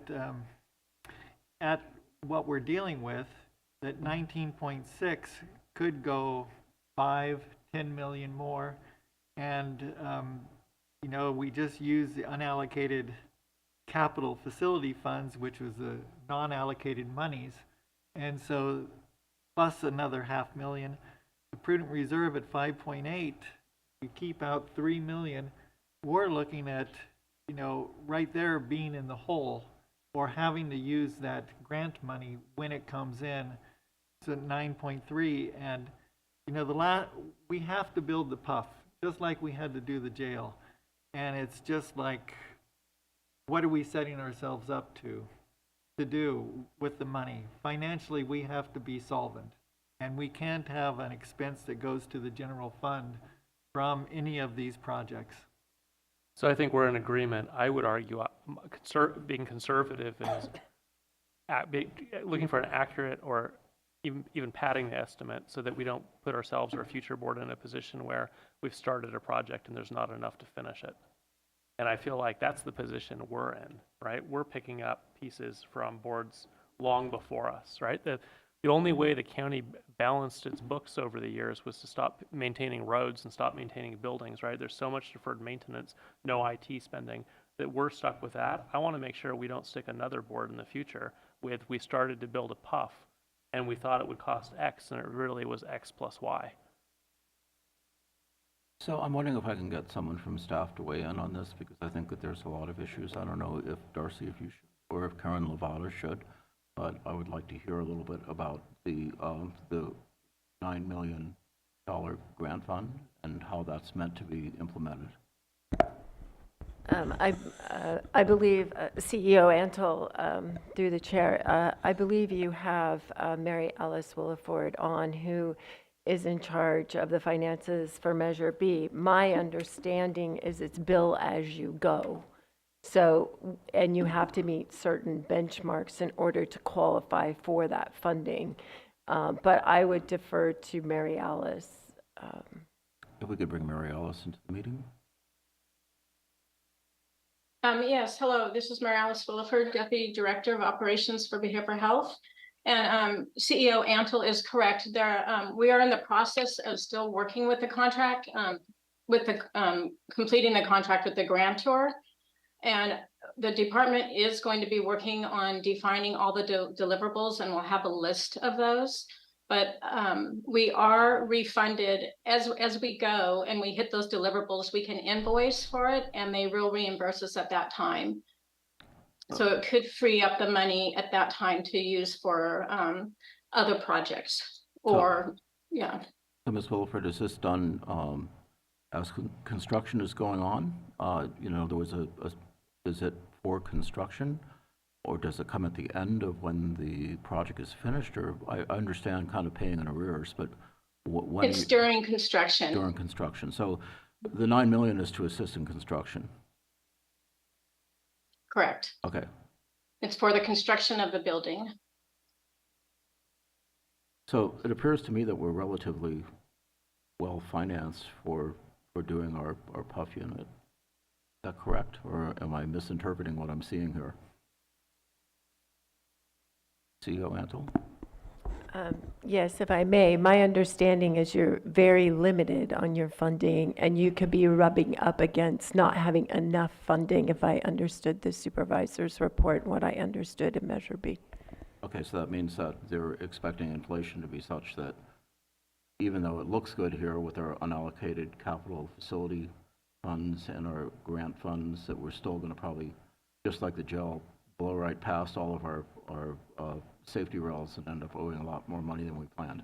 Correct. Inflation is outpacing us. Well, and Chair. Yes. Just remember that the unallocated capital facility funds, those will probably get swept over to the mental health facility at wing at the jail. Mm-hmm. So those pretty much are being borrowed. Right. So I'm just want to be sure that I understand everything that's in front of us here as we talk about decision making. Any other board comments at this time? I will be surprised if we can afford the PUF. If we don't spend any more money, just inflation, I think a board is going to have to figure out how to cover the gap at the end. So when are the plans to begin construction of the PUF? And what's the anticipated construction time? Again, I would defer to CEO Antle. I would defer to Mary Alice Williford, as she has that. I believe it's 2 years out, and then another 2 to 3 years for the build. But again, Mary Alice. Yes, CEO Antle is correct on that. And as far as the grant funds, we do have to have those expended. The property has to be built, and the funds have to be expended by June of 2027. And do we think we're going to make those deadlines? Or are we going to run into the same thing where we have the state fire marshal blowing us down for 2 years? CEO Antle, if I may, Yes, I mean, anything's possible. I mean, we have several concerns as we work through construction, getting permits, getting the bids, getting the timing, getting the supplies, getting a contractor come in on time, on the bidding. So I think there's a lot of unknowns as for that, to be able to count that 9.4. If we don't meet the deadlines, right? Do they come back and take the prior money that we may have received? So if we're hitting benchmarks all along and then there's a hiccup in our process, do they go back to the beginning and recoup those funds? That is an unknown, and that is something that Dr. Miller and I have discussed as well. Okay. Yes. Mr. Anderson, I believe from GSA has his hand raised, so maybe if we could bring him into the meeting. Okay.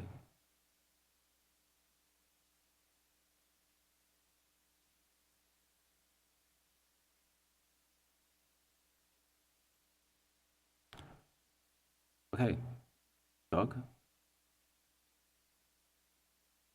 Yes, thank you. This is Doug Anderson, Assistant Facility Manager, Chair and board members. I just wanted to mention a couple of pieces of information, primarily on the scheduling for the project. The current schedule we have is for the design team to complete the bid documents by sometime early this spring, and are working hard to get the project out to bid in early 2024. And we anticipate about a 14-month build period after award. So it's our goal to be able to complete the project within about 2 years from now. That's completely built. One additional comment regarding the schedule. The project is not subject to review by the state fire marshal. Our local fire marshal will be the authority having jurisdiction for the project. And we anticipate that review time to be days or weeks, not months and years.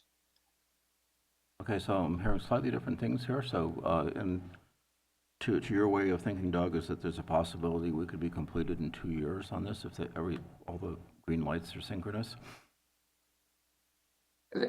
That's the schedule we're working toward. Obviously, in any project, there are unanticipated situations, and as we know from the jail, we can't count on anything.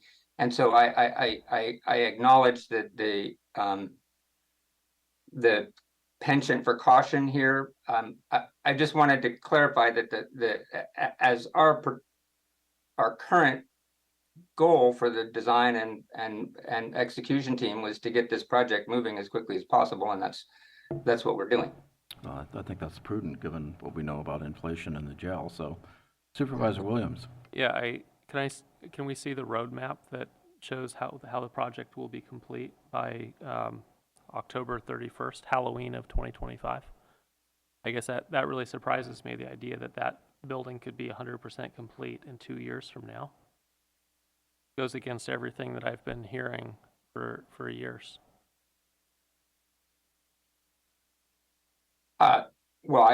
Is there a roadmap we could look at? A schedule, project plan?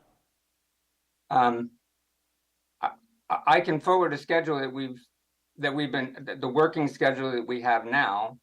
That the design team has been working with since we got direction at the January of 2021. Yeah, I think it would be helpful for the discussion if we could pull it up. And CEO Antle, is it your expectation that this project will be constructed by 2 years from today? I would look to Mr. Anderson, who just made that comment. That's not what I've heard. That's not what I've been tracking. And certainly that's not been our experience working with the jail. Maybe while we're at it, we could request General Services to provide us with a single example of a single project that they built on time and on budget.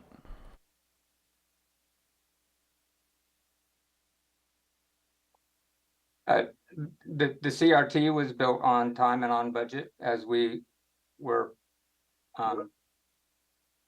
going, I mean, given the schedule we had to work with, but yes. So it'll be fantastic if we can make it happen. I would just like to see the project plan that lays out between now and 2 years from now, the various milestones. How long do we think it'll take, for ground preparation and finalizing all of acceptance of all of the bids and inspections, permits? Right. I didn't have a schedule prepared for presentation. The working schedule is a working draft that we update weekly as we go along. Could we take a look at that draft schedule? Can I have a few minutes? Sure. Okay, is there any other discussion board members would like to engage in at this time while we're waiting for this to come up? We could also do public comment at this time while we're waiting for Mr. Anderson to find his working document.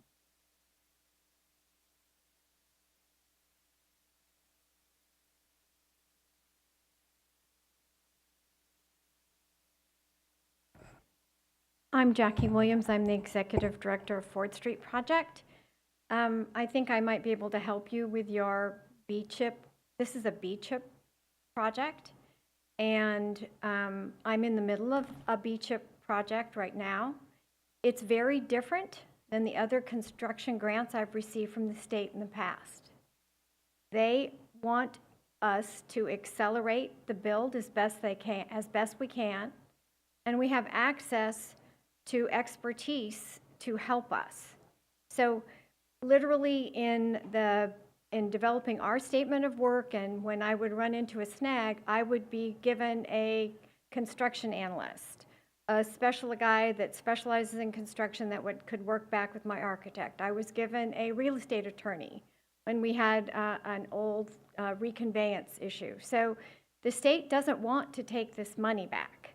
They're trying to set themselves up to be kind of a, knowing that everyone doesn't have all those experts at the ready to help them, they want to make them ready. And not through the State Department of Healthcare Services.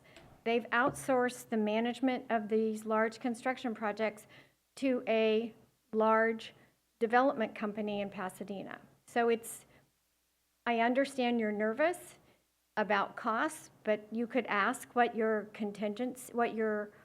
architect is putting in as a contingency percentage, and that might be easier than you guessing for inflation. When ours was done, they had said in the past it would have been like 15%, but because things were accelerating, they used 18%. So my concern is, with your estimates, are you adding this $1 million a year on top of what you need to know what your contingency is in your estimate to really hone those numbers in?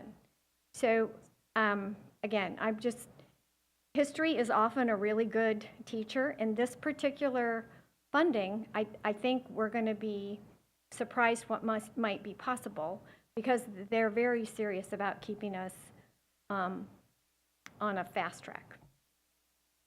I understand if there's no money. I also have worked through with my board, so we kind of understand that we're not in a position that if you were to offer us half what we asked, would we be able to go fund the other half? So, if there's no money, there's no money. Thank you. Okay, Supervisor Jordy. Part of the reason why I'm nervous about cost estimates being realistic is we, 6 months ago had a budget amendment from General Services where, after they put out to bid a HVAC system for the Justice Center on the coast, which is essentially the courthouse for the courtroom and the county sheriff's office on the coast, the engineer's estimate had been $500,000, and it came in at $1.5 million. They had 3 bids, but they were all the same subcontractor providing the HVAC system.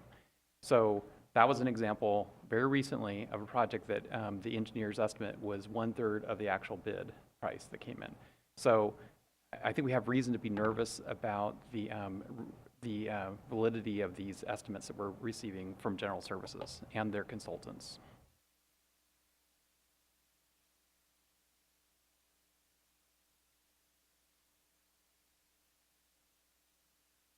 So, Mr. Anderson, are you any closer to having something to share with us? Yeah.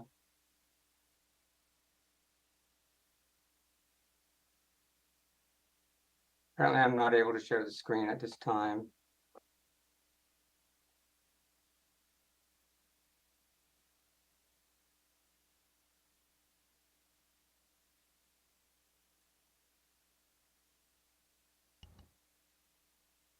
Is that able to be shared? Yeah, now we can see it. Thank you. So I'm going to scroll to the top line where the timescale is. And again, I want you to understand that this is a working schedule. This is our aspirational schedule. It's not a worst case scenario schedule by any means, but it does keep us on track and helps us identify obstacles and problems and make sure that we're trying to address them in a timely way so that we can maintain that schedule. So I think the key item here we have is a bid opening in April is what we're showing. Notice to proceed in late May and project completion in July of 2025. Obviously, the way that public contracting works, the procurement is all in the contractor's responsibility. It is certainly likely that there will be some procurement delays that they encounter, and we may not be able to, close out the project until all those deliverables are there and have been installed. So we certainly would anticipate construction delays as we get into that process. But obviously the key for the budget purposes is to lock in the bids, and we're working as diligently as possible to get to that point as soon as possible to limit our exposure to the inflation that we're all concerned about. Supervisor Williams. Yeah, this is really helpful to see. I appreciate it. Given, can you estimate based on historic project delays what we may anticipate here?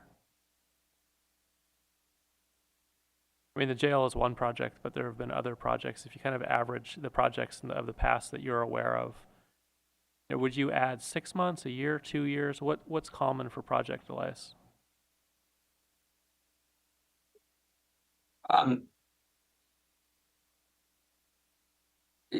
The construction is a very volatile endeavor, and as you know from our experience in the last few years, anything I say is subject to change, or is subject to issues or problems that are unanticipated. So I just want to make sure that people understand that these are, again, we're working with projections and ideas about what things historically are cost and how long they historically take, and we're in unprecedented times. So the current experience in the key equipment categories, which are the long lead items that tend to delay projects, we're looking at still 12 to 18 months on delivery for some of those products. If we're able to order those things in early part of the project and we can get through most of the project before they're needed, we can probably limit those delays to 3 to 6 months from our 14-month construction schedule. We also have this project is in the PG&E service area. So our working relationship with PG&E with their equipment is not as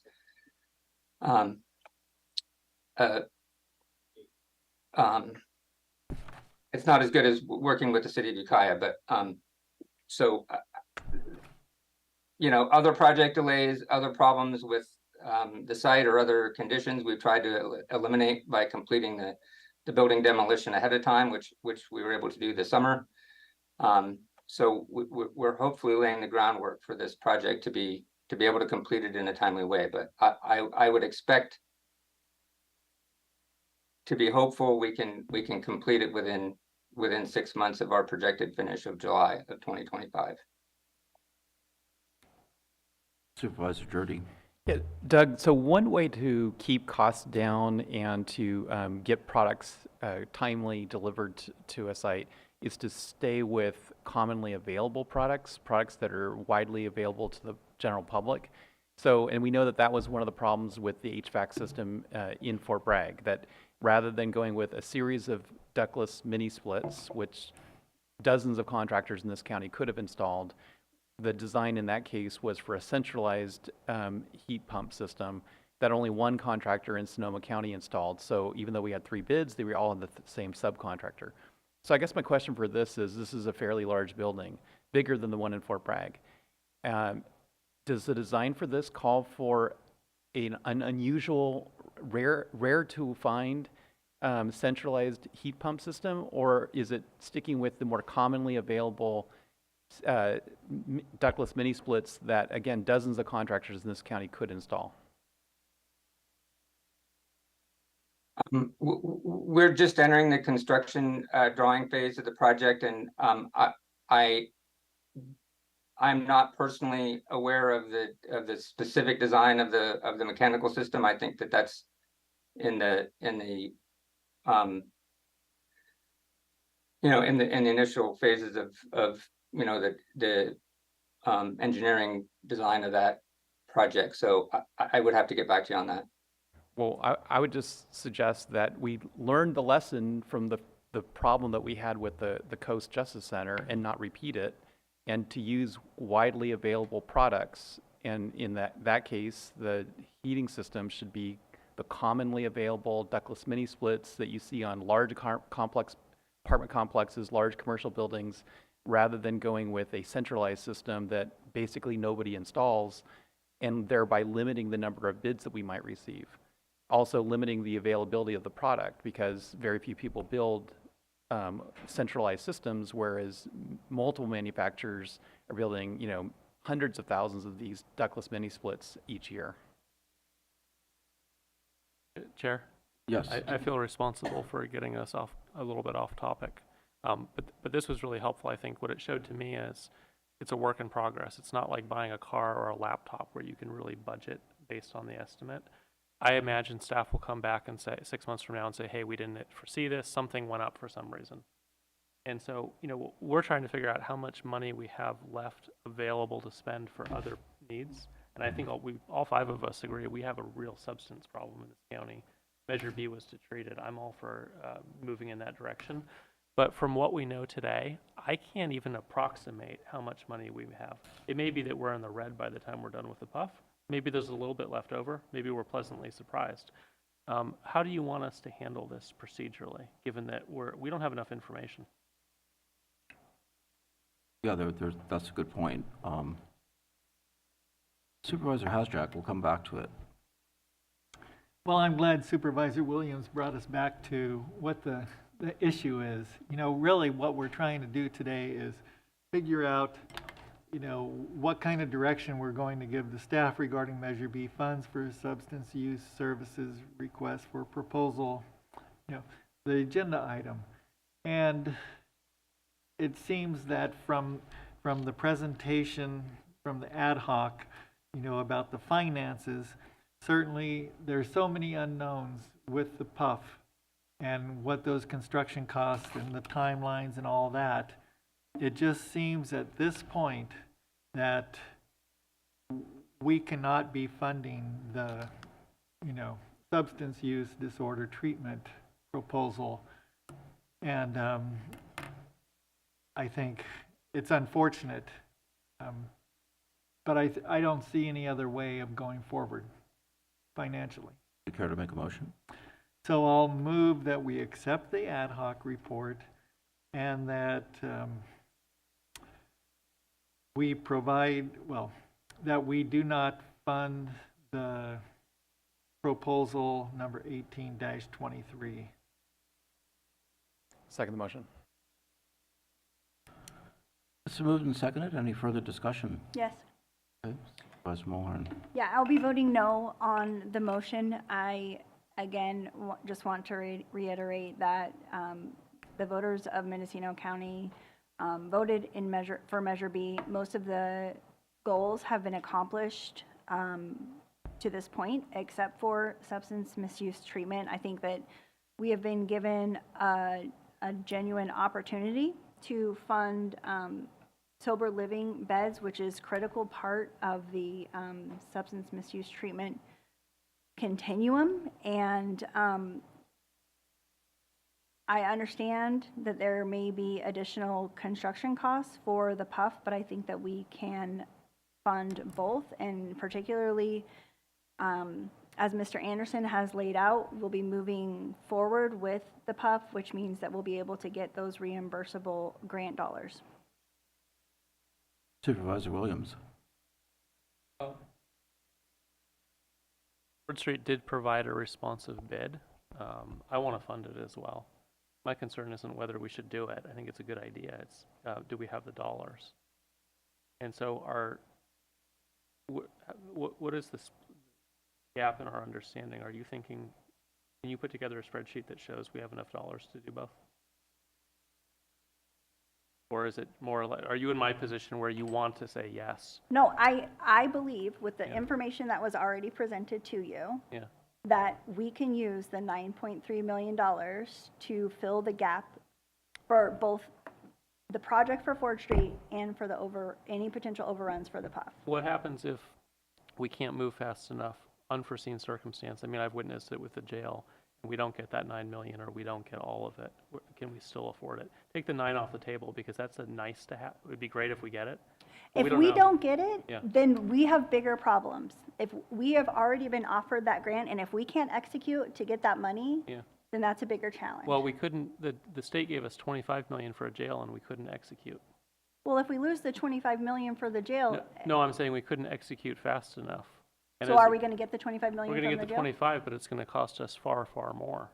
And I guess I'm worried about the PUF. We're in the same position that we haven't heard the news yet, but they're going to come back in a year, from now and say, hey, we didn't see this coming. We need another 5 million.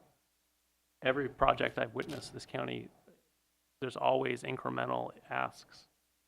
So I'm wondering, are you factoring those in, and you still think we can afford it, or are you going with the current price and thinking it's not going to increase?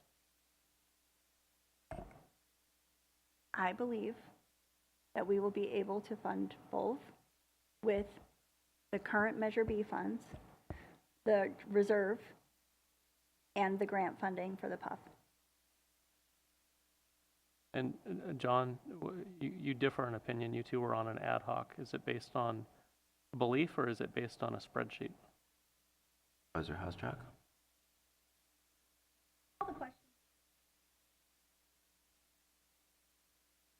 Did you turn your microphone on again? Yeah. We've looked at the numbers already.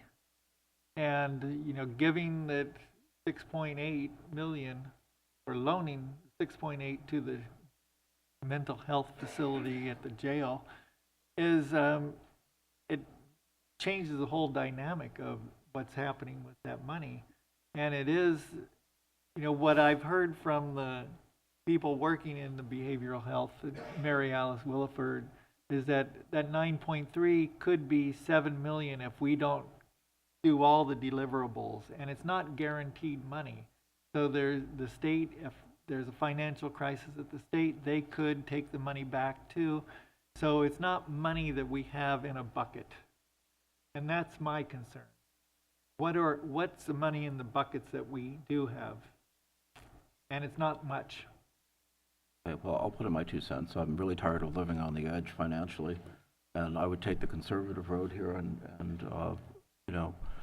while I believe that the SUDT program really could use a boost. And when we look at how people are dying here in Mendocino County from overdoses, I don't think there's a person on the board that doesn't feel that that's an issue and a concern. But we have to take care of the projects that are in-house first before we start thinking about spending out with other agencies. I hate to say it because I believe Ford Street does a wonderful job, and I have a lot of confidence in them that they would use the money wisely and come up with a good program. But again, because of what we're looking at with the jail, it's totally coloring my opinion as to what we can accomplish internally. So I think we're ready to call for the question. Supervisor Dirty? Yes. Supervisor Williams? Yes. Supervisor Hashak? Yes. Supervisor Mulhern? No. Supervisor McGordy? Yes. The motion carries with Supervisor Mulhern dissenting. Okay, thank you. Mr. Chair, would it be all right if we took maybe a 5-minute break before the next item? Sure.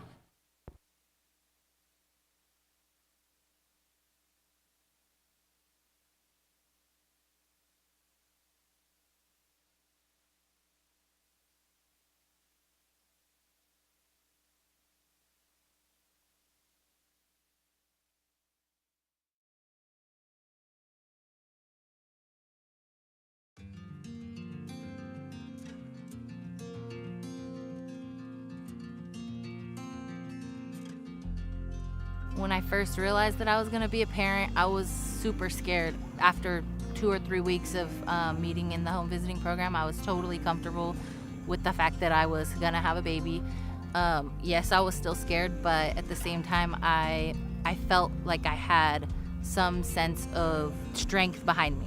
If I didn't have those resources that Jeanette provided me, I think it would be harder now. I got into the program and I realized, like, oh, this is nice. And now look at me, I work at a family resource center with parents and families, all this stuff. I'm so grateful that I got the opportunity to meet my home visitor, because without her, I think that I would be 10 steps behind from where I'm at right now. Pero pues aquí pues ya los enseñan un poquito más cosas que uno no sabía. Como cuidarla, cómo desarrollarla, cómo educarla, y pues es algo bien porque pues cosas que yo no sabía, pues ya usted nos las dijo y todo como consejos, y pues muchas cosas que se aprendieron. I don't know what's normal for a 22-month-old baby or an 18-month-old baby, you know. When we get together, we usually discuss and get some progress made with the baby. It makes me feel comfortable, and I associate my parenting with her, my home visitor, telling me, yeah, this is going great. So it's nice to know where they're at, what stage they're at for every parent, and also to give, again, your children that head start in education. If I had any questions with her, just call her up on the phone. You know, it was very relatable, very personal. And, you know, with her getting to know my kids, you know, she got to kind of help guide me along the way. I mean, there were so many cool things that I've learned. I went from a very rough type of life. I was homeless, and she was able to help me get into school, and I actually have enough credits to graduate with a business degree right now. I think I really want to mention just that I'm grateful that I took advantage, because it's something that has put me in touch with my child, or closer to my child and her development. I want other people and parents to know that the home visiting is not something that you should be afraid of. It's actually something that is needed. You know, because she's not just here for her, she's here to help with all of it. She helped me create a safe space where I feel comfortable enough to ask for help. Don't be afraid to take that step. Like, don't be afraid to get help. It's always okay to have extra support. I would say, give it a try. You got nothing to lose. It's free. There's some perks, you know.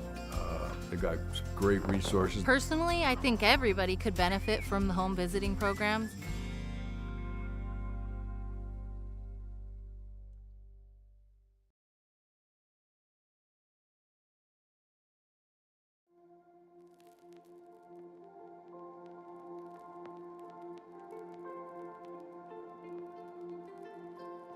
I realized that my life was going to change dramatically in ways that I did not know or understand or even comprehend. I was going to have to really go to the well and become accountable and adjust to a lot of things differently. Que queríamos era que naciera, ya, sí, ya quiero tener, entonces ahorita lo que tenemos es aprovecharla, quererla y cuidarla lo más que se pueda. Creo que a todos nos preocupa la primera vez que nos dicen que vamos a ser padres. When we started the program, my daughter was about 3 months, and my daughter's 22 months now. Something I love about my child, that she's healthy, she's happy, she knows that she's cared for and loved. Those are some of the things that I wanted to make sure that she had, and she has them. I'm happy today with my daughter. She's the greatest thing in my life, and I'm glad to wake up and see her, and everything I do it for her. Sí, bueno, yo también vengo de una familia separada. Creo que por eso también me motiva a estar más presente con él, de quizás también estar de la forma quizás que yo no la tuve para Máximo. Y también comprender que el padre no solo es el que pone los límites y las reglas, sino que también está ahí para hablar, acompañar, regalonear, jugar, cosas lindas también, no solo ser el guía para el niño, sino que también un compañero de vida. I was more of a elated and thankful because for 3 months I was in baby land, and when you're in baby world, you're just kind of flying by the seat of your pants and hoping you know that you're just supportive in the ways that you can be supportive. Pero pues aquí pues ya los enseñan un poquito más cosas que uno no sabía, cómo cuidarla, cómo desarrollarla, cómo educarla, y pues es algo bien porque pues cosas que yo no sabía, pues ya usted nos las dijo y todo como consejos, y pues muchas cosas que se aprendieron. Bueno, creo que por mi parte esperaba algo totalmente diferente, como un programa más frío, por decir algo, no tan cercano a la familia, sino más bien un programa de Estado programado para la ayuda solamente. Y a través del programa nos hemos dado cuenta que también pasa a ser una familia con nosotros, porque nos apoya en los momentos difíciles o cuando nos hemos visto en dificultades. Siempre nos hemos podido apoyar en Gaby a través de su programa. Encuentro que ha sido fundamental el apoyo. You know, my experience has been nothing but positive. Annette has been wonderful. She's on time. She lets me know if there's going to be any changes in the schedule. Not only did we get the assistance with this program, but we also made a really good friend. I'm happy to call Gabby our friend. I still feel the challenge of being a parent now in today's world is immense. I think that you need support. Es un gran apoyo para nuevos padres, y más aún si están en nuestra situación, que somos extranjeros, que nuestra familia y amigos, como dice Carla, están en otro país, lejos. Entonces sí, viene muy bien el programa para apoyarse tanto emocional. Next item on the agenda is the Chief Executive's Report. CEO Antle. Before F, we skip one. 4F verse, please. Sorry, this is another major one too. Discussion and possible action regarding direction to human resources to enact a hiring freeze except for core mandated services in public safety departments and other exceptions on a case-by-case need supported by data, and removal of allocated positions. Also to direct departments to take action to reduce the number of management positions in departments where the management to staff ratio is less than 1:6, and other reductions in staffing and overtime is not to be authorized except for core mandated services, and provide authority to the County of Mendocino's Chief Executive Office to initiate departmental structure changes to increase efficiencies and cost savings. This is Supervisor Williams. I first submitted this item on February 20th of 2019, and it was in light of looking at this county's financials and realizing there was this inflection point where we may be spending more than our revenue. And I think that got clouded a bit by the pandemic, where there was this easy and free money flowing in and masking the problem. But here we are back in the reality that this coming year we can't pay for the current staffing. There's no way. And so, the way I look at this is the 5 of us are in a car on Highway 1 headed south through Elk, and we spot there's a cow in front of us. Glenn's driving, he's chair. And what do we do in response? Right now, we're stepping on the gas, accelerating into the cow. This is to put the brakes on and slow down a little bit. We're still going to hit it, but maybe it won't be quite as painful as if The windshield. Yeah, and so I think this is a necessity. We have to do it. It also isn't a solution that'll solve the financial reality that we're in. We're going to have to reduce the size of the county footprint. I just don't see that we should be hiring people if we know we're going to have to lay them off. That doesn't set well with me. Routinely, I see advertisements go out for county positions. And I know we need to fill those positions. There's a real need. We're hiring people that we can't afford. We can't even afford the people we have today. Maybe we could go to staff for a comment just to make sure they support the item. CEO Antle. Yeah, I'll take it that I'm staff on this one. So yes, I support the item. We've been taking some hard looks at our budget. Again, we have a 7 million gap in this current year. Moving forward, it's almost 17 to 20 million. Through the work of GGBI, we've been able to identify some opportunities to bill differently for certain work that is done, and utilize some funding from charging full A87 and recouping the MOEs that have been going out to social services for the remainder of this year. You will have a more in-depth budget discussion on November 7th regarding some of those items I just mentioned. Supervisor Jordy. Yeah, so I think to me, what's different about this proposal than some of what's been discussed in the past has been the hiring freeze, sometimes been adopted by the board as a flexible hiring freeze, which this is kind of still a flexible hiring freeze, maybe a little tighter than some of the past. But I think that what's new and different here, and I think what needs special attention and effort by staff, is the proposal to reduce the number of management positions.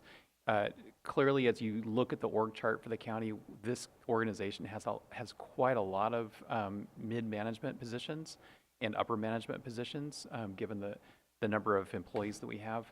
I think there's roughly 900 county employees who are not public safety. Of those, about 100, by my count, are paid about $100,000 or more. That's pretty high for Mendocino County, and again, we have relatively small numbers of people being supervised by a supervisor position in different departments that needs to be reduced. So I guess I'm looking to the CEO's office. So this is very general direction. What's the timeline for the CEO's office to bring back proposals? And what I personally would like to see, if we have any department head who doesn't bring back proposals to implement cuts, if any of those department heads report to the board, I'd like to see immediately a closed session scheduled with that department head, with the board in closed session, to hear why exactly they're not bringing forward proposals. Because honestly, these proposals to eliminate mid-management positions should be coming from the department heads and not from the board. But if the department heads aren't willing to do that, then I think they need to be brought into closed session with the board. Leo Antle. If I may, through the chair, yes, those requests have already been made to the department heads. They are asked to be submitted by the end of November, and then any that are out of compliant will be brought before the board to explain why they cannot reduce those positions as requested. I think there was something else in your ask. The time frame for when would they be in closed session with the board? That would be December 6th, I believe, off the top of my head. Okay. I think we have a 5th open session and closed as 6th.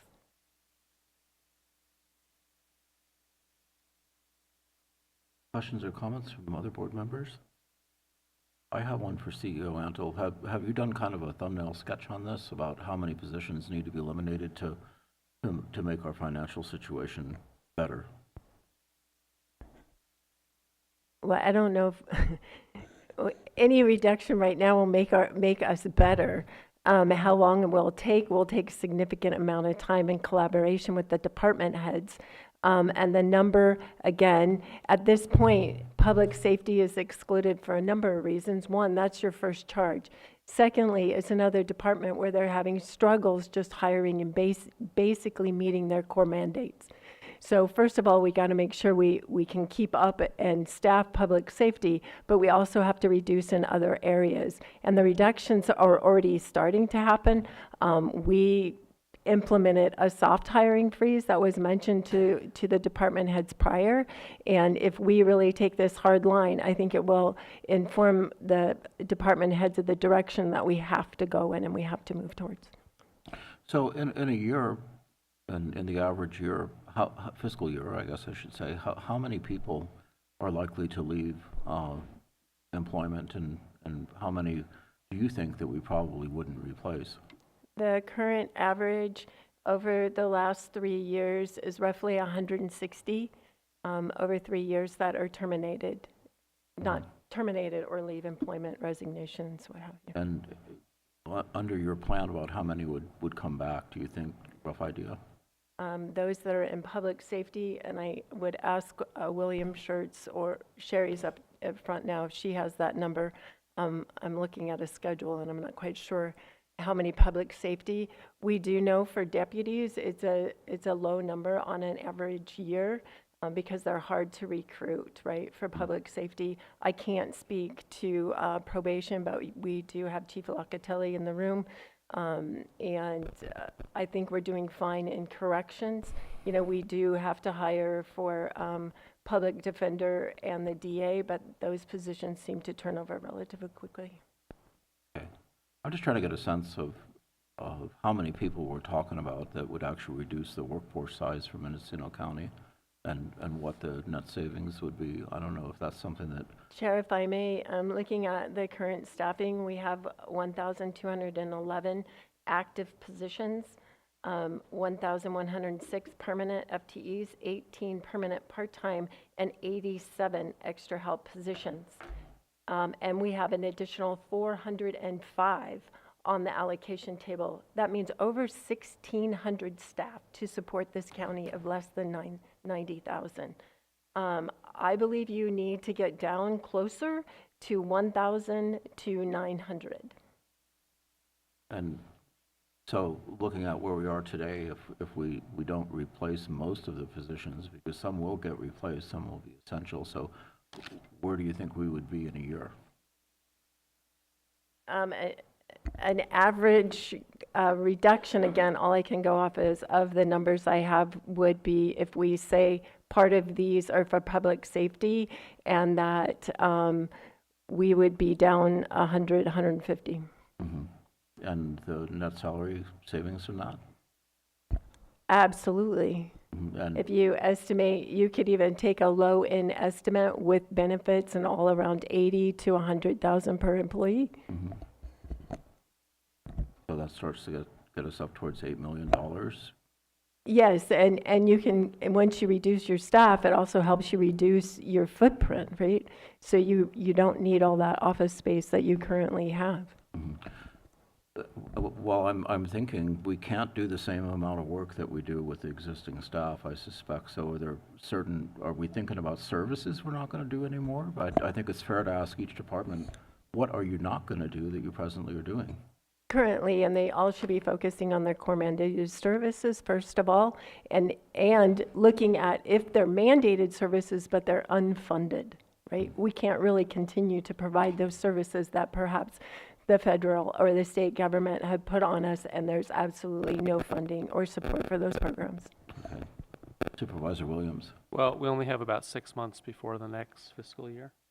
I'm curious, the board's take, are we planning to use our reserve because natural attrition won't get us there? Or are we expecting to reduce our footprint between now and the next fiscal year? Well, I don't think we need to have everything lined up exactly for the next fiscal year. I mean, some of these costs will be accrued as the year goes on, correct? So in other words, Oh. on the first day of the fiscal year, we don't have to be down. Well, you have to pass a budget, right? Yes, we do. And that budget needs to be balanced. Today, we couldn't balance it. Supervisor Haschak. Yeah, the question with the management to staff ratio, and I think it's a good approach. I just have a couple questions about it, about what happens to a department that is small, that doesn't fit easily into that 6-to-1 ratio, and are we going to, if we do see that, it's a 2-to-1 or 2 staff to 1 manager or whatever, then are we going to assertively eliminate those positions or consolidate the manager positions? Seems like that's kind of the question about how much do we just let attrition happen versus actively eliminating some of those positions. CEO Antle. If I may, yes, so there are some of those management positions that are going to need to remain, right? Just as smaller departments would not be able to eliminate those positions. In some of our larger departments, we have management that's supervising 3 people. Well, and there's roughly 26 of them. So that should be reduced by 13. Right? And we have to look at each of those divisions, if they're in divisions, or how can we combine those divisions? If they're within a large department, can they be combined? So again, it's a lot of work that we're going to have to do with the department heads to get to that. But they have been alerted to this for a couple of months now. Yeah. Okay, thank you. Supervisor Jordy. Yeah, one of the counties that we compare ourselves with is Nevada County, and they have 102,000 population versus our 90,000. Their community members earn 30% more than our community members earn, and they have, I think it's about 900 county employees, and we have around 1,200 full-time employees. So clearly, we've got an overstaffing at Mendocino County compared to other counties, and the result is the budget is out of balance.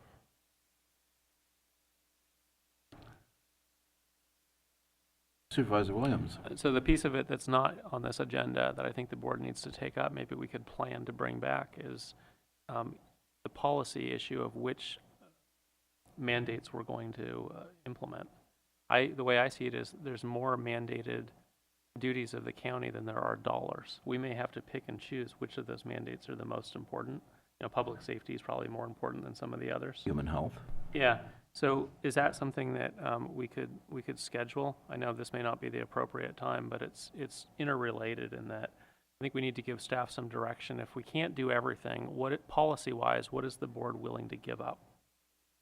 Well, I think that should also be a conversation between the CEO and the departments, because they're the ones that actually have to deliver the programs, and I think they know which ones are mandated, that maybe are costly to do, but don't necessarily produce a lot of activity in the end.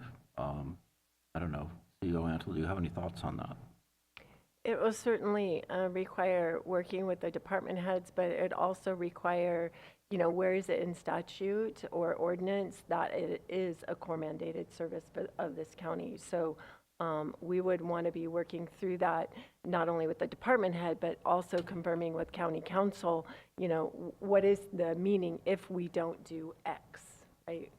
And Mr. Chair, it would help if we could identify those ones that would likely potentially be on the chopping block, but also discuss what are going to be the extent of the county's legal obligations. And in particular, it's possible there may be some that you may have an ability.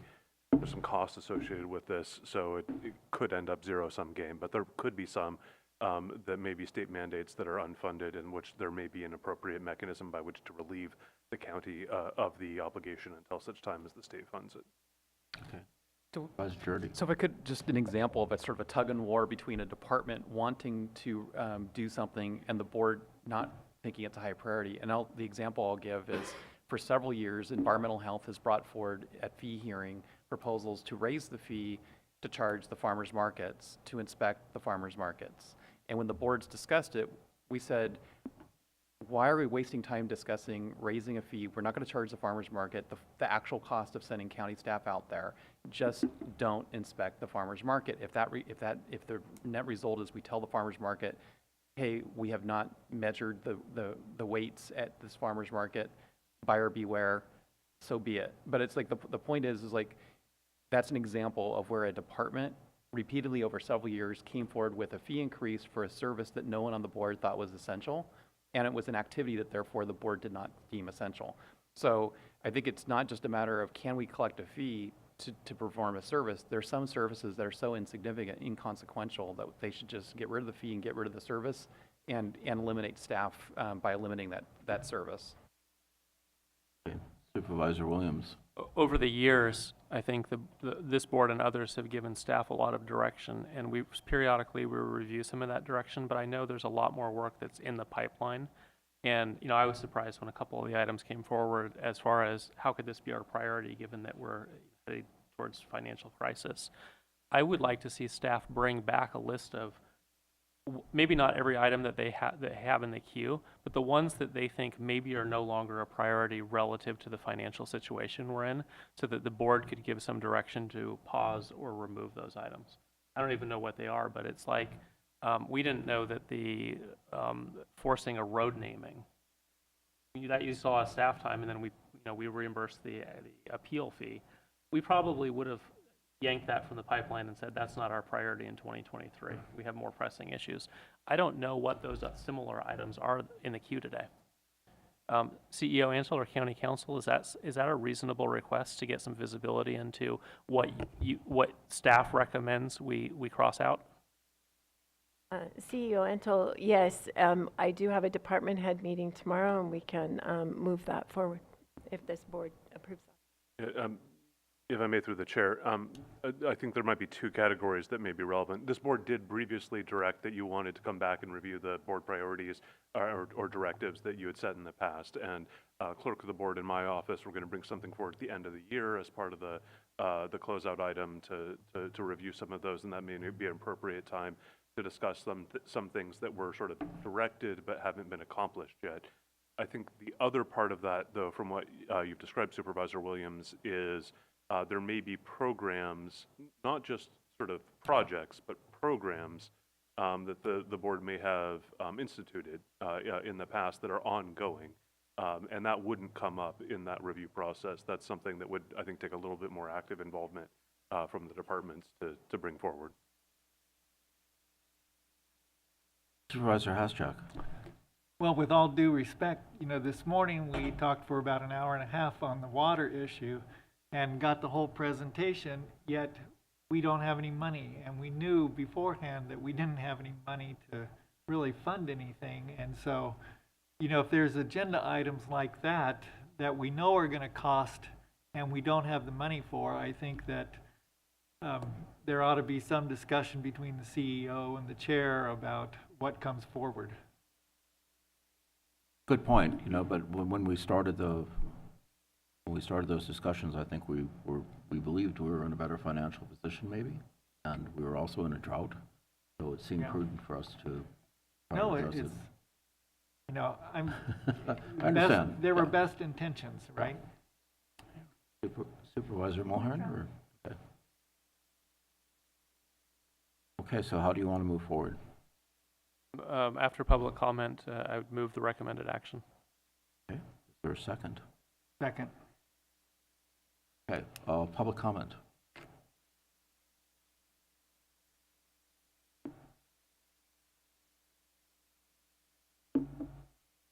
Good afternoon, Carrie Shattuck. I'd like to thank Supervisor Williams for bringing this forward. I think it's important that we start having these budget discussions now.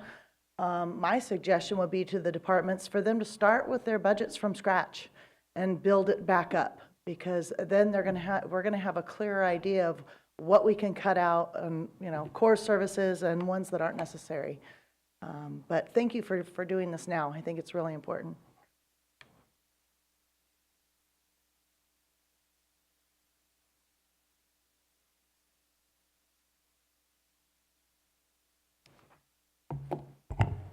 Yeah, good afternoon, Board. Chief Eisen Locatelli. Probation Department. Couple comments here. I was here back when we went through the austerity times in 2008-9.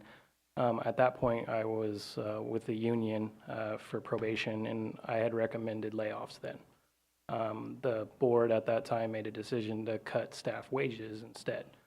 Didn't think that was a good idea, and I still don't think that's a good idea. We're still trying to recover from those cost cuts, and now you know what the total base compensation study is going to do. I've also been through a $1 million reduction to the probation department, alone in 2018. I know what that takes, and I know what those eliminations to the department mean, and I know what services have to be cut to do that. So I just want to encourage the board and everybody who's listening, especially in public safety, that this conversation has to happen, but it doesn't mean that we're going through layoffs or that staff need to look for other jobs or that we're going to lose 50% of our staff again and not be able to fill our core mandated services. So everybody who's listening, you know, I'm not speaking to the board directly on this one. I'm speaking to the employees of the county. The county is in a position to strategically look at positions this year and start making decisions on what services we're going to be able to cover while working with the state to tell them what mandates we can't cover. But I wanted the public to hear that. I want my staff to hear that.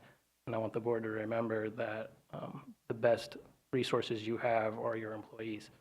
So let's make sure that we cover them and cover the work that needs to get done. You don't do more with less, you do less with less. So we need to, as department heads, talk to you about what we can eliminate. And I've heard the Nevada County comparison multiple times. I know that our staff aren't paid at Nevada County wages, especially in public safety. I also know that we, as a county, choose to have 3 separate outlying offices. That's not happening in most of these rural counties and other counties. It's one-stop shop. You come to Ukiah. It is difficult to replicate services all throughout the county, but it is important in our county with our rural nature and our poor road systems and our poor public transportation to bring services to folks. So it's a decision that the board gets to make. We'll make the best do with whatever you decide. Thank you. Okay, thank you for your comments. Yes, Deputy CEO Sherry Johnson.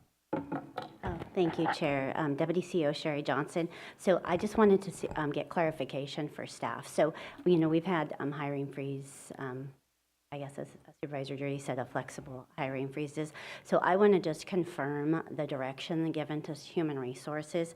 So if the hiring freeze on the non-core mandated is effective today, or is it effective after we come back, after we meet with the department? So I know that departments have direction to submit report to CEO Antle November 22nd. We'll be meeting with the board in closed session the 5th or the 6th of December.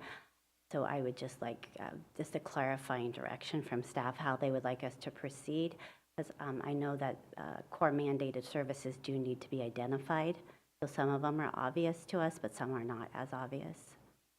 I think we should have a little bit of a lead time or a grace period before we get started. Supervisor Williams? Yeah, I don't really want a hiring frenzy, and I'm still at you hire somebody today, we're probably gonna have to lay them off next year, and that doesn't seem right. I would like to leave some latitude to the CEO to decide case by case, maybe department by department. If she feels comfortable in saying no, start saying no now. If you're not sure, if you think it's a core mandated service, it's essential, you have to hire, we're gonna support you, but I don't know that the board needs to make that decision. It seems more operational. Thank you.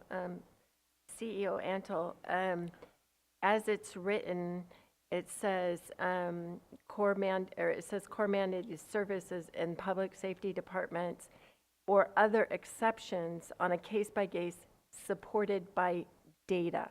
So that's where I think we have that leadway to make the decision if it's not a public safety position. Do you agree? Okay. So how much time do you need for that? In other words, when should I can take direction now. Okay. Yeah, let's do it now. Okay, so we have some online comments. Jim Shields.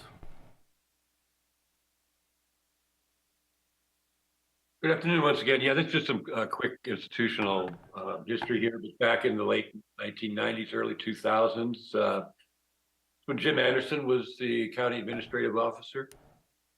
He did a six county, comparable sized county comparison as far as staffing to Mendocino County. And what his study showed was that at that time, Mendocino County had approximately, it was a little over 400 employees more than the comparison group. So I guess you'd say the more things change, the more they remain the same. I just found that interesting. Thank you. Thank you. Okay, so we have a motion on the floor. I guess we're ready for a roll call vote.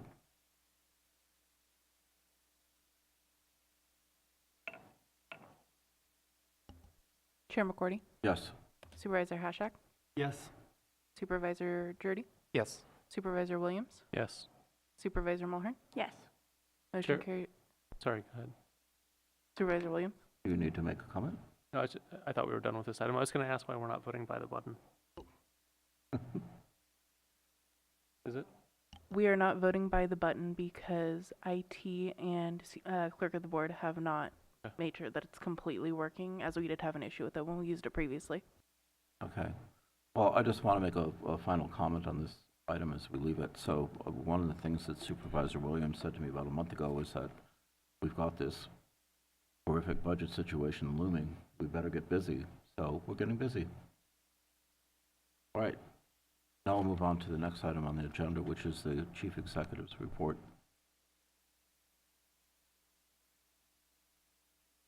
Thank you, Chair. CEO Antle. I would like to start with an economic development update from Anna, and I wish I had your last name at the moment. I'm sorry. Oh, great. Here comes the bunny squad. Good afternoon, honorable members of the board. Soinalala Executive Office.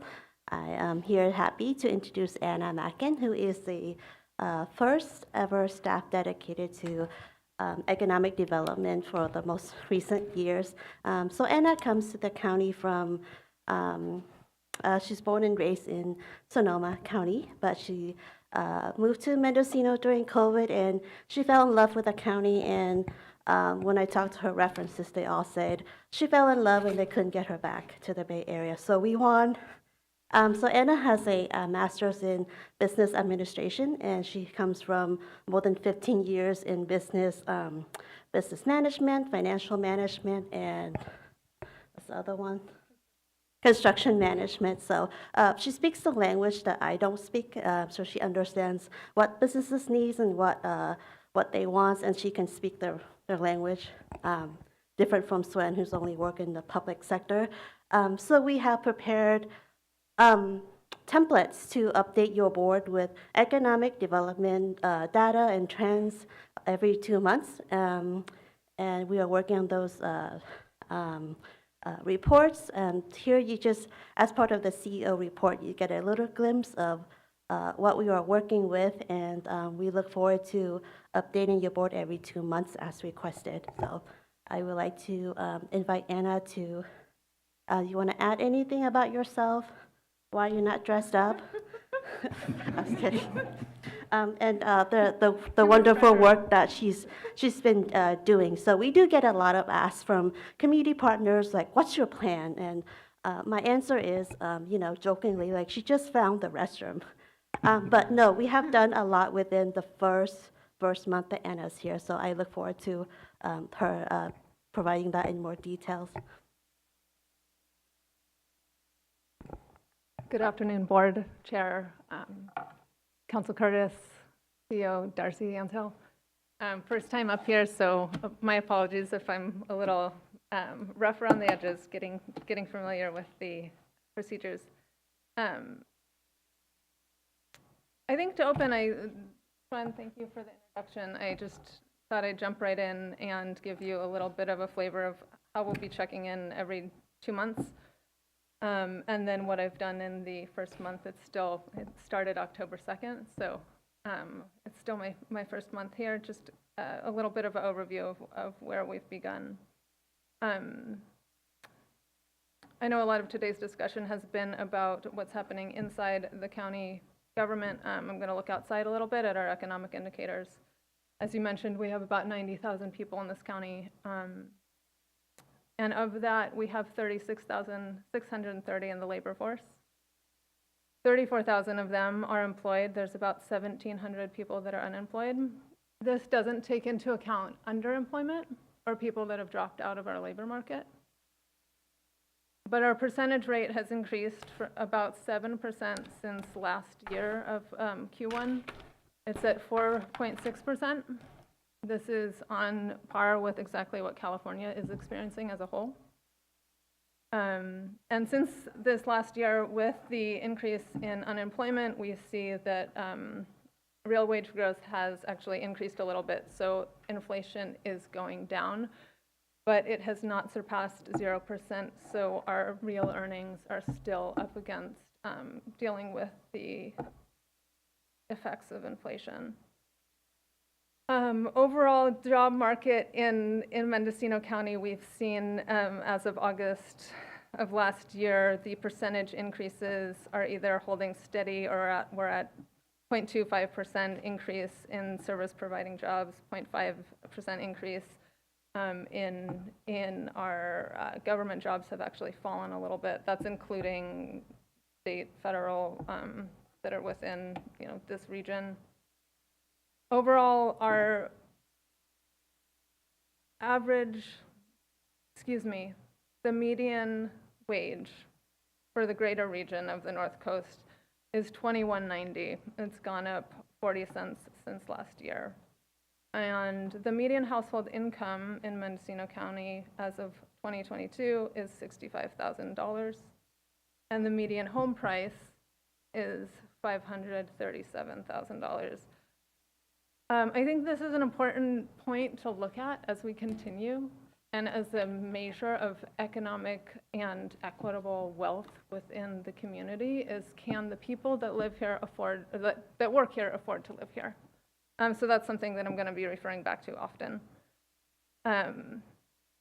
So that's a little bit about what's going on. We are not technically in a recession yet, but we are what's considered a sluggish economy. We're kind of teetering on this balance of a stagnant labor market and the impacts of inflation. For a county like ours that is very rural, fuel costs are disproportionate to our especially lower level incomes in terms of accessibility to employment. That's a little bit about what's going on, and then clearly we have a lot of work to do in terms of development, and I think there's a lot of unique opportunities right now. So as the division, myself, Shwen, Kelly, and I have been working on who are we, what are we bringing to the table, and myself specifically been working on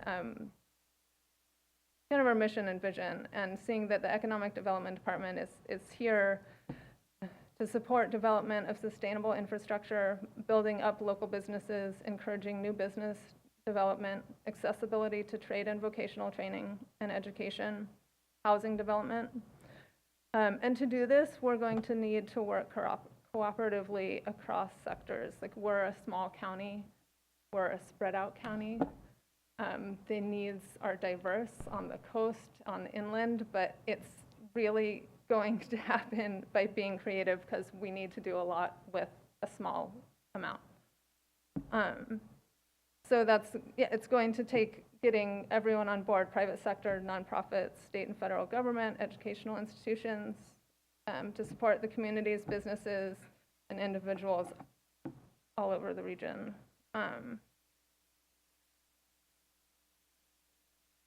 And I think based on that and based on the strategic plan laid forth by the board, our goal is the growth of a healthy, resilient, sustainable, diverse, and inclusive economy. It's a lot of adjectives.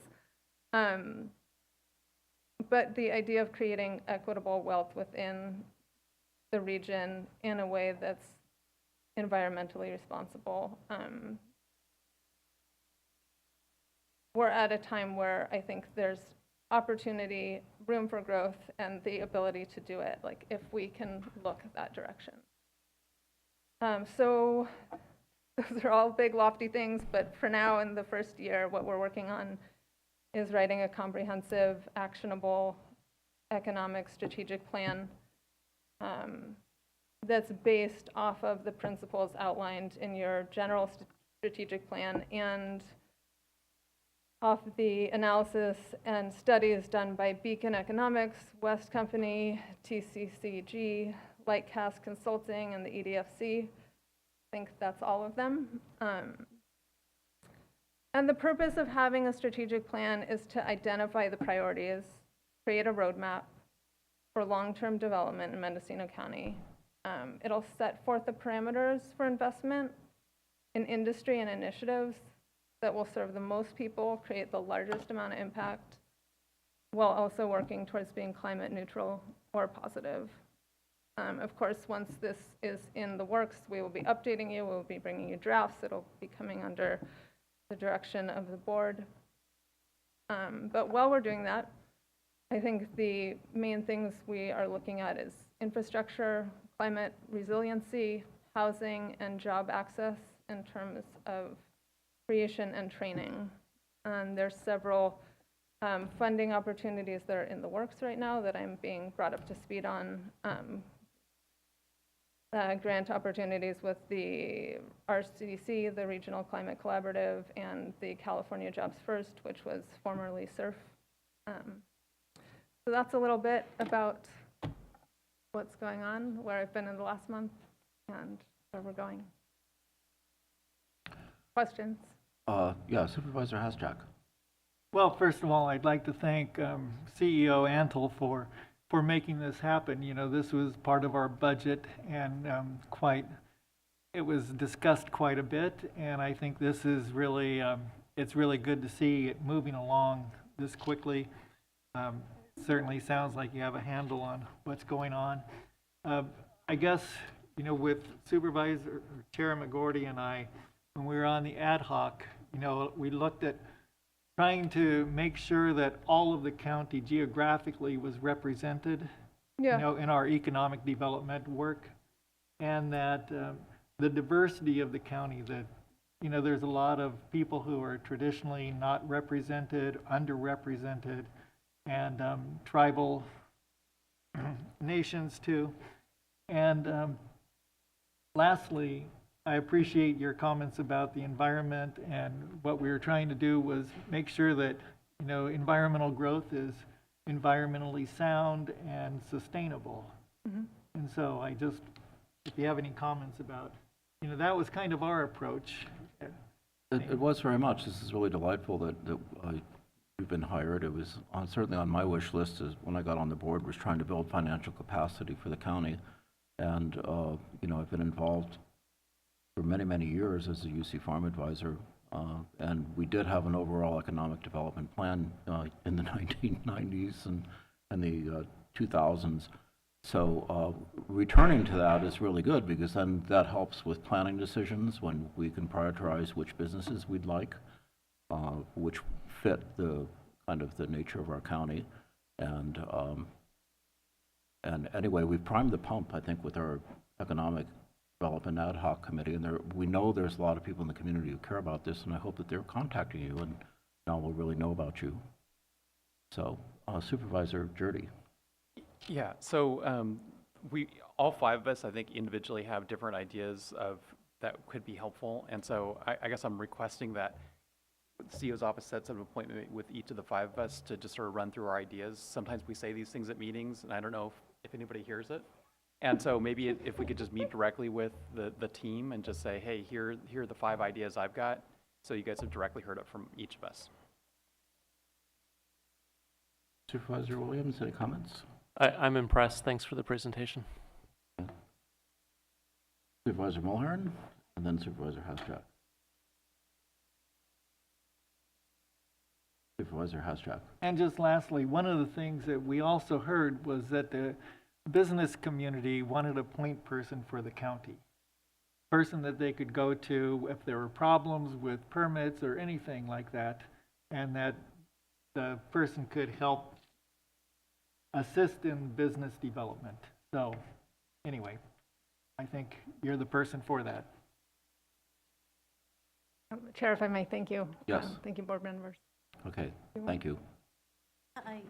Swipe Alala Executive Office, I just want to comment. I appreciate all the excellent points from the board members. We definitely work on it.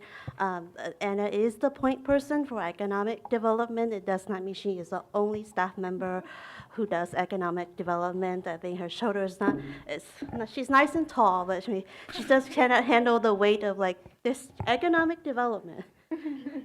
It's your responsibility. This is a team, so again, sustainability, we will continue to expand the work of PERM, disaster recovery, and the work that the Grants Division and OAS has been working on. So I think it strategically makes sense, and we look forward to combining all the projects and, as we're in the same building. Yeah, and the other smart part is that our economic development person is connected with the contracts and grants people as well, so hopefully they can work collaboratively easily on things. Yeah, the grant ferry is right here. All right, thank you. Thank you. If I may continue, October is Breast Cancer Awareness Month. I'd like to encourage everybody to get screening. Granted, it is the last day of the month, but still there's time to continue your regular checkups for your mammograms. Also, it is Substance Misuse and Prevention Month. I would like to acknowledge and support all those in recovery and those that may have lost a loved one. As we move through the report, you will see attached are some of the directives that the board have given to me. With the fleet mileage per month, fuel consumption per month, and the reduction in utilities by all departments, which was a savings of 6% over last year for the energy usage. Moving forward in there is another directive with regards to the assessors and the appraisal office. You will see that the hours are there, and the assessor, clerk recorder, and registrar gave you her update this morning on the lack of access to reports on their work that they're getting done. HR, I would just like to point out a few things that HR is doing for staff. There's Coffee with HR, support staff and departments on various topics of importance to employees. Talk about leaves, probation, discrimination, and sexual harassment, other topics as needed. And then the 2023 wellness incentives. Employees can earn up to $500 off their 2024 health plan by earning 50,000 points by participating in healthy behaviors. That deadline ends the 15th of November. Animal Service is always doing a great job. They responded to 26 calls. 65 of those, unfortunately, were biting animals, cruel complaint, or animals in distress. Also point out the good work of Environmental Health, working with the Coast Guard on October 2nd, and the Redwood Empire Hazardous Incident Team doing a rescue over on the coast.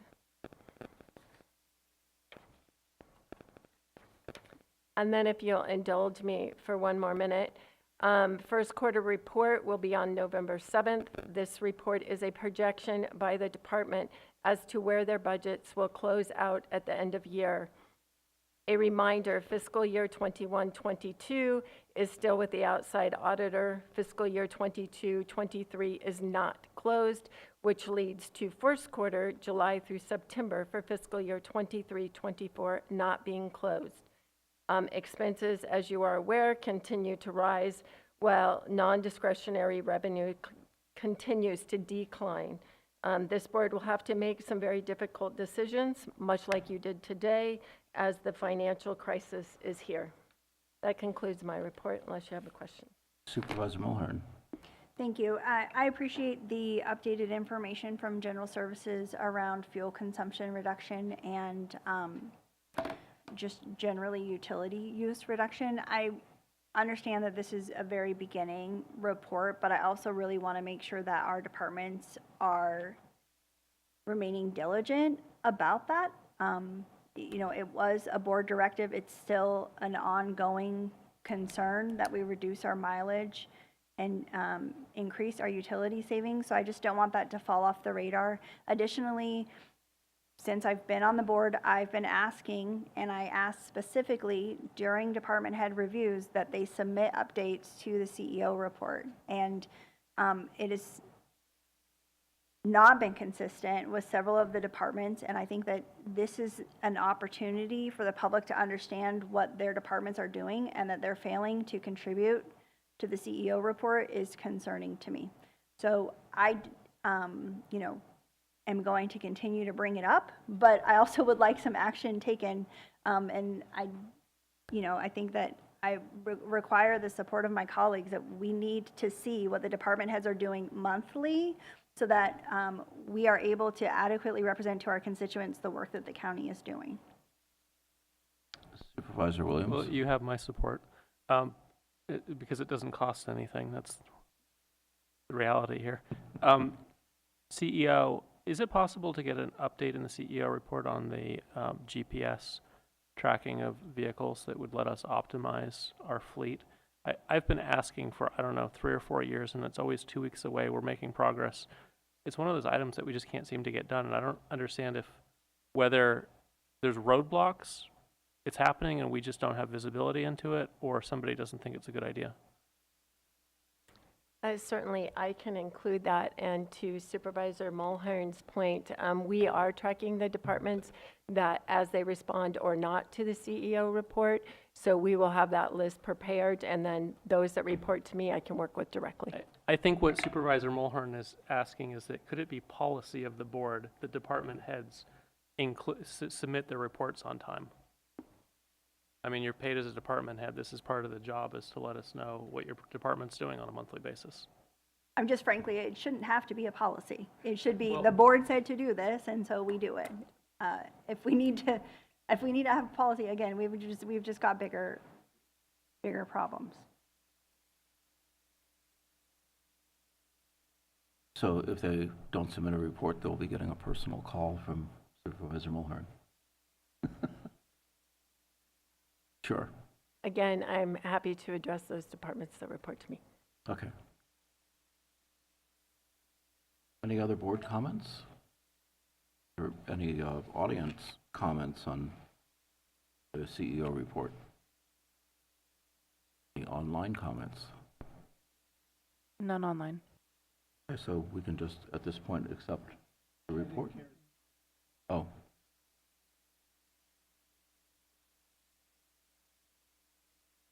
I think that if you had a standing item on the agenda for department heads, like I've mentioned before, I think that would maybe eliminate this issue of them not reporting. They could come in once a month, give a report, the public could hear it, the board would get caught up. You know, it's, the CEO has a, you know, report item on the agenda, standing item, you know, why not have department heads? Thank you. Just for clarification for the public, that the CEO report really is their opportunity, and they should be submitting items each month to the CEO report. That is the opportunity for the department heads that report to the CEO to bring their items forward. Yeah, it becomes a time issue too. It's just, it's really hard to get through, what is it, 20 department heads, and the time that we have allocated, where if we do a report like this, it can go quite rapidly. So. All right, so moving on to the next agenda item, Supervisors Reports regarding special assignments, standing and ad hoc committees, and other items of general interest. Supervisor Jordy. Well, Supervisor McGordy and I were just at the quarterly meeting of the North Coast Resource Partnership, and which, among other things, makes recommendations to allocating certain water bond funds. And the next quarterly meeting is going to be in Mendocino County. So we're working with the group to host the 8-county group here in Mendocino County in January. Thank you. Supervisor Williams. Yeah, just a comment on where we are financially. I don't think we're going to reach bankruptcy. I think we're probably going to make the necessary cuts. But one aspect of it that makes me nervous is the board committed to the public when they passed the TOT tax on campgrounds for fire and Measure P for fire, that those funds would always be allocated to fire per the voter-supported advisory. And if we were to someday find ourselves insolvent and entering a bankruptcy, those funds would be pulled back to cover county core services. They would no longer go to fire. We wouldn't have the option to allocate it that way. I think it may be appropriate for us to suggest to the public, the fire community, that they rerun those as a voter initiative so that they can focus on a 50% plus one and lock it in as a special tax and just remove the risk. I don't think this will be where we go, but I would feel really bad if it did happen, and I think there's a way to prevent it. County Council, any thoughts on that? That's for the voters to decide. But in terms of us initiating something like that, Yeah, I don't know that you would be able to initiate anything like that. That would have to be through an initiative process. It's not something the board would be able to take up. It's not something staff would be able to spend resources on. Okay, all right. Supervisor Mulhern? Thank you. I did submit my September report in writing, and just wanted to add that I was named the chair of the Russian River Watershed Association for 2024, and you know, I've had a very busy month making sure that I'm visiting many of the service providers in the Ukiah Valley. I've been to Building Bridges, McHaven, New Life Clinic, and I just think it's important for all of the supervisors to take the opportunity to understand what these agencies are doing on the ground. And yeah, my report is in writing. Thank you. Supervisor Hashtag.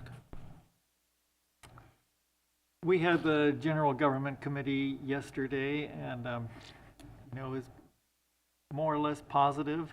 It turns out that they've issued 51 permits in September, 296 commercial cannabis cultivation business licenses or permits in overall, which is really a great number compared to where it was 6 months ago. And there's 822 total applications. So they've still got about 500 to work through, but at this rate, they're doing it. They're on track according to their Gantt chart about how to make it work. Let's see, I met with Chair McGordy with CAL FIRE and the Wine Growers Association about the prescribed burns, and I think that the key to that was better communication all around, and it certainly seemed like everyone was willing to do that, which was it was a productive meeting. And the Supervisor Jurdy and I met as the ad hoc on the gas station issue. It was we met with Kirk Ford and Marlena Dooley from the Environmental Health. It was really interesting to get the information about what the regulations are with the gas tanks and gas stations and the single tank versus a double tank, and all of those requirements, and what the county can do, what the state can do, and some of the new legislation that's coming down the pike. And then the Great Redwood Trail Agency has offered executive director position to Elaine Hogan. She's from Blue Lakes up in Humboldt County. I think she'll be really a dynamic executive director for the Great Redwood Trail. And so we're really excited about that. And you know, the Measure B, or the Ford Street ad hoc, Supervisor Mulhern and I met with all the players, and you know, we had that information. I thought it was productive. It's unfortunate, the result with Ford Street, but considering our financial situation, it's what had to be done. That's it. Okay. So I have just two things. So we often don't take time to celebrate, and in our board packet in the consent calendar is a proclamation honoring Bob Moore from the Potter Valley Fire Department. And on Saturday evening, I went out for a dinner for him and presented him with the mock proclamation. And he's quite an amazing man, 47 years, answering all calls, any calls, and, you know, the most dependable guy. Plus, he was always there helping the schools. He would go to football games and serve like an EMT, and really wonderful person and very much part of the Potter Valley community. So I was very happy to honor him, see my constituents in Potter Valley. So a personal honor for me was at Honoring Elders Day at the City of 10,000 Buddhists. I was honored as an elder, which was just really beautiful. The kids sang and performed and danced, and it was great to see our Buddhist community, of which is, we have a significant Asian American and Asian community in the 1st District. A lot of people don't realize it, but there's almost 600 people, so it was great to not only see them, but the rest of the community who came to the event for the day.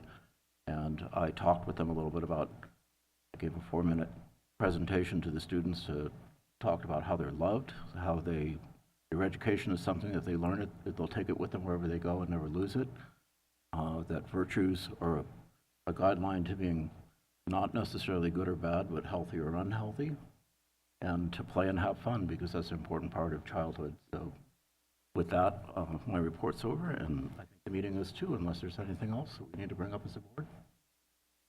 Okay, thank you all very much. Meeting adjourned.